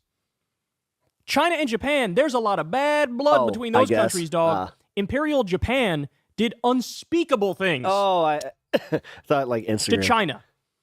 Now China, Japan, and South Korea. By the way, Japan is one of our fucking top allies. South Korea is one of our top allies. China, we trade with and everything. Obviously, it's sort of like a frenemy situation, a little more lenient on the enemy side. But so two of these are huge allies of ours. And now they're saying, we all made a pact. So if you tariff us, we are standing up and we're responding together. We'll tariff your ass back. Here's what people need to understand about the economic situation that we're currently in. We've never seen anything like this in our lifetimes in modern American history.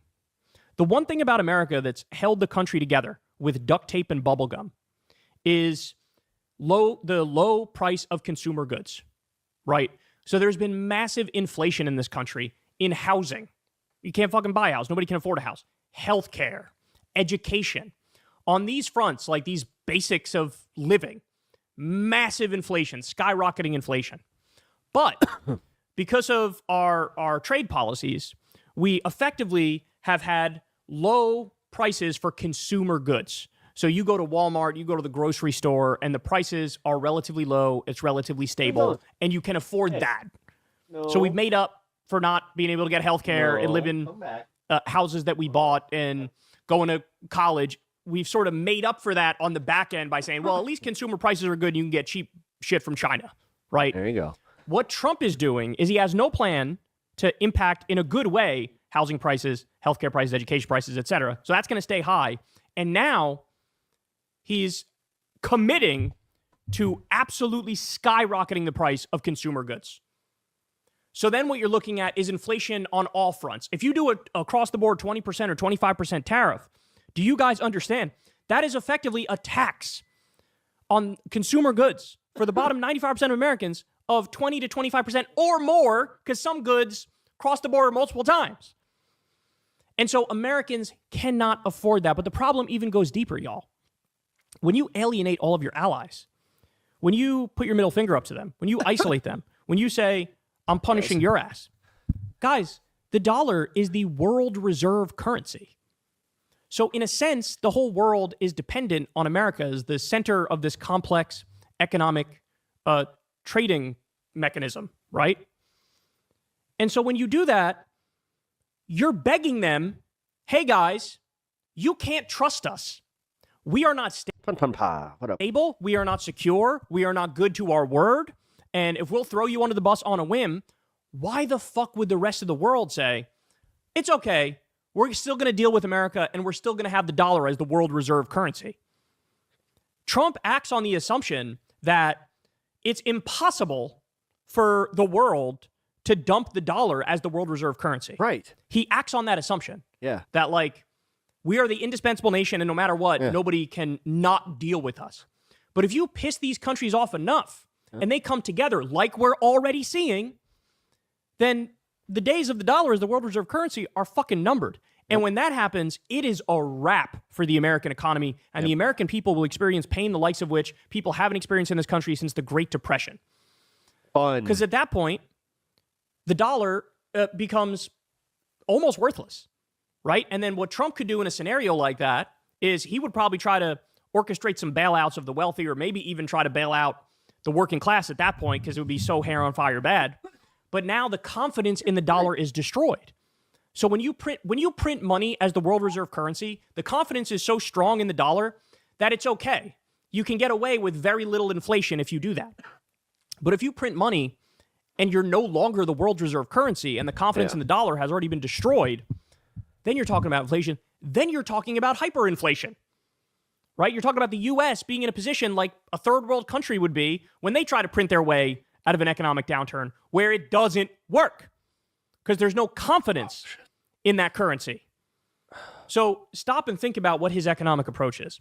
Across the board tariffs are just economic stupidity. It's an effective tax on the bottom 95% of Americans of 20 or 25%. He's doing that at the same time he wants to deregulate big business more and cut taxes on the rich more, right? So what you're talking about here is the American people getting squeezed every which direction. Housing too expensive. They're all going to leave. Healthcare too the thing is, this is why I really get sick of this argument, specifically the one where it's like, oh, you can't tax the billionaires because they'll just leave. It's like, they're going to just leave anyway. They're going to leave once they steal all our money and then go, oh, they have nothing left. We pretty much we killed them by accident. Oops. Too expensive. Education too expensive. Now consumer goods too expensive. Jobs are going to be shed at a tremendous rate like we're already seeing. At the same time doing all of that, destroying the social safety net, which is the last line of defense to protect Americans from abject poverty and homelessness. If you destroy Social Security, destroy Medicare, destroy Medicaid, destroy the tiny, feeble semblance of a safety net that we have in this country, which is what Elon is doing and what Doge is doing, we are looking at a 5-alarm fire. Yep, just leeches. We are looking at, I don't see how this country survives that. It becomes impossible to imagine that. So you think about this. Public sector layoffs, anywhere from 100,000 to 250,000 so far. All Can I go back to the bubble now? Kyle's freaking me out. Illegal, by the way. They want to do way more than You're freaking me out, man. No. Then you're going to have the private sector layoffs, which are already happening, and it's only going to increase. Then you're going to have the stock market crash. Oh, no, you're making Mitesh a right-winger. He's like, no, tell me economy good. Tell me economy good. On top of that, which is, Fox News. in turn, Let's run to Fox they will News. fire even more people. Then you have the Trump robber baron policies of deregulation and tax cuts for the rich. Then you have, they squeeze you by raising taxes on the consumer goods on top of housing and education being unaffordable and things of that nature. I love how people actually thought that housing prices were like going to go down in a good way, where it's like, oh, I'm going to be able to afford a house. It's like, no, you're not. You're not going to have a job, or you're not going to have any actual money. Right? Or credit. Like, trust me, these houses are then just going to sit there vacant, and it's going to be a whole new insanity. And trust me, then they're going to start arresting you for wanting to go and squat. And then you have, because they're already doing that, the dollar's position as the world reserve currency not being something that's long for this world anymore because we've pissed off too many of our allies. We're talking about invading allies, Greenland, stealing Panama against their wishes completely. Canada, we're saying you're going to be the 51st state, and if you say you're not, we're going to change the border with you and change your water rights, and we're going to steal more of your territory. How can any nation put their middle finger up to their allies this aggressively, and turn on everybody this quickly? No, the reaction, Trump acts like everything is happening in a vacuum. Nobody can respond to us. We're the indispensable nation. He is so immensely fucking wrong. I wouldn't let them leave. What are we going to do? He has no idea. No idea. Go block the private airfield that there's no way what? If you can get China and Japan to make a pact. Dude, if you understood the way these people existed truly, you would just, like, you think you're revolutionary now. I'm sorry. Like, Canada's already making closer ties with the EU. They might even make closer ties with China. You are handing the next era over to China on a fucking silver platter. It's that meme of Xi Jinping going, do nothing, win. So it is an assault on every front against this country. I don't think you fully understand it. On every front, destroying the Constitution, destroying due process, illegally shipping people to an El Salvador slave labor camp, right? Cracking down on student protesters who are just against the Israeli genocide. You got all that going on. You got Trump's warmongering with 8 or 9 different countries. You got a trade policy which is absolutely psychopathic. Guys, targeted tariffs are not a bad thing. Hey, we'll tariff this foreign company that sells X, just and then being our able to domestic gaslight market Americans of X. into believing that the richest country in the history of the world is being taken advantage of is effing hilarious and not depressing. We'll do better, right? And we'll incentivize depressing. people to buy American because the foreign one is more expensive. These are not targeted tariffs. These are across-the-board tariffs. That is... I enjoy money so much. That is just guaranteed to raise prices. And the other part of it is, Trump thinks, oh, if I just do tariffs, I'll...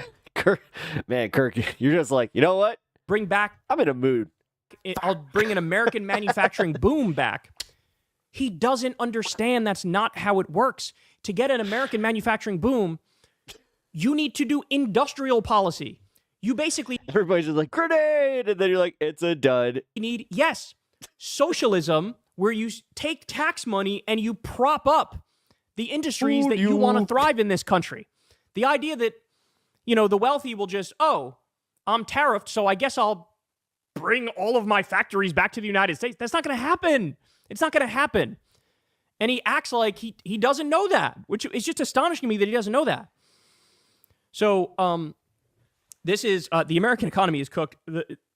honestly, the country itself looks like it's cooked. If he really follows through with all this stuff. And the other thing is, even if he fix. doesn't, let's just say he doesn't, for argument's sake, he doesn't follow through with the worst of the worst of this stuff. Go through.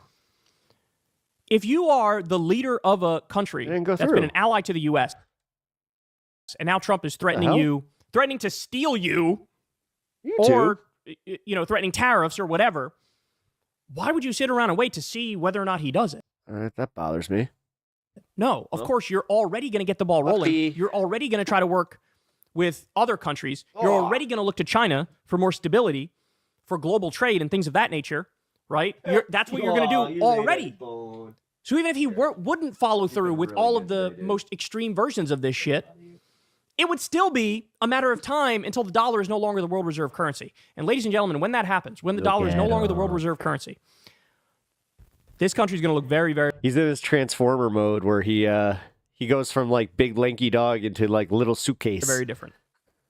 Very different. You're talking massive protests. You're talking riots. You're talking about dude, you don't feel it. You guys don't feel it. I feel the tension when I go out. Homelessness skyrocketing. You're talking about extreme poverty skyrocketing. You're talking about Hoovervilles. Remember Hoovervilles from back during the Great Depression? Look it up.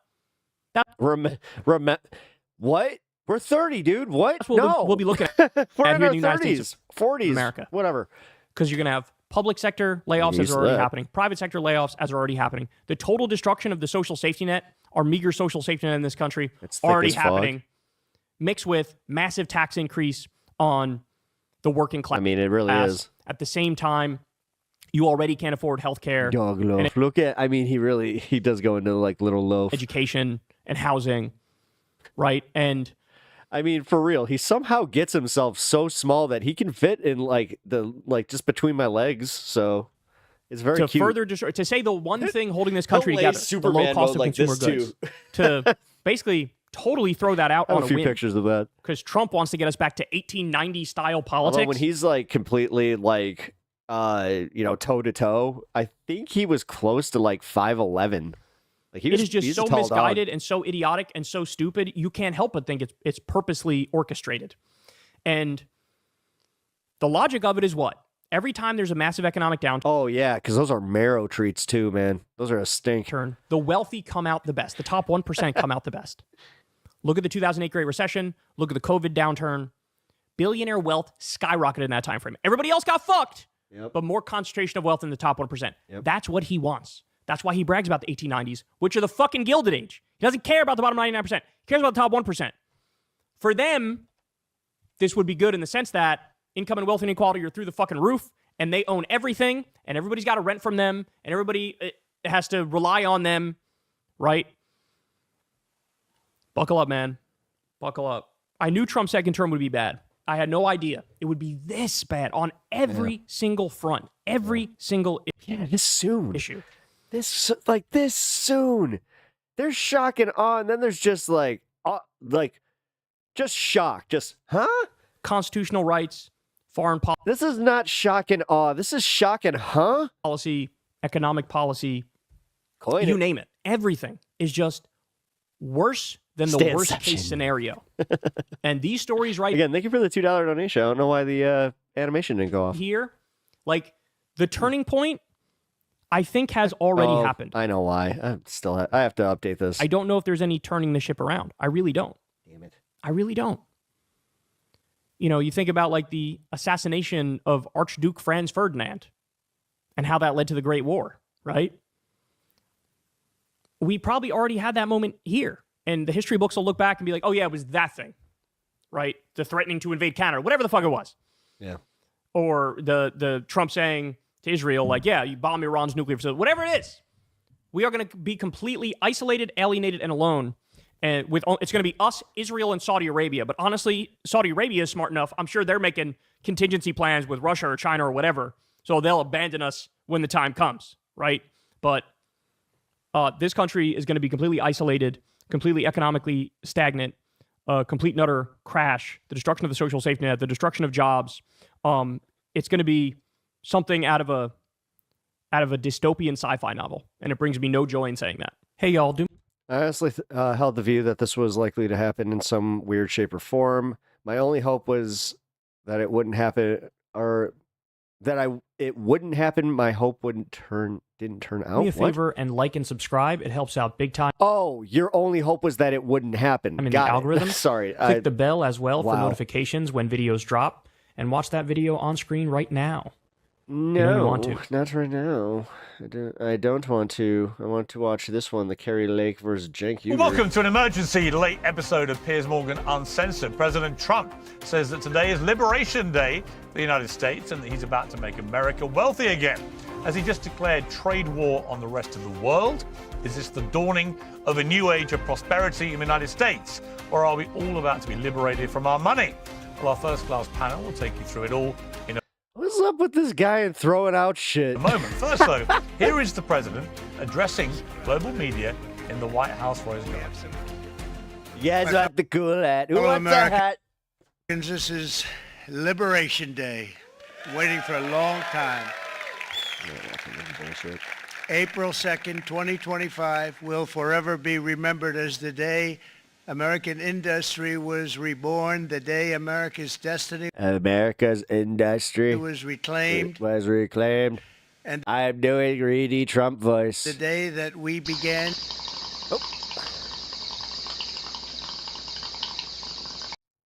Mitesh $10. Uh-oh, guess what day it is? Guess what day it is? Huh, anybody? Julie, guess what day it is? Aw, come on. I know you can hear me. My. Oh, it stopped right there. Make America Mike. Wealthy. What day is it? Hump day Again. Gonna make it wealthy, good and wealthy. For decades, our country has been looted, pillaged, raped, and plundered by nations near and far, both friend and foe alike. Our country and its taxpayers have been ripped off for more than 50 years, but it is not going to happen anymore. It's not going to happen. In a few moments, I will sign a historic executive order with a full mouth. Thank you. Instituting reciprocal tariffs on countries throughout the world. Reciprocal. That means they do it to us, and we do it to them. You know what that means? You guys are so dumb. I have to explain reciprocal because you know what that means? I didn't know what reciprocal meant until one of my speechwriters said, you're going to see this word. It's going to say reciprocal. And then it was like, oh, look. Says the US will impose sweeping reciprocal tariffs across the world starting tomorrow. Oh, my God. He said that jobs and factories will come roaring back to Mitesh, thank you for the $10 donation. Dude, seriously, you are so fucking generous. And also... Stanley is he's having himself a time. States raising trillions and trillions. Also, apologies that the back end of TTS didn't work there. Pay down national debt. Several offenders got a name check: Australian beef, European chicken, Canadian dairy, Chinese rice, Indian motorcycles.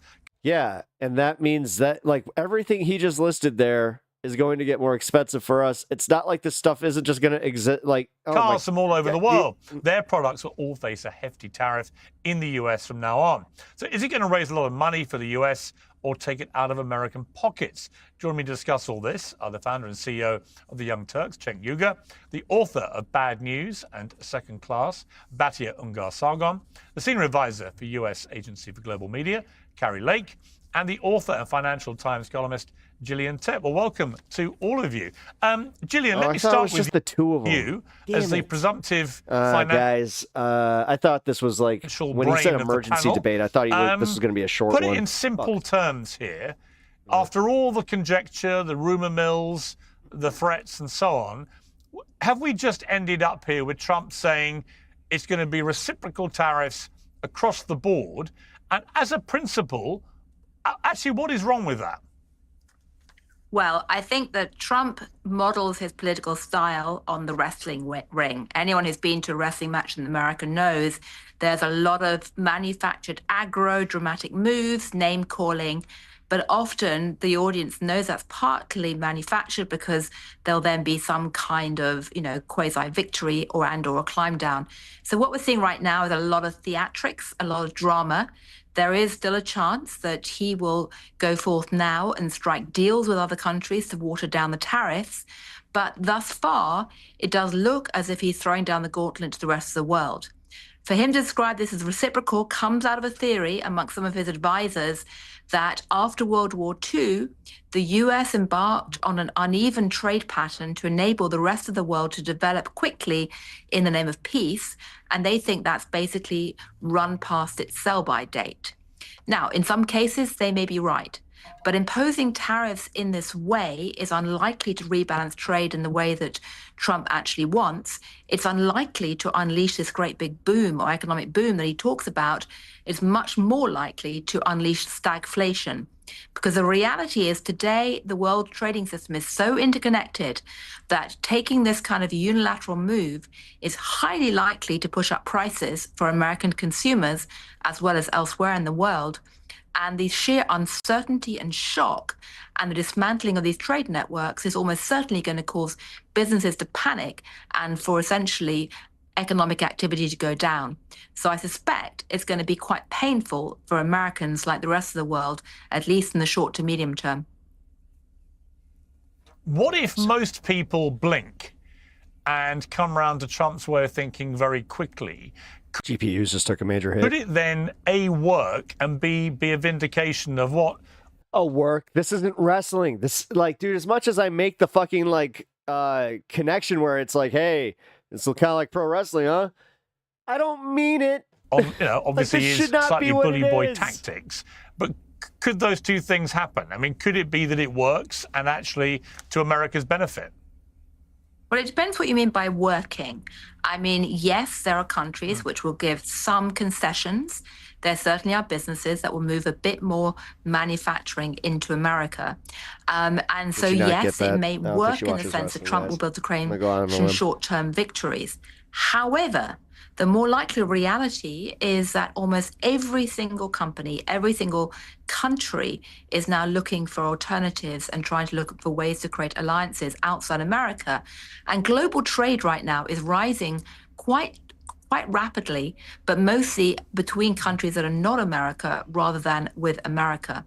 So he's playing a very, very high stakes game. And of course, his bet is that the American public will endure the pain in the short term because he says in the medium to long term, it will reorientate the American economy. He's also betting, or at least Peter Navarro, his key advisor, is betting that tariffs will raise about $6 trillion worth of revenues over the next 10 years, and that will essentially help pay down the debt. But both of those are pretty unproven bets.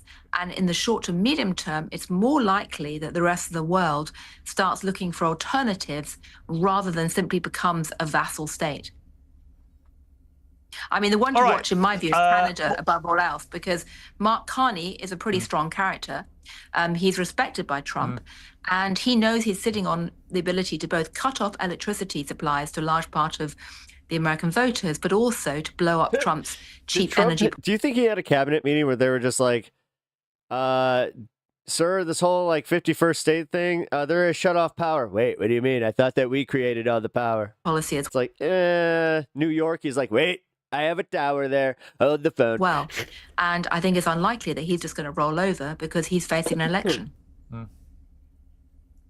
Yeah, I think anything could happen. All right, Cenk, look, I get the overarching ambition of Trump here, where he wants to bring manufacturing back to the United States, and he's using a very blunt instrument to do it. And he did deploy tariffs reasonably successfully in his first term. I mean, do you agree with the principle that America is too riddled with debt? That's got to come down. And it's lost too much manufacturing. That's got to come back. So you may What is this? Bernie 2020. Was this 2020? Here comes Bernie Sanders. Not agree necessarily with what he's doing with the tariffs. I'm sure you don't. But the principle every time he hits him, this is for the 1% of the 1% of the 1%. Behind it is not necessarily a bad one. Yeah, as usual, if he did it with a scalpel, it coming in with his finisher, the 99%, might work, but he's doing No, it with I a know. hatchet or perhaps with Elon's chainsaw. And that's the problem here. So can reciprocal tariffs work? Yes, but you've got to be careful in which industries you're affecting. You've got to think it through, strategize. It doesn't look like they did that. So they're just doing it across the board without being surgical, tactical, or strategic. So there's a couple of reasons why they're doing it, but the one is by far the most important. Trump's always liked tariffs. He's always believed that tariffs are going to magically repair everything in the country. No, they're not magic. They have upsides and downsides. You're telling me they're not called repariffs?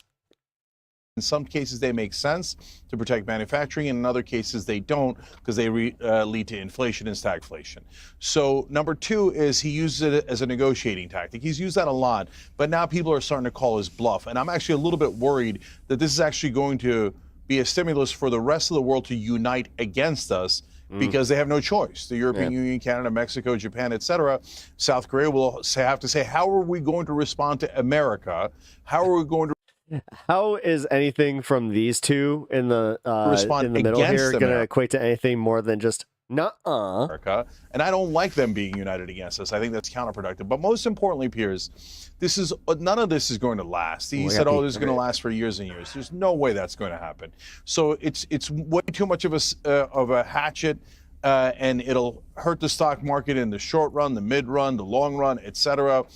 His donors will rebel. They're already rebelling, etc. But all of this is actually just a ruse to pass that $4.5 trillion tax cut because they want to be able to say what you guys just talked about. Oh, no, the tariffs will magically bring us $6 trillion over a decade. So don't worry about that $4.5 trillion we're going to funnel to all of our donors, to Elon Musk, to Donald Trump, and to all the richest people in the country and to corporations. That's what all of this tariff nonsense is about. That's what the gold card nonsense is about. That's what Doge nonsense is all about. It's all to say, oh, don't worry about how we're going to blow up the debt and the deficit by doing another gigantic tax cut for the rich and for corporations.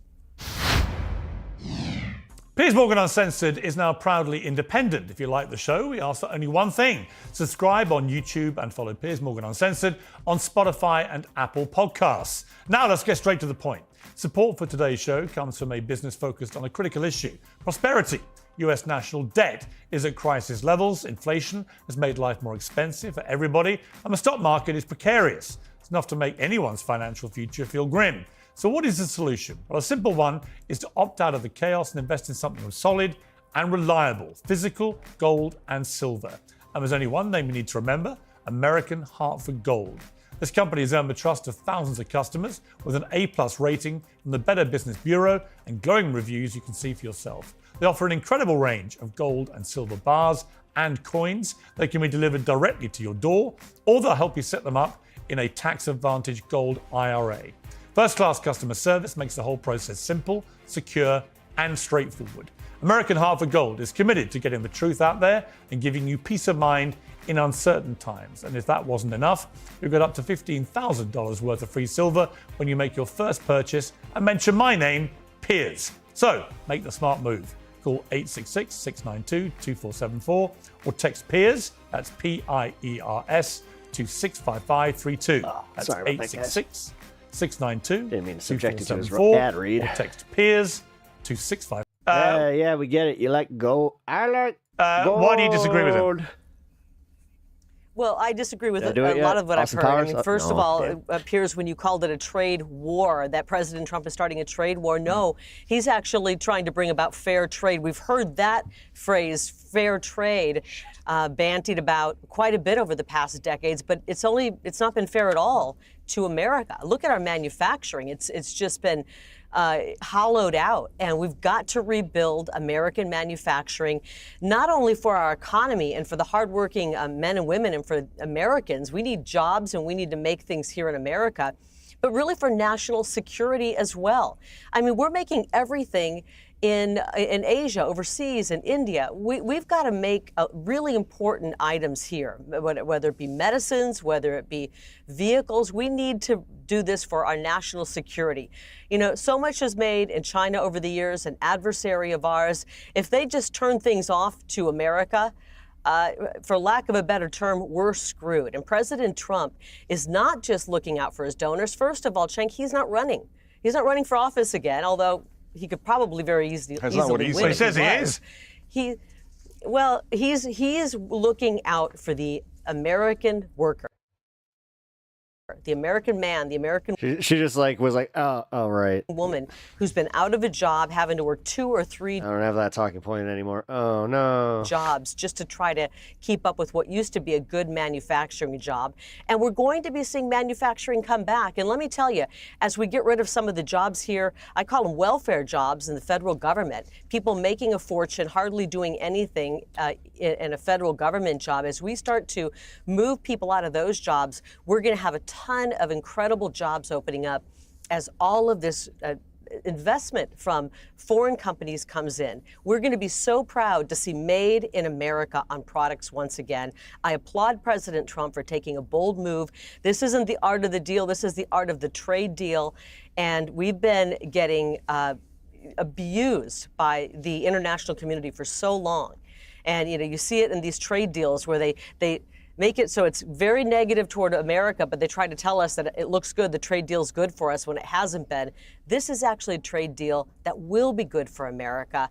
Just you watch. It's going to come back. It's going to come roaring back, and we truly will see the benefits of this, I think, sooner rather than later. But Carrie, before I get back to you, has he got time? I mean, already you've got massive instability and turbulence in the market. Stock market is heavily down. You've got people suffering directly from the consequences of that. A lot of retired people will be very anxious about what's happening.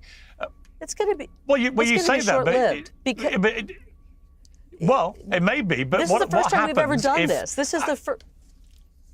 Yeah. So why do you think it's going to be short-lived? It's the first time this has been done. It's good because it's the first time it's going to be done. There's jitters on Wall Street because we've never seen a bold move like this where the American economy, the American worker, American national security has been put first. And the president pointed many times to the Oval Office saying, it was my predecessors sitting in that office that left us in the position we're in. We don't have a choice. Just remember, the debt that this country is facing right now, $37 trillion in debt. We saw the inflation spike up under Joe Biden. President Trump is bringing inflation down. Of course, there's going to be jitters when people try to figure out how this is going to affect them. I believe it will be short term, and we'll see things level out. Not only level out, but it'll take the burden off of the worker. We'll be able to keep more money in our pockets when the Trump tax cuts come and help relieve some of that pressure on the American worker. Our backs are breaking. And over the last 60 days or so, the American people have watched in horror as we've uncovered the way they're wasting money right here in Washington, D.C., where I'm sitting. I'm overseeing an agency right now where the most egregious, unbelievable waste of American taxpayer dollars is happening. And the American people have had it. Thank God for President Trump coming in and saying, we're going to just ask for fairness in trade. I mean, you guys are acting like he's denying the ability for another country to come in and sell their products here. He's just saying, let's make it fair. You charge us 50%, we'll charge you 50%. You charge us 0, we'll charge you 0.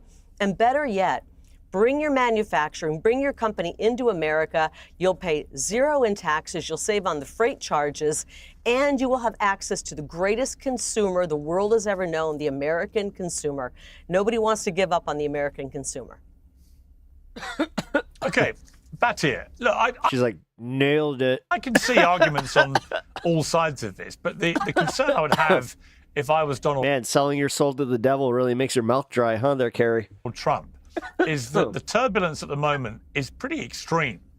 And you've already got a pretty hesitant economy fueled by a long-standing cost of living crisis. People are already feeling the pinch, millions of people, tens of millions. And this is coming at the worst possible time for them, this kind of turbulence. This has to work, and it has to work quickly, or it could turn out to be a very dangerous and reckless roll of the dice.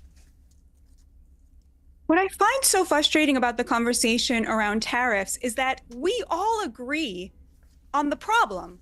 We all agree that the deindustrialization of America led to the downward mobility of the American working class, deaths of despair, people working multiple jobs and not being able to afford the American dream. We all agree that it is deeply unfair for the American middle class to be bearing the burden of unfair tariffs from other countries.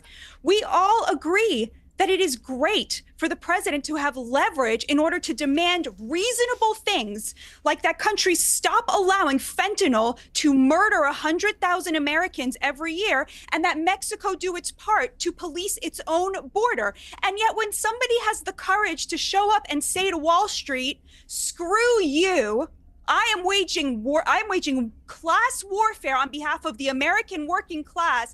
And you elites in Wall Street, you do what you need to do, because I'm not going to stop fighting for the American working class. Suddenly, everybody is sitting around going, oh no, the stock market. Yeah, the stock market looks like that because the rich are punishing Trump for siding with the neglected and humiliated American working class over them.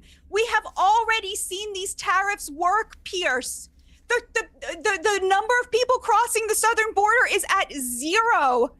Fentanyl is at record lows for the last 10 years. We have already seen $1.2 trillion in manufacturing invested in this country since January 21st. So they have already worked. Now, how long is Wall Street going to keep trying to punish this president for standing the American working class? I don't know, but I can tell you that the view from the street is people cannot believe that there is a president who is working for them, who is putting them first and telling Wall Street to go screw itself. Wall Street, which picked the Democrats for the last 3 election cycles in a row. That's what the real story is here. Nope. I don't always pick the... You know what I don't always pick? Whatever you're selling. Brickhouse Nutrition. Don't use it.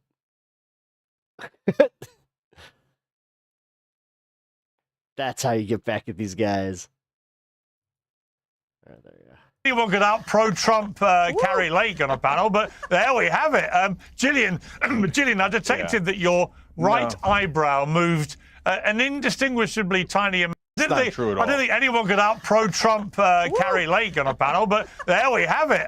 Gillian, I detected that your right eyebrow moved an indistinguishably tiny amount, but for you, that's about as disapproving as it gets. So you weren't necessarily buying all the... Everybody knows that my bones taste like Cheetos. Come on now. ...the Batia was selling there. No, the question I'd say is that leaving aside the reaction on Wall Street, and I would agree very strongly that the American economy has become over-financialized, that there's been pumped up asset prices. I would agree very strongly that that has made the rich richer at the expense of ordinary American workers. I agree with all that. What I find very striking, and I think is going to be Trump's biggest challenge going forward, is that if you look at surveys of what ordinary Americans, not Wall Street, but ordinary Americans think is now going to happen to inflation and growth and employment, inflation expectations have jumped up in the last 2-3 months from 3% to over... Way to handle that, inverted mystic. You know what? I'm proud of you. 6%. That is actually higher under some measures than we saw during COVID. The employment expectations have cratered. Ordinary American workers right now are extremely anxious. So even if you accept the theory that this is going to reorientate American economy and trade in the medium to long term, I think it's very unclear that ordinary Americans are going to see the benefits of that anytime soon. You just have to look at the consumer polls on a whole range of different surveys right now and how dramatically they've collapsed. And so one of the questions I have is that, yes, maybe in the medium to long term, this might work out, as people like Peter Navarro would say. I actually have serious doubts about that. But in the short to medium term, it's going to be brutal. And when you say this is the first time we've had a president to do this, in fact, that's not correct. 100 years ago, we had a wave of extreme protectionism, not dissimilar to this, and that ended really badly. Actually, yeah, go ahead. So the question I'd throw back to the panel and the... Wait, Gen Chat. Hold on. Yeah, Gen Chat, you're fine. Cheerleaders for what's happening right now is just make it game chat. Give me a second. How do you think American consumers are going to react if their inflation expectations keep going up through the roof? particularly because gas prices are the most visible sign of inflation for them. And if Canada squeezes America now on the oil and gas exports, those will really go up pretty dramatically, the gas prices. And secondly, why is it going to be different today from what it was in the middle needs to half her Adderall dose in the 1930s? Can I respond to that? Well, they're very good questions. Yeah, you can, yeah. So first of all, American Compass did a survey of just GOP voters. We know now that the majority... Anarcho-capitalists believe we should be able to shoot each other in the spine after we deal in libertarianism. They believe only rich people should be allowed to SU in the... after a deal, selling poisons as foods. So essentially, libertarianism is less based anarcho-capitalism. Of Americans who make under $100,000 a year now vote for the Republican Party. So that was almost a means-tested poll. And they found that 77% of GOP voters, the working class, not the elites, said that when they were asked, they said they would be willing to pay higher prices if it meant bringing back manufacturing, because of course in their mind they are going to be the beneficiaries of those manufacturing jobs. About Canada, a lot of people are asking, why Canada? We love Canada. Canada are our friends. Why wage this, tariff war on Canada? And of course the answer is simple. Canada and Mexico are the back door to the American economy because we have this trade deal with them, the USMCA. So if there are no tariffs on China, if Canada and Mexico do not match our tariffs on China, China simply builds car manufacturing plants in Canada and in Mexico, which they have already done, and they use... Yeah, if you guys want to watch Mitesh play some Tekken, he is going to be in general chat. ...that in order to get tariff-free cars into the American market, which is exactly what President Trump is trying to get away from. So what he wants from them is for them to close that back door. And I just want to emphasize again, back in the 70s, when the majority of the GDP in America was in the middle class, right? That's kind of like the golden era that we look back to of when the economy was really healthy and working class people felt that they could afford a middle class life. 25% of our economy was in manufacturing. Yeah. Today... well, the stock futures plunged, so... Yeah, they may have ended in the green, but tomorrow's not looking good. The top 10% control over 60% of the GDP. And that is a direct result of the fact that only 10% of our economy is manufacturing. And the largest share, 20%, is in finance and real estate, which is, of course, how other countries we have artificially inflated the dollar, which makes the product of the American worker unaffordable. And so what the tariffs are doing are simply saying we are refusing the race to the bottom in wages. It is unfair to the American worker, which I think we have all basically agreed on at this point. I think, can I say two things back to Gillian, that? I know you have to... I agree. You can, because I know you have to leave us, Gillian. So if you respond, and then, Yeah, briefly, tax cuts going to help the rich. I'd love to know how you think that's going to help the ordinary workers. And secondly, if you look at the Canadian trade, the auto sector is so integrated that, in fact, it's not the case of Canada exporting lots of cars to America. It's part of a North American continuous supply chain. Again, Mexico and the US are the same thing. Cars cross the border 7 times in the course of making a car. And it's energy, above all else, that Canada really relies on in terms of the US trade. And that is not something which has anything to do with China at all. Yeah, I know. What I was just trying to point out is that Trump's end game with Canada is not the tariffs. It's for them to close the door to China. And about the tax cuts, I think Trump is doing something really unique here, which is also answers your question about FDR and how we avoid that. He's waging class warfare on behalf of the working class with tariffs and controlling the border, limiting the supply of immigration and of labor. But he is also lowering the corporate tax rate and giving tax cuts to the wealthy in order to bolster that side of the economy. And so he's doing a 1-2 game here where he's using 2 mechanisms in order to raise the wages of the working class and using 2 other things in order to attract investment and to give those people who are business leaders an opportunity to feel better about what he has planned for them. Deregulation, This stuff is a really big deal if you are on the business owning side of things. This is great for business leaders and it's great for industry. And so it's this two-pronged approach that I don't think we've ever seen before. And it's just a very interesting and unique way to approach. We've seen it a million times. Okay, let me just hang on one second. Steve Bannon himself. Hang on one second. Let me give hang on. Final word to Gillian because I know you have to go. So Gillian, respond to that. Then I'm going to get a Cenk and then to Carrie. Yeah. Steve Bannon himself is so worried about the income inequality is going to be fueled by giving tax cuts to the wealthy, and so worried about the debt implications that he said on the record that he thinks there should be tax rises for the wealthy. I think that's where many American heads are right now. And I'd be really curious as to how Trump weathers this going forward. And I'm sorry, I do have to jump. I do apologize. Great conversation, though. I've learned a lot. Thank you. Gillian, great to have you. Thank you very much. Really appreciate it.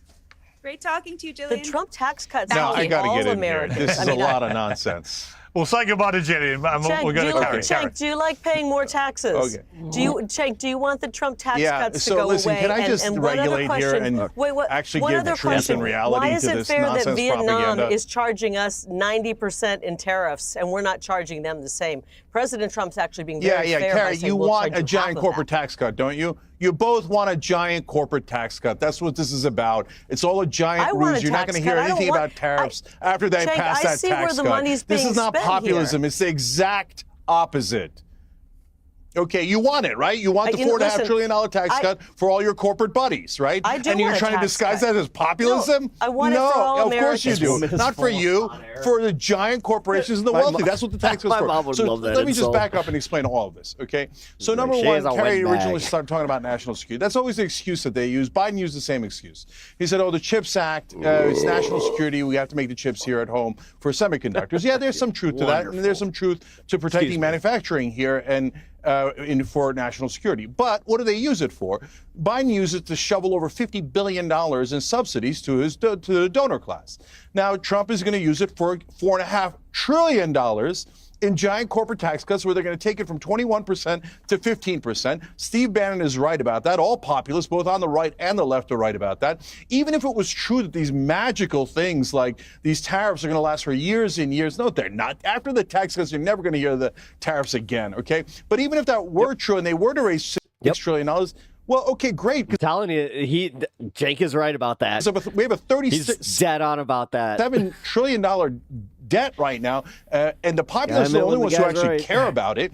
The establishment Democrats and Republicans, and now Trump, and also in his first term, now in his second term, are going to add and add and add and add. So if you're worried about the debt, why would you do $4.5 trillion to the richest people in the country? Why are you taking it out of our pockets, putting it in their pockets? Trump already took the corporate tax rate from 35% to 21%. Is this the reason we do this? Like whenever we see Cenk on Piers, and I'm speaking, when I say we, do I mean me? That I'm just like, oh, right. This is where, this is the Cenk that I miss. Now he wants to bring it down to 15%. But then he's going to say something that, do you agree with the trans sports issue? And he'll just be like, oh, you know what? You got me. These tariffs are nothing but a distraction and a squirrel. So he can say, it's all good. It's all good. I'm not going to add to the debt. You give all my corporate donors trillions and trillions and trillions of dollars. If you were actually serious about being populist, you would say, okay, look, no matter what you think about tariffs and whether you think a more strategic approach would have been better or a blunt instrument like this, we can all agree that there's no reason to give away $4.5 trillion to corporations. You cannot make the argument that that's a populist position. That is a giant, giant, giant giveaway. And I can't stand it. And Batya, the way that Wall Street works, and I believe me, I have no friend at Wall Street. Hold on. The way that Wall Street works is, why does the stock market go down? It's not because it's a cabal and they get together and they're like, should we punish Trump? No, the price of aluminum goes up. That would be funny. It'd just be like, hold on. Let's push button. Do the tariff. So what does that affect? For one of the things that it affects is beer, because the cans are made out of aluminum. So then I read a story today about how glass bottles it is. Both on the Canadian side and the American side, they're worried about how the price of beer is going to go up. And also true of energy, so the price of gas is going to go up. So when that happens, the shares of those companies, beer companies, Coke, oil companies, et cetera, they go down a little bit because they know they're going to sell less because their prices are going to be higher and the economy is going to be hurt by it. They have that normal reaction to it. I'm not the guy who thinks, oh, stock market's the bellwether and the only thing that matters. No, wages matter. But this doesn't actually get us higher wages. It doesn't get us paid family leave. It doesn't get us anything that helps the average American. Instead, he's going to hurt the economy real bad because he's doing it in such a blunt way. And then he's going to use it as an excuse for his giant tax cuts that are going to go to all the corporations and all the donor class. And then afterwards, you're never going to hear the tariffs again. You're not going to hear the gold card. You're not going to hear a Doge. You're not going to hear anything because the whole point is that giant giveaway to corporations, not to the average American. Well, I'm glad you got your talking points. Jeez. Oh, you know what, Cenk? You can just write a check back to the U.S. Treasury. Stone cold reality. You want to help your corporate buddies, don't you? Why do we have a corporate tax cut? Carrie, why do you want a corporate tax cut? If you're such a populist, why do you want a corporate tax cut? Americans. I want the Trump tax cuts to continue for all Americans. Corporations are not Americans. I'm in Washington. It's so typical that the left always interrupts, but I'm here in Washington, D.C., Cenk, okay? I'm watching how they're abusing the American taxpayer. President Trump is standing up for the American taxpayer. We're cutting the waste in Washington, D.C. At the same time, remember, the Democrats have, sadly, they used to stand up for the working class. They don't care about the working class anymore. Look at all the wealthy donors who donated to Kamala. They're not for Trump anymore. They aren't. And he cares about the working men and women. I have lived, and I've been all across this country. I've lived in parts of the Rust Belt before where towns are just boarded up factories that haven't seen any work done in them for decades. We are going to bring back manufacturing and jobs for the American man and the American woman. And we're going to do so very quickly. This is not something that we're going to slow roll into. We've been watching for years as America's gotten screwed over by trade deals, and President Trump isn't going to stand for it anymore. We know this will work. There's going to be a lot of fear-mongering coming from the left and the media. There's going to be a ton of fear-mongering. Your beer prices are going to go up. All the stuff Cenk just said. Just wait and see. This is going to happen. There's going to be a few bumps along the way. But in the end, we are going to see a strong American economy, a strong middle class. You're right. The middle class has been decimated. It's going to come roaring back. If we don't have a middle class, our economy will never be strong again. So, Piers, take note of this show. I want to bring it back in 3 months and 3 years. You'll see they didn't magically have a booming economy. No, what I've been struck by. None of these tariffs will be around in 2 years. Well, what I've been struck by is the absolute certainty that all four of you have. All four of you are completely certain, but only two of you can be right. Right? So in 3 or 4 months, this is all going to play out, and two of you will look ridiculous. I just don't know which two. I will tell you why. I mean, Batty, are you prepared? I will tell you why. I'll tell you why the ladies on the set are right. Less worried about that. Because Trump has a track record. Yeah, Trump has a winning track record. Cenk, you've been wrong a lot. I'm just going to say that. I love you, but you've been wrong a lot. President Trump has been right almost about everything. We've seen him build our economy up before, and he had one hand tied behind his back because he had the swamp working against him. And now he's got the people with him. He's got Washington, D.C., the draining of the swamp, the ending of the waste of our tax dollars, and now he's ready to go in and rebuild the middle class. And all we're asking for is parity, fairness here. We're not asking for everybody. If he's trying to rebuild the middle class, kneecapping us right before he starts is a hell of a way to do it. We're charging tariffs on every other country. If they're going to charge us zero, we'll charge them zero. But let's have fairness. It's not even parity. And you know, Batty, let me just ask you a question. Let me ask you a question. The one thing I would say is, I've known Trump a long time. For him to stake everything as he is on this, when he was coming in on such a wave, having won everything in the election, amazing, the greatest comeback in modern political history anywhere in the world, he didn't need to do this. The fact he's gone all in on something that could literally determine whether this presidency works or not, and whether he goes down as a transformative, great president or a disaster. The fact he's gone all in, to me, in the way that he's doing, makes me think that at the very least, he believes, and his financial advisors that he has around him, that they all believe this can work. Otherwise, why would they do it? I think that's exactly right. And the question is, work for who? This is a redistribution of wealth from the elites who are invested in finance and in real estate to Americans who work with their hands for a living. You know, the first term, you know, the left used to say, what did Trump accomplish except for, a giveaway to the rich? Well, he closed the border, which was a huge and transformative revolutionary act, which was totally successful. And he imposed a 25% tariff on Chinese steel and aluminum. And guess what? For 4 months, the price of steel and aluminum went up a little bit. And after 4 months, it went right back to where it had been when he imposed the tariff, because we have a very healthy capitalistic system within the borders of this country. And that free market did its thing, and it brought the price. She's kind of dopey. Back down. So we know we can expect. Oh no, she's one of the worst ones where it's like, oh, you think you're smart. Oh no. Like then, and by the way, that happened in 2017. In 2018, you know what inflation was? It was 1.8%. So I just think we've all been there. I mean, we were all there. We all witnessed that, but we're all acting like we have this amnesia. And, you know, to your point, Pierce, like, what is the theory of mind on the left as to why Trump is doing this, potentially losing it all over tariffs? They don't have a way to explain it because they spent 10 years saying this guy only cares about the rich. And here he is staking it all for the working class. This is why Shank has this cockamamie theory that the whole point of the tariffs is to hide, you know, this tax cut for the rich, which is like so ridiculous. He could have just done it without which you guys both want. I'm not. You're not. There's nobody's hiding it. You guys are cheerleading for it. So Shank, look, guys, there is a track record for Trump. Here's my question. Shank, can I ask you something? No, hold on. Shank, I want to ask you something.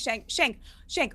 Do you really think, like, so the idea is we want to bring manufacturing back. I know you and I agree about that. I know you agree that that's a great idea in theory, right?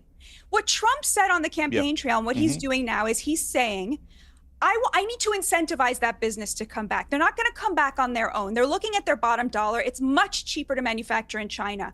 So what he said was, I'm going to take your corporate tax from 21% to 15% if and only if you manufacture in the United States. Shank, what is wrong with that? With a natural incentive to do right by the American worker, how can you hold that against him? Yep. You guys keep saying it's for the American worker without actually proving it.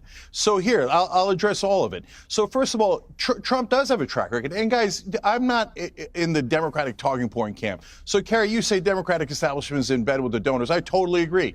Both of the parties are totally in bed with the donors. So is Trump. Their good names are called Elon Musk, Miriam Adelson, and the oil companies, all of his donors, okay? So those are stone cold facts. And I want to bring back manufacturing. I care deeply about the average American worker.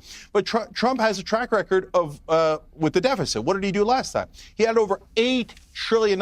He added more to the deficit than any other president in U.S. history. So where's this great track record on the deficit and debt? That was a good hit. He's literally one of the worst, in fact, the worst president on debt. And before COVID, they'd already added $5 trillion. And then COVID in his last year added $3 trillion more. It was a gigantic spending spree. And why did, hold on, let me finish. Hold on. Oh, you don't care about the debt. Of course, I care about the debt. I care a lot about the debt. Whenever it's time for corporate tax cuts, all of a sudden the right wing can't find a way to care about the debt. Oh, the debt. I mean, you give them corporate tax cuts. They're like, the debt doesn't matter. Who cares? Give it to the corporations. What kind of populism is this? This ain't populism. So, yeah, I know you didn't, because you were in favor of the giant corporate tax cuts last time around. What's the only thing Trump got accomplished?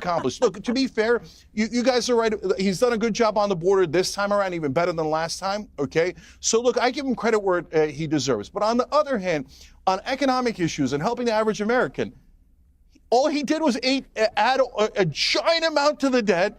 And what did he do? His main accomplishment was taking corporate taxes from 35% to 21%. Now he wants to take them down to 15%. There's a reason why right-wing, hold on, you asked me a question, let me answer it. There's a reason why right-wing populists are also upset about it, because that's not the right way to go. There's no way that you're going to build rebuild the American middle class by doing trickle-down economic nonsense where you give it all to the rich and hope that it trickles on us later. So the way to rebuild manufacturing is be surgical. Being given all to the rich. I don't know. What Shank, industries? you didn't answer the question. Okay, so I'm answering it right now. How do you rebuild it?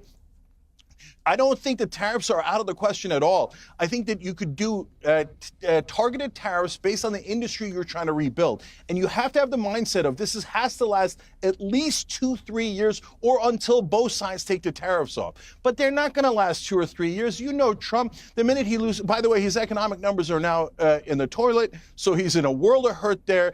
This is all a giant ruse.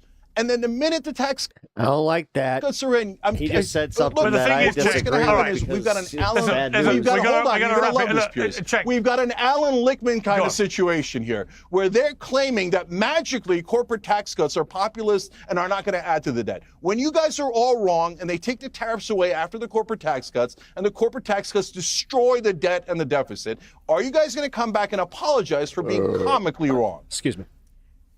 Well, here's the thing. I want you all to agree right now. Hang on. I want you all to agree on camera right now. You'll all come back in 4 months' time, and then we'll work out who was right and who was wrong. Do you all agree? And I agree, and I want Cenk to hold his Carrie, tax you gonna come return back? up. I want him to. I agree, and Cenk's got to hold up his tax rebate back and hand it back over to the Treasury so they can waste his money. But I care about, you mentioned energy, the energy sector. Of course they love President Trump. He wants to drill, baby, drill. And you know how many jobs, hundreds of thousands of jobs, hardworking men and women work in the energy field here in America, and he wants to make us energy independent once again. I think in 4 months' time, Cenk is going to be a completely on the side of President Trump. We're going to see more pro-American talk coming out of Cenk in 4 months because he's going to see how this has worked. Rebuild the middle class. That's why I don't want all going to be paying less taxes. The beauty is, like I said, the beauty for me is only 2 of the 4 of you can be right. And it's going to be fascinating because I honestly can't call it. I don't know. Knowing Trump as long as I've known him, the idea he would go this big and stake everything on this, if he wasn't convinced it was going to work, I think is for the birds. So he believes it will work, as do his top people. It's going to be fascinating to see what happens. I've got to say, I probably learned more about the American economy and tariffs in the last hour than I have learned about any subject in the last 20 years. So thank you, all of you, for bringing so much. Which you didn't actually teach much. Like, even Cenk's base. Oh, my God. Information to the table. I just don't know which of you is right. But thank you for the debate. We're it was right. great. Thank you very much. Thank you so much, Piers. And the UK is only going to get a 10% tariff. The UK is only going to get a 10% tariff, according to President Trump today. I would love that. That would be great. Well, let's see. Thank you to my panel. Wow. Wow. You're going to be paying more. It's only a little bit. It's only 10%. Ha ha ha ha ha ha. Moron. Oh, but have her solved, yeah.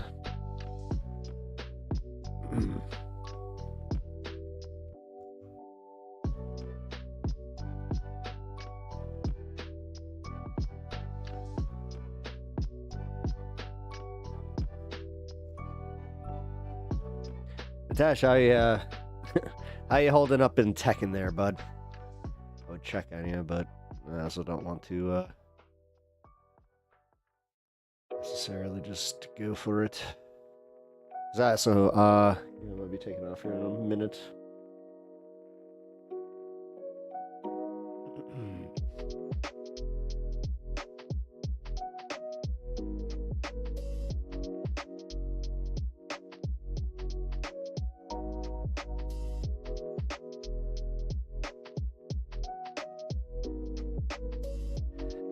Okay. Got a economic argument happening over there. All right, guys. Everybody seems to be in a freaking mood. Surviving. Nice. Looking at housing prices now. Yeah, they're starting to adjust a little bit, but it depends on what you're looking for. And, like, area, that kind of shit. Because that's one thing that people, like, when they're looking at houses, they really just don't piece that together. They don't piece together. It's like, hey, you're going to be moving into the middle of, like, a cornfield. Like, what? And then they end up moving to, like, a city suburb, for pretty quickly after that. Now they got me against Devil Kazuya. Ooh. Glad they unlimited. Oh, they did unlimited continues. Oh, okay. Never mind. That's why I was actually asking. So, all right. Never mind. I guess if you're not capped, then what's the fun in that, though? What am I talking about? You guys watch me play, Turtles in Time, and if I didn't use the unlimited continue option, I would have game overed. That's how they got you at the arcades, man. That's how they got you. You're always going to spend that money. Find it insane no one calls them out when they're like, we're charging these other countries tariffs, when it's like not how that works. Yeah. In the midnight hour, she Mitesh $5. In the midnight hour she cried more. Hey, that worked. Cool. Thank you again for your generosity, Mitesh. Man, I really, it's almost overwhelming at this point. Where it's like, thank you. Oh my god.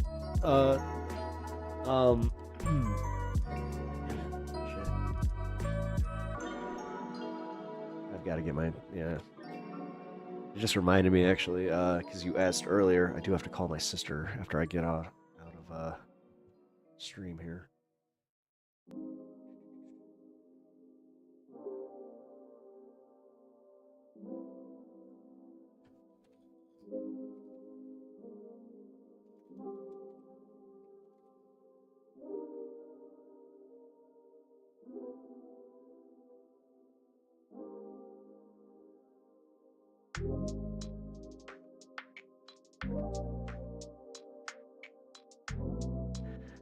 Okay. No, I looked at. Yes. Inflation is essentially power creep in the economy. Well, it's kind of like Jake was saying. Like, the other part about this that sucks is, like, now they're kind of doing this thing where now you have people. Oh, thanks for streaming in the community, bro. Thank you. You got me. Oh, it's not even cold down here. Now I'm just. Thanks. I'm gonna drink my ginger ale now. Now I'm feeling all good. Thank you. I appreciate that, man. Ooh, I got 2 seedlings that are budding right now, by the way. I'll be sharing the progress in the horticulture section of the Discord.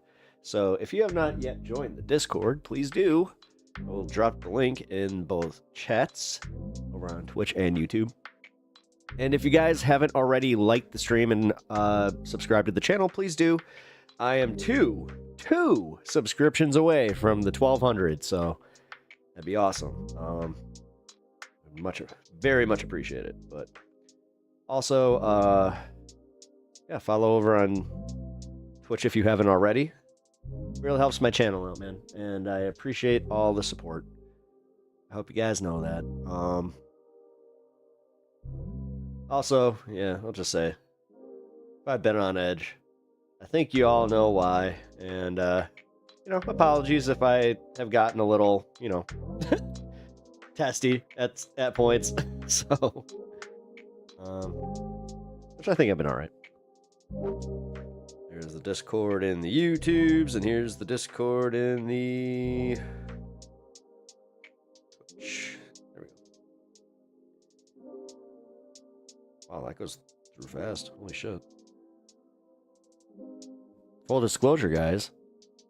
When you type a message, like through Twitch, it's almost damn near instant. I didn't, like, somebody said it was like faster. I didn't know it was that much faster. That's That's actually impressive. Wow. Gotta say, Twitch chat with the W on that one, because that's my one gripe with YouTube chat is there's this like 6-second delay. I'm pretty sure it's 6 seconds. Let's see. 1, 2. Damn, it's almost 10. What you gonna do? Okay, done with the gaming session. Nice. Don't you just love that where you're like, I'm done. I saw that you played Need for Speed, Most Wanted, yeah, was it Most Wanted? No, yeah. Shit. Hot Pursuit, Most Wanted. Yeah, I love that game, but that's one of those games where I will I'll rage quit, but my rage quitting is literally just be like, fine, hit the home button and just back out and just be like, I'm done with this. I think it's like 5 seconds for Twitch if on the phone. Is it? I don't know, man, because that hit my my chat like pretty quick. Maybe it's for the actual stream, but I'm talking like, yeah, that chat popped up really fast. Either way, whatever. Sometimes I like just pointing that out. It's kind of interesting to me. It's really nothing beyond that. But all right, what do we got? I got my buddy coming over, so we did the jank thing. Ooh, I did want to. You know what? This is only 2 minutes long. Fuck it, I'll do this. I have Hot Pursuit on my Switch. My fave is on it. Yeah, Need for Speed 3, nice. But there isn't a remake of it yet. Yeah, Need for Speed 3 was really good, but I don't know. Hot Pursuit was good, and the following Hot Pursuits were also good. I also really, really like the way that they set it up now. So, have you played Worms? Wait, the old game Worms, like the military. Yeah. Wow, I haven't thought of that game in a long time. Like for real? Yeah. Here, this is only a few minutes long. Why didn't you upload the interview on your own channel? Hasanabe Archive is doing numbers on this one. I don't want to fucking hear it. Okay. I hate that goddamn bot channel so fucking much. Yeah, okay, so just an aside, no more Hassan Abi archive videos. I want to laser it into the ether. Like, it is so psychotic. If you watch any of his clip channels, try and make it his official one. That this fucking Vietnamese bot channel literally just rips every single one of my fucking videos and uploads it with the shittiest fucking editing because they're using like an AI tool to do the edits too. Before my own I've noticed that fucking channel can publish it. It's so goddamn annoying. The edits are terrible. It's dog shit. I don't know how to fucking deal with it. I don't know how to take it down. I don't know how to take down this channel. It's incredibly fucking annoying. I don't know how to take it down without taking the rest of the fan channels down. That's the problem, okay? I've been trying. Do not support Hasanabe Archive. And I'm also, I'm annoyed because like we didn't upload it fast enough. It's obviously impossible for us to upload it fast enough in comparison to the goddamn bot channel that uses goddamn bots to fucking edit their videos. But, you know, very frustrating situation regardless. Edited in advance, release same time. What do you mean? Do you know how hard that is to do? Edited in advance. There's no way to do it anyway. There's no way to do. Are you what? Whatever. No. Dude, even if I have to send this to an editor, no, that's not how it works.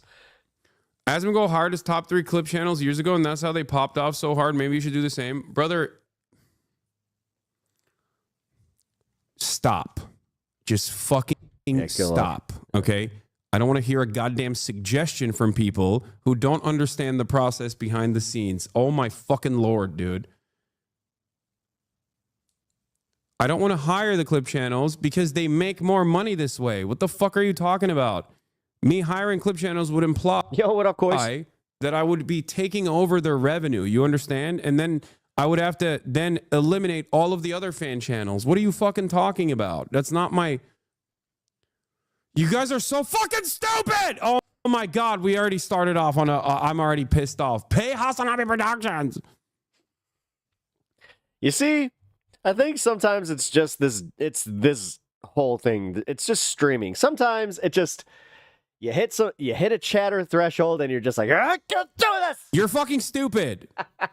You get shouty. You're stupid. That's And then, not how yeah, that you works. That start means I would have to insulting, then it retain puts you in a IP bad ownership mood. over all of the fucking random fan channels. chilling, hell yeah, only brother. so I can have the one or two Well, channels that I've decided are appropriate and I'll set allowed. yours because I got some other God stuff that I gotta get damn, going on dude. here.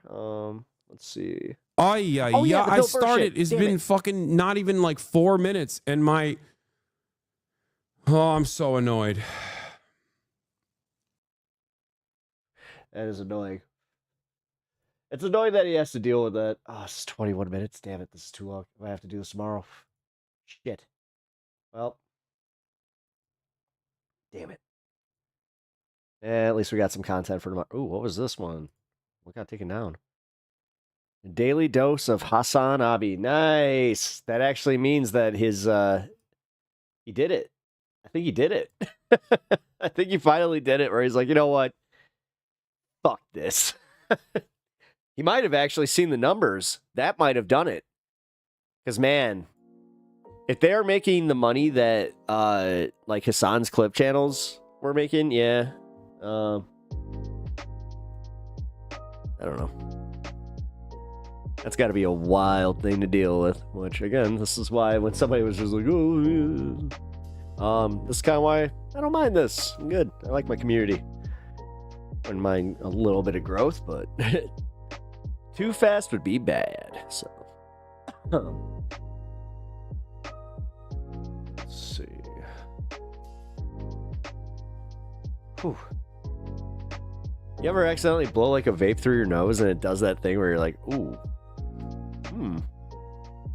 oh man, like it like it's stingy, but it's almost like good stingy. It's like, oh, damn.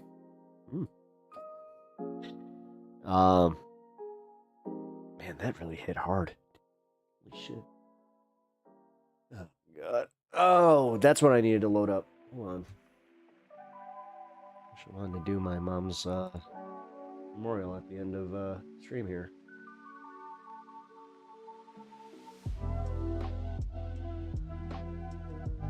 Where is it?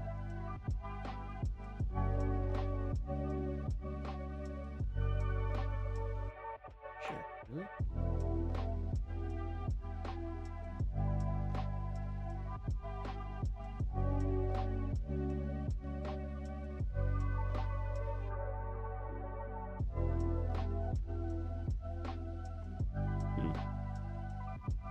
Give me a second.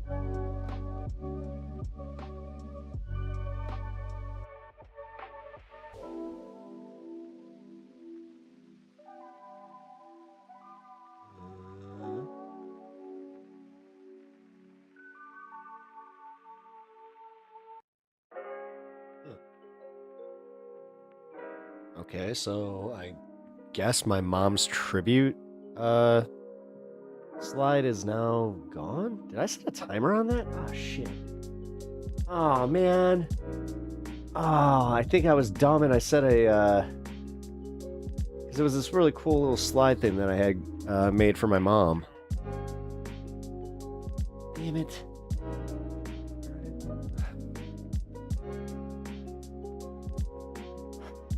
That actually bums me out.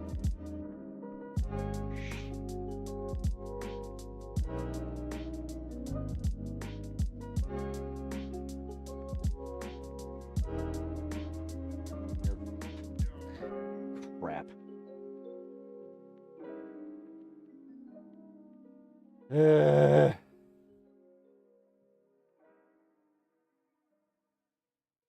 This sucks. Damn it. I really wish I didn't lose that.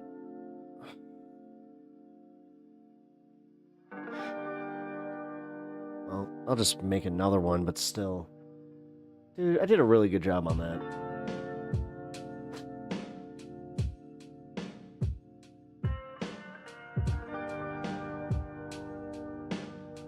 Oh, here it is. Aha, found it. Thank God. Okay.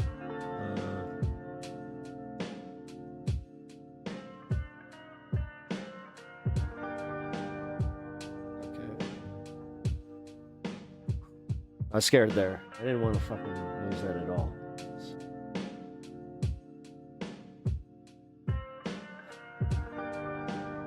As I said, guys, on Friday, I'm just expecting it. It's going to be kind of a rougher day for me, so I'm already planning to do more of a chill stream, just kind of, chat with you guys. Wouldn't mind a debate or two to take my mind off stuff. So when I say chill stream, I'm not talking like we need to keep it completely chill, but as far as like doing the structured thing, it's kind of like, Oh, speaking of structured, here we go.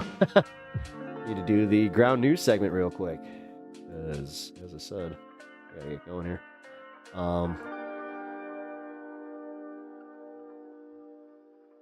right, guys, you know that I am sponsored by Ground News, but let's see what Ground News has for us today. Massive data breach exposes information on 200 million users from X. Great. Let's see how... there's no right wing. Oh my god. No! That's too on the nose, guys. No! Oh, there's no right-wing publications at all reporting on this. Okay, this is why I love Ground News. Some GOP senators break with Trump to reject Canada tariffs. A bipartisan group of senators voted 51 to 48 to block President Trump's tariff imports on Canada. Nice. Wow, interesting.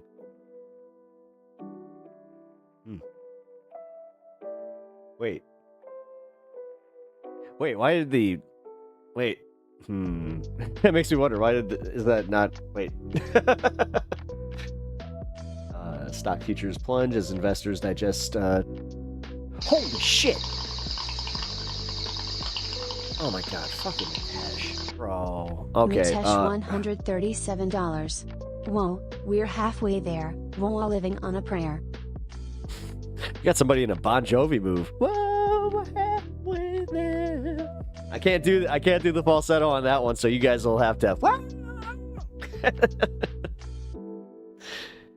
But yeah, here, I really appreciate your generosity, man. God damn. Thank you so much. Also, yeah, Ground News, guys. If you guys like Ground News, I love Ground News. I'm sorry, I actually... Oh, man. I'm getting really flustered. Shit.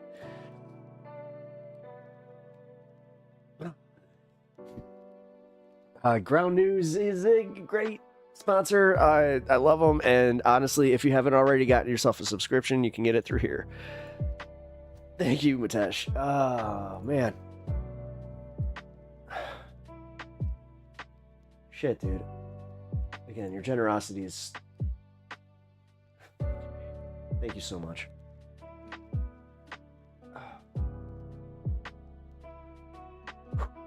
Okay.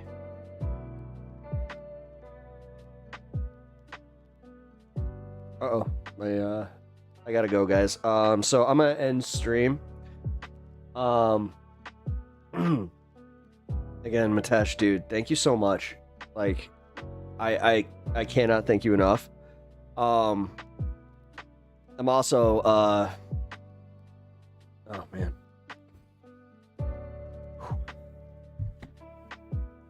Collected pants. Yeah, I'm just, wow. Give me 1 second here. Let me update this before I go, and then, yeah, I gotta end show here. I really appreciate that again, man. Thank you so much. All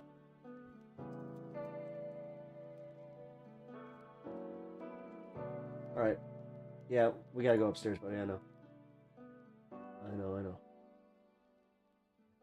Thank you again, dude. Fucking A. Man, you like kind of broke me there.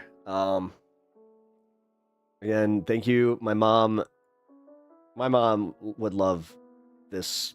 Like, she would love you guys so much. Like right now, like not just like for the monetary support. She would. Oh fuck, she would really appreciate you guys just being here for me and just being really cool. So, all right, guys. Yes, Mitesh, dude. Yeah, single-handedly funding the revolution. Viva! All right, guys, but I do have to go, unfortunately. Let me just set up my my peace out screen, and I will catch you guys tomorrow. I will be on a little bit later, like than usual, like maybe 4:20. I don't know. It really depends on what happens. We're having car issues, so it depends on if I have my car earlier. If I don't, yeah, we'll see. But, all right, guys. I really do. I love every one of you and appreciate you guys. Thank you so much. I will catch you all tomorrow.